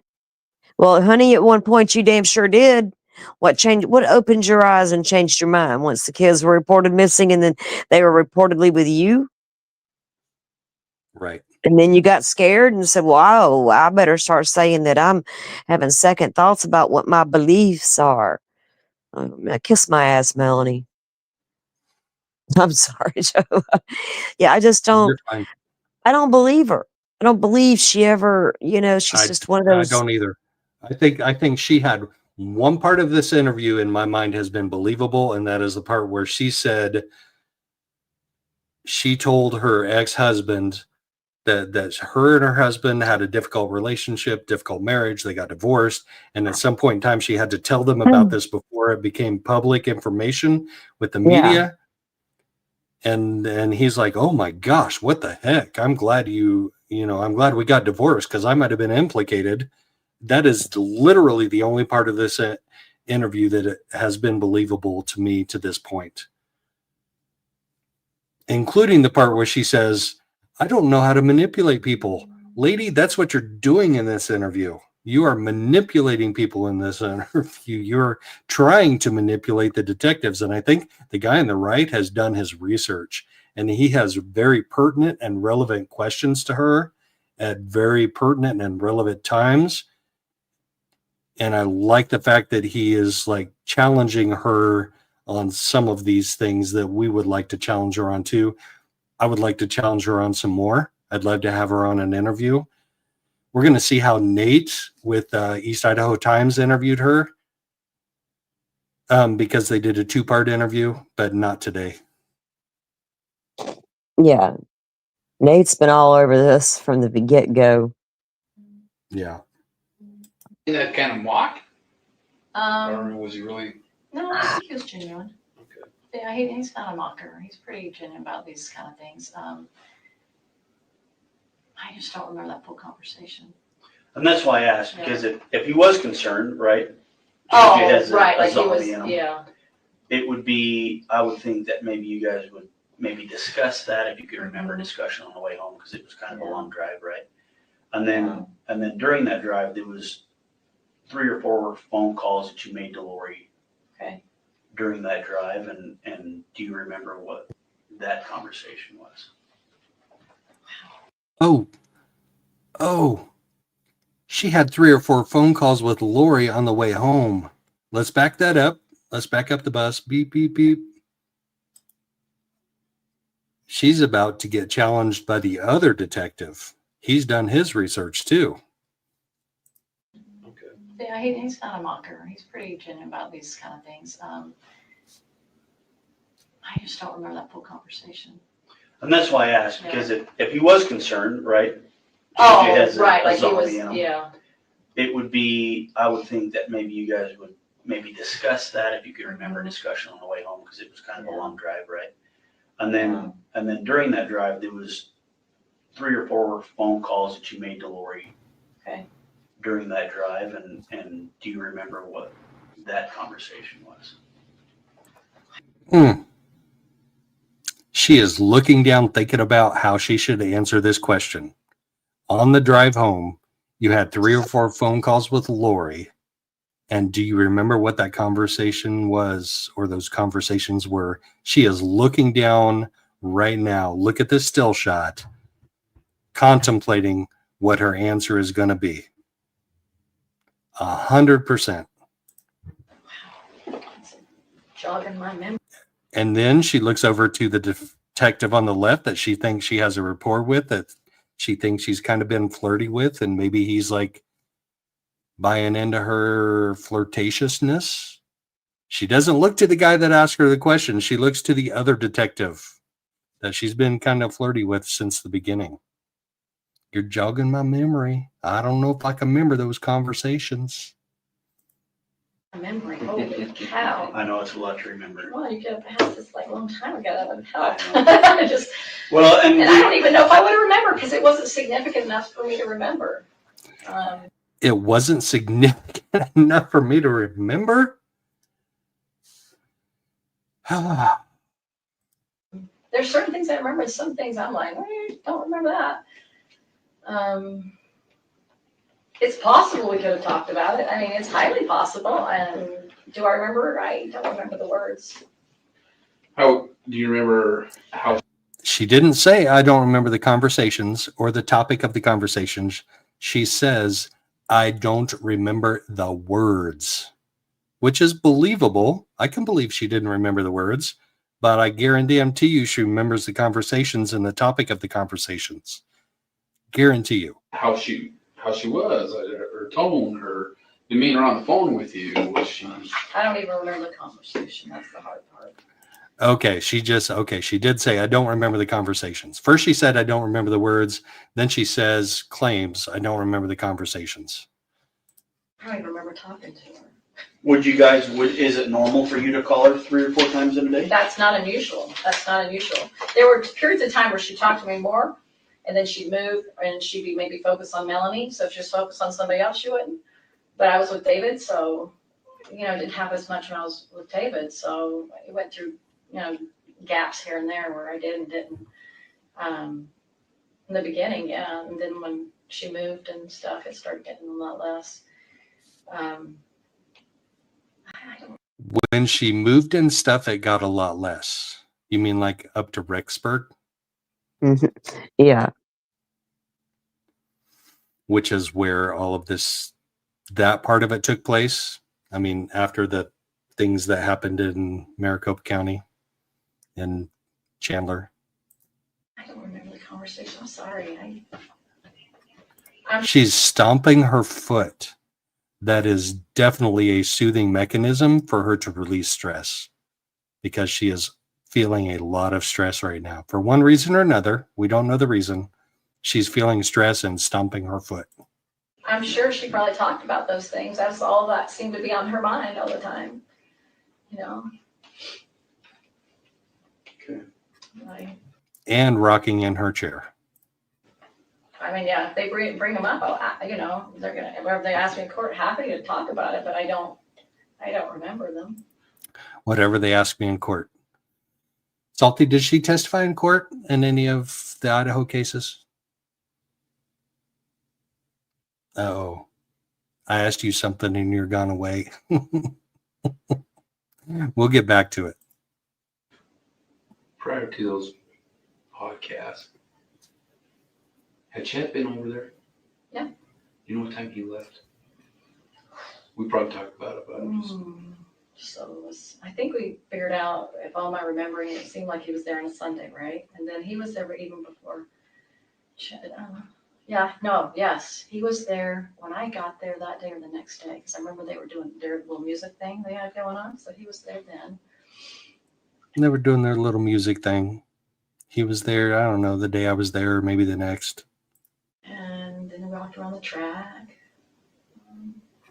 Wednesday or Thursday, I don't remember. And he was there. I'm thinking it was Sunday. I mean, I know. Okay, yes, it was because David and him saw each other, of course. Okay. Yeah, so he definitely was there on Sunday, or we interacted with him on a Sunday. Was he at the house on Sunday? It was anyway. He was at one point. I remember he was in the kitchen at one point, and I remember David was there. So I just remember they were both in the house at the same time. Do I remember? So she was in an apartment with two people who have been convicted of murdering the children. And she is casually remembering when he might or might not have been there. Obviously, this was before the conviction, so I'm not insinuating that, but she knows. She knows. Do I remember exactly when it was? No. But he always seemed to like to go home because of his wife, so he didn't want to upset her. She is really super rocking in that chair. Like she's bouncing in it. Like it's a bouncy chair for her. That feeling, something like that. So he probably didn't stay too late. And he was not there when we did the podcast. He was gone already. I bet you got a lot more information because of the text, so you guys know a little bit more about their whereabouts. They were always texting each other. But who knows? You know more than me. So She just told the detective, you know more than me? Lady, I don't think so. I don't think he knows more than you. That's why you're in this room right now. And why we have 7 minutes more left on this interview. And then we'll be done. I promise, people. I am so grateful for you guys hanging in here and getting through this. It's the first time I've ever seen this interview, and it is blowing my mind.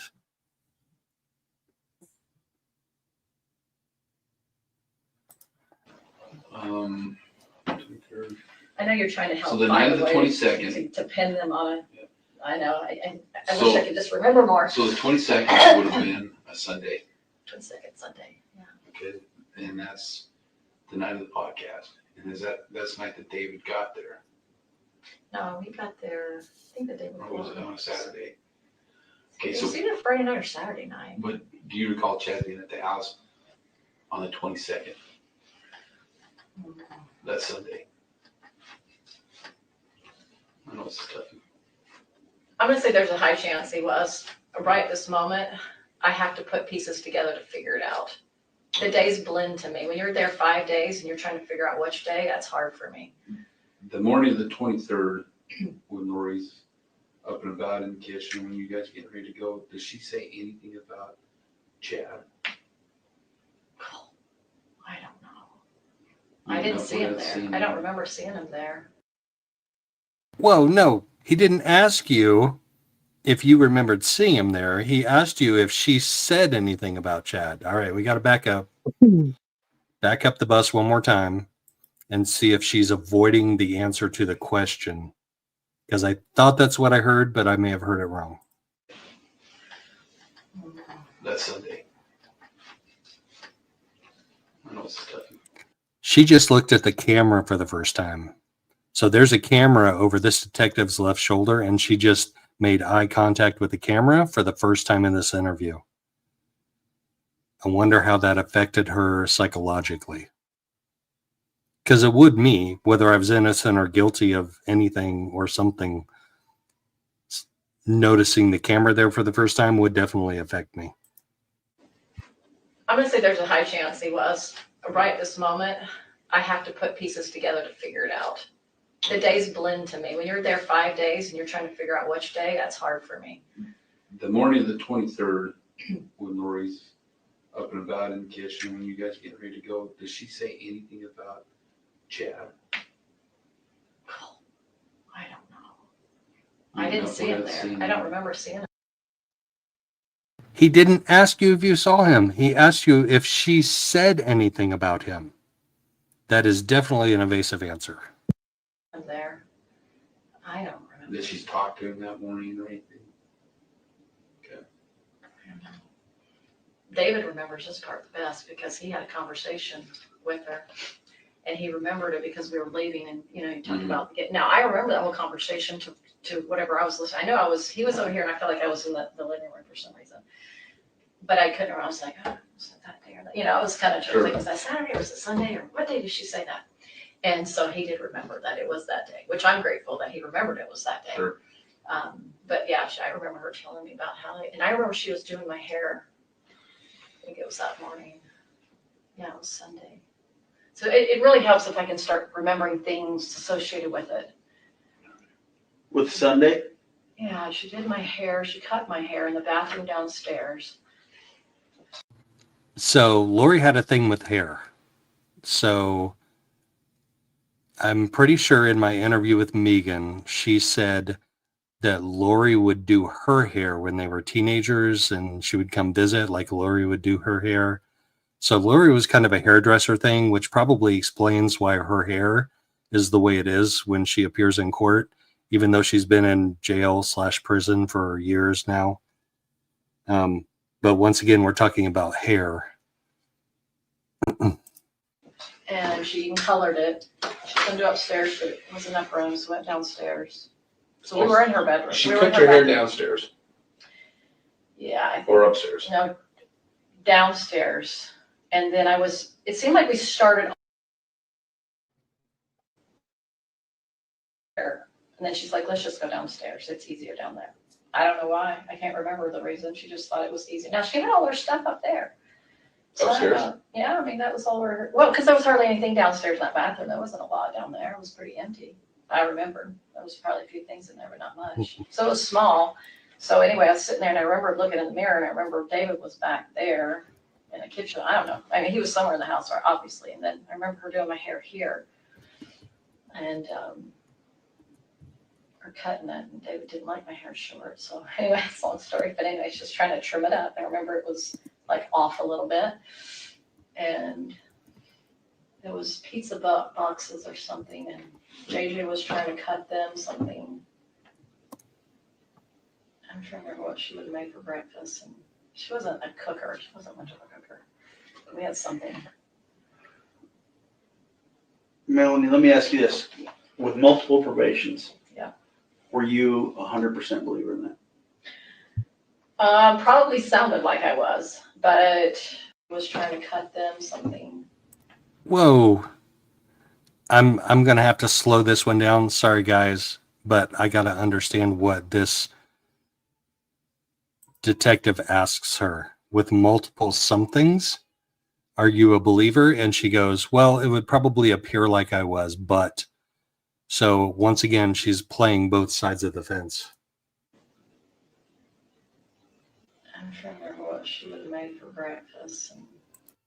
And we had something. 100% believer in that. Was trying to cut them something. I'm trying to remember what she would have made for breakfast. And she wasn't a cooker. Self-soothing, rubbing her upper lip. We had something. Melanie, let me ask you this. So he's going to ask her a question about multiple somethings, but look at the detective on the right. He has been engaged with her in eye contact the entire interview. And then here, an hour and a half plus into this interview, she looks to him for eye contact and he's looking away at his partner. So she has no choice but to look over to his partner. So what is up with that? Like he's been making eye contact with her and indulging her flirtatiousness more or less the entire interview. And now all of a sudden he refuses to make eye contact with her at this point. And this is the point we're talking about some critical stuff with the disappearance of the children. So, all right, let's hear what this other detective has to ask her. With multiple probations. Yeah. With multiple probations? Does he say multiple probations? Were you 100% believer in that? Oh, were you 100% a believer in that? So multiple probations must be like a dog whistle type of phrase. All right, I get it. We're going to go back to normal playback speed. Probably sounded like I was, but It probably sounded like I was. In other words, I'm not sure what electronic text messages or phone calls or recordings you have of me, but you know, probably maybe on some of those it might have sounded like I was a believer in multiple probations. That may be like a fringe LDS type of belief type of thing. And I think I may know what they're talking about, but I may not. So I'm not going to speculate right now. But anytime somebody says, well, it may have sounded like I was, that's like total politician speak. That's like what our politicians say. Well, it may have sounded like I was for this, but now I'm for this. there was always that question mark. Everything's a question mark for sure, but did I sound like I believed in it? Yeah, I tried to. I tried believing it at times. She'd tell me stuff like, and then sometimes I was like, I don't like this. Gosh, I'm Lee. not. Yeah. Well, I had to live very many lives. Gosh, what was your lady. spiritual name that you used? Okay, yes, multiple lives. So multiple probations is if you live a life and you don't meet the level of glory or perfection that you're supposed to, then you get another chance to come back to the earth and try it again. I'm pretty sure that's what multiple probations means because she mentioned multiple lives. So get to the earth and you screw up, you don't quite get to the level of perfection you're supposed to, then God gives you another chance and you can come back. So it's definitely fringe LDS, but it is definitely tied to LDS philosophy / doctrine. Phoebe. I don't remember. She had another name for me. Man, it's the memories. And then how were you related to her? She just talked about memories. Was she talking about memories from past lives? Or how were you related to Lori? So she was Joseph Smith, but I forgot his name now, but one of his descendants, right? One of his great grandfathers. So he was his great Joseph Smith. Anyway, her name was Mary Smith, and he was whoever the other Smith man was. I forgot his name now. I used to know. And I was the oldest of all her kids, and I was Phoebe. And then the last one was Christina. She would have Christina, I think, at the last or the second to last, something like that. She had like 10. With the same father? Yeah, so that she only had one husband in that one, according to her. Now, I don't believe So this ties her name back. was Mary. This ties back to what Kresha was telling us about the lineage and family lines related to your level of prestige or whatever in the Mormon church is related to your lineage. What I think we're hearing from Melanie Gibb right here is you can just make that shit up. Like you can just tell people that you're the great grandson of Joseph Smith or his wife or whatever, and that gives you prestige, or you can give yourself prestige through claiming that. What's funny about the Mormon Belt that I've talked about before, Idaho, Utah, Arizona, is that most of the people out here that have any true lineage are descendants of Brigham Young. Like Brigham Young was the prophet of the church when they got to Salt Lake City. When they came over those mountains and they saw the Salt Lake, he said, "This is the place." Then that was Brigham Young. Joseph Smith was way back there in the east. Like he was shot and killed / martyred, whatever you want to call it. I think in Nauvoo, Illinois, if I remember right, or Carthage, Illinois. He was killed way back then. So Brigham Young and his descendants are the ones that are out here in the West. Like Steve Young, who is the quarterback of the 49ers, was literally a direct descendant of Brigham Young. And that's BYU is Brigham Young University. So this whole lineage thing, it sounds like people like Lori and Chad are just making up their like lineage tied back to Joseph Smith. And I'm sure there were descendants of Joseph Smith that did come out on the wagon trains out to Utah and Salt Lake City. I'm sure there were, absolutely. But there's also a Reformed Church of LDS that claim that they have the true descendants of Joseph Smith as their lineage of their leadership. So it's all a convoluted mess, and you can just kind of make it up, apparently, if you're Lori and Chad. And that's what I think she's kind of saying here, which is why I wanted to stop and educate y'all.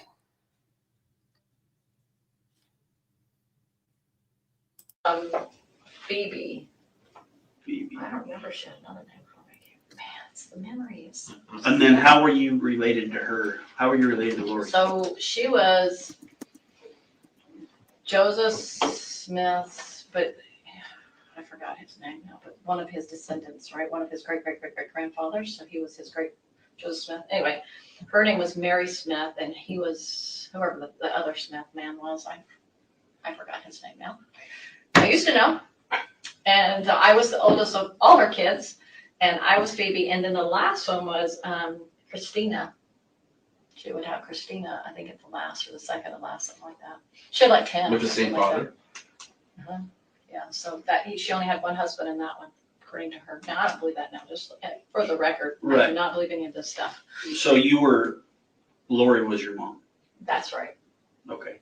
Yeah. Because there's times you call her mom and Yeah, sometimes yeah, messages. yeah. Um, Did I 100% believe in it? Think like I buried in the 90s at times, you know, but I They do know who Joseph Smith's kids were, and that's where the split goes between the modern day church of Jesus Christ of Latter-day Saints and the Reformed Church of LDS, because the Reformed Church of LDS claims that his kids hold the rights and the authority to perpetuate the church, whereas the LDS Church claims that he passed it off to Brigham Young, who led the church out to Salt Lake City. So yes, they do know who the kids are. They absolutely do know. And they do know who the descendants are. And there was a rift there. There was a divide between the original LDS Church and the Reformed LDS Church. And that's probably more than you wanted to know.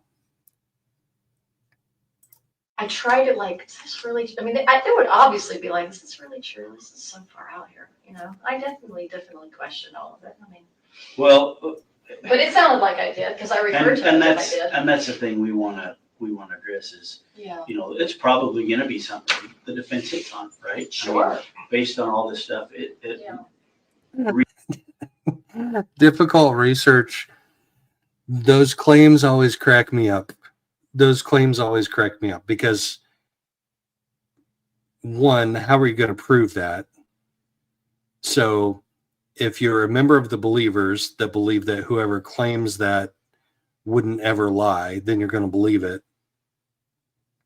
Also, at the time of Christ, like how many people were on the earth? So how many people could potentially claim to be a descendant of Christ?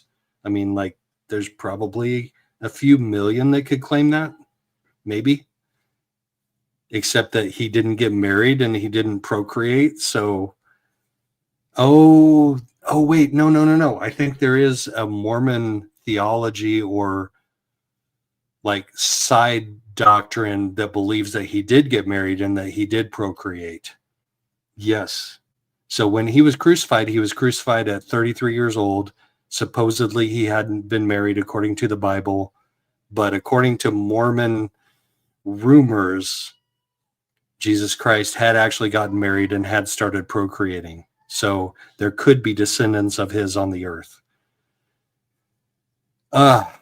It's a twisted mess. And to perpetuate twisted mess up into 2021, 2022, and the unaliving of children and spouses, it's like, where does that divide happen? Where does that connection happen? That's why this case is so fascinating, and people like Melanie Gibb sitting here picking her nose in the interview room. Sorry, I just noticed that was my still shot. She looks like she's picking her nose, but she's probably actually mouth guarding because she's trying not to tell lies or she's trying not to tell truths.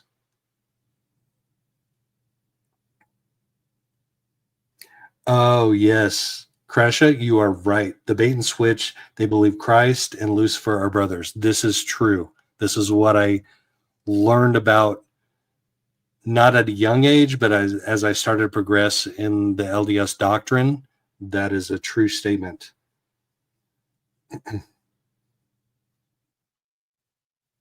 Reading the text messages and the conversations, Yeah. It looks like you were probably closest to Lori more than anybody in that group, even probably more than Zulema. Yeah. Yeah. And so, be prepared. That's probably something that they're going to hit on. And there are some text messages where you call her mom and, you talk about different things. Yeah. Charles being shorter because he's possessed. Yeah. Different things like absolutely. that it does make it look like. And I can believe that you believed it, right? I mean, they're manipulative. Uh-huh. And there's things that they said and people bought into. Yeah. We just want to get ahead of all that stuff. You want to prepare me. Out in court, right? And that's my testimony is always going to be like it's going to sound like it. If he said it's going to sound like it, according to text, I believed it. And yes, I did believe it to a certain level. But can you ever believe in something 100% that's not true? Well, I don't think any of us can. But that's my thing is, you believe it enough to sound like you believe in it. Well, I know. Does that make sense? No, it makes sense because a lot of people who believe in whatever faith they believe in will sometimes question that faith. I get that. Yeah. Like if I say, do I believe in my church? Is it 100%? Yeah. I believe 100%. Do I believe in Lord? Not 100%. But there have been Do I believe in my church? 100%. So that's a Mormon thing. That's an LDS thing. That's a dog whistle for the LDS. I know the church is true. People will get up and fast and testimony meeting and they will say, I believe the church is true. I believe that Joseph Smith was a prophet of God. That's like dog whistle stuff for Mormons. You don't hear many other Christian religions saying that. Catholicism may be an outlier, but most Protestant Christian religions will say, I believe that Jesus Christ is my Savior and I am saved. Whatever version of that they say. But Mormons will say, I believe the church is true. That's a dog whistle whenever you hear somebody say that. Just know that about Mormonism. Have there been times with your church you're like, sure make it hard sometimes? Oh, no, I always know it's his. I think there's a lot of people out there that are like that. They'll just go, No, don't always believe in everything. Sometimes I might be like, oh, I'm not sure about how I feel about the vaccines and prophet doing it. Yeah, I have a little bit of that feeling. So, but I know that is my 100%. But I was never 100% with them. Even though I maybe acted like it, maybe I sounded like it. Well, understand. I acted like it. I sounded like it. But, I never 100% believed in Lori and Chad and the bullshit that they were spewing.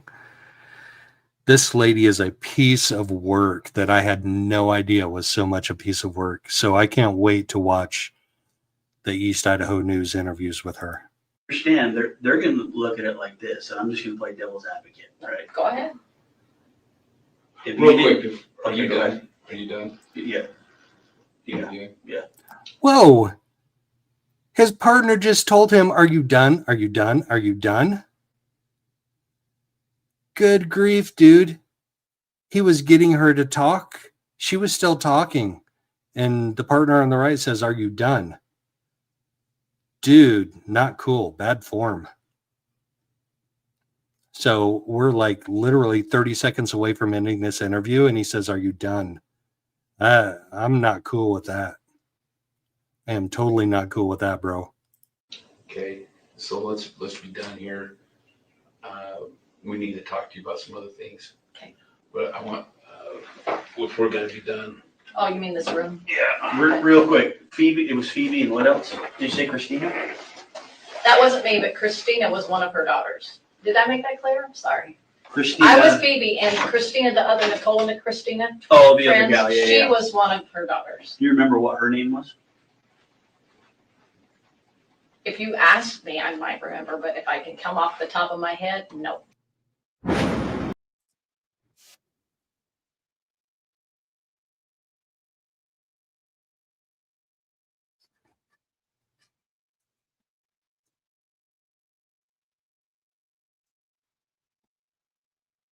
Oh my goodness, people. Where did Salty go? Salty left me all by myself. People, this has been going on 5 hours. Holy crap. I had no idea we were going to go this long. I did not want to go even like half this long this morning. But that Melanie Gibb police interview was off the rails. Off the rails. So, yeah, thanks, Bright Wheel. Thanks, everybody, for hanging in. I can't believe we still have 13 people watching because there's like the 5 hours is such a long time. There's Salty. There you are. Thank you for coming back up. We've been going for 5 hours. You're there. I had no intention of going 5 hours. How long did I say I wanted to go, Salty? How long?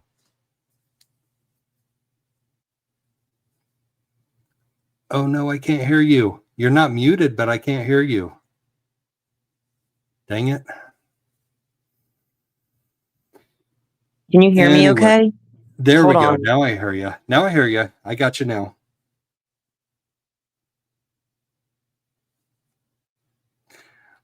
Let's give Salty a minute to come back in.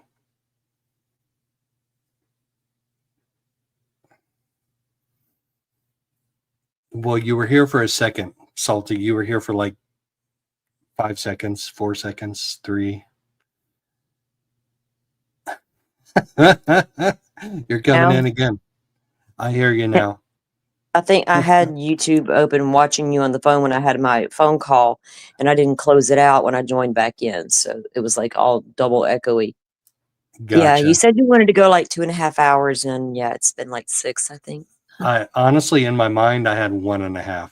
1.5 was like, that's all we're going to do is 1.5. And we're at 5 freaking hours. Holy cow. But that interview was just mind blowing and insightful, totally insightful into this case. So jury selection starts March 31st in Maricopa Superior Court. And this is giving us insight into that. But we got to go after 5 hours. We got to go, people. We're going to leave out with a Charlie video.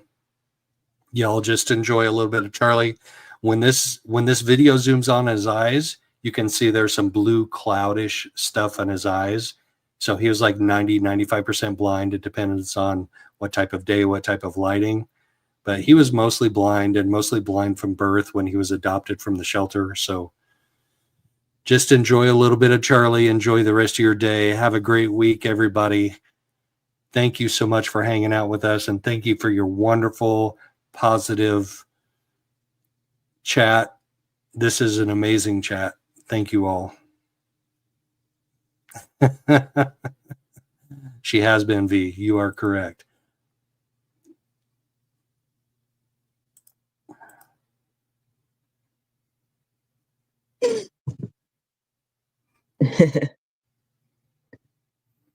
That's my Charlie. Oh, he's so cute.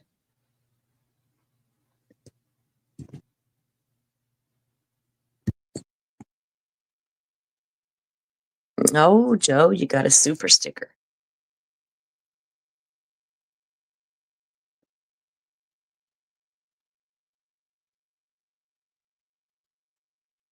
He loves breakfast. Did you see what Lisa did? I'll get it in a second. I'm loving on my Charlie. He is so cute, though.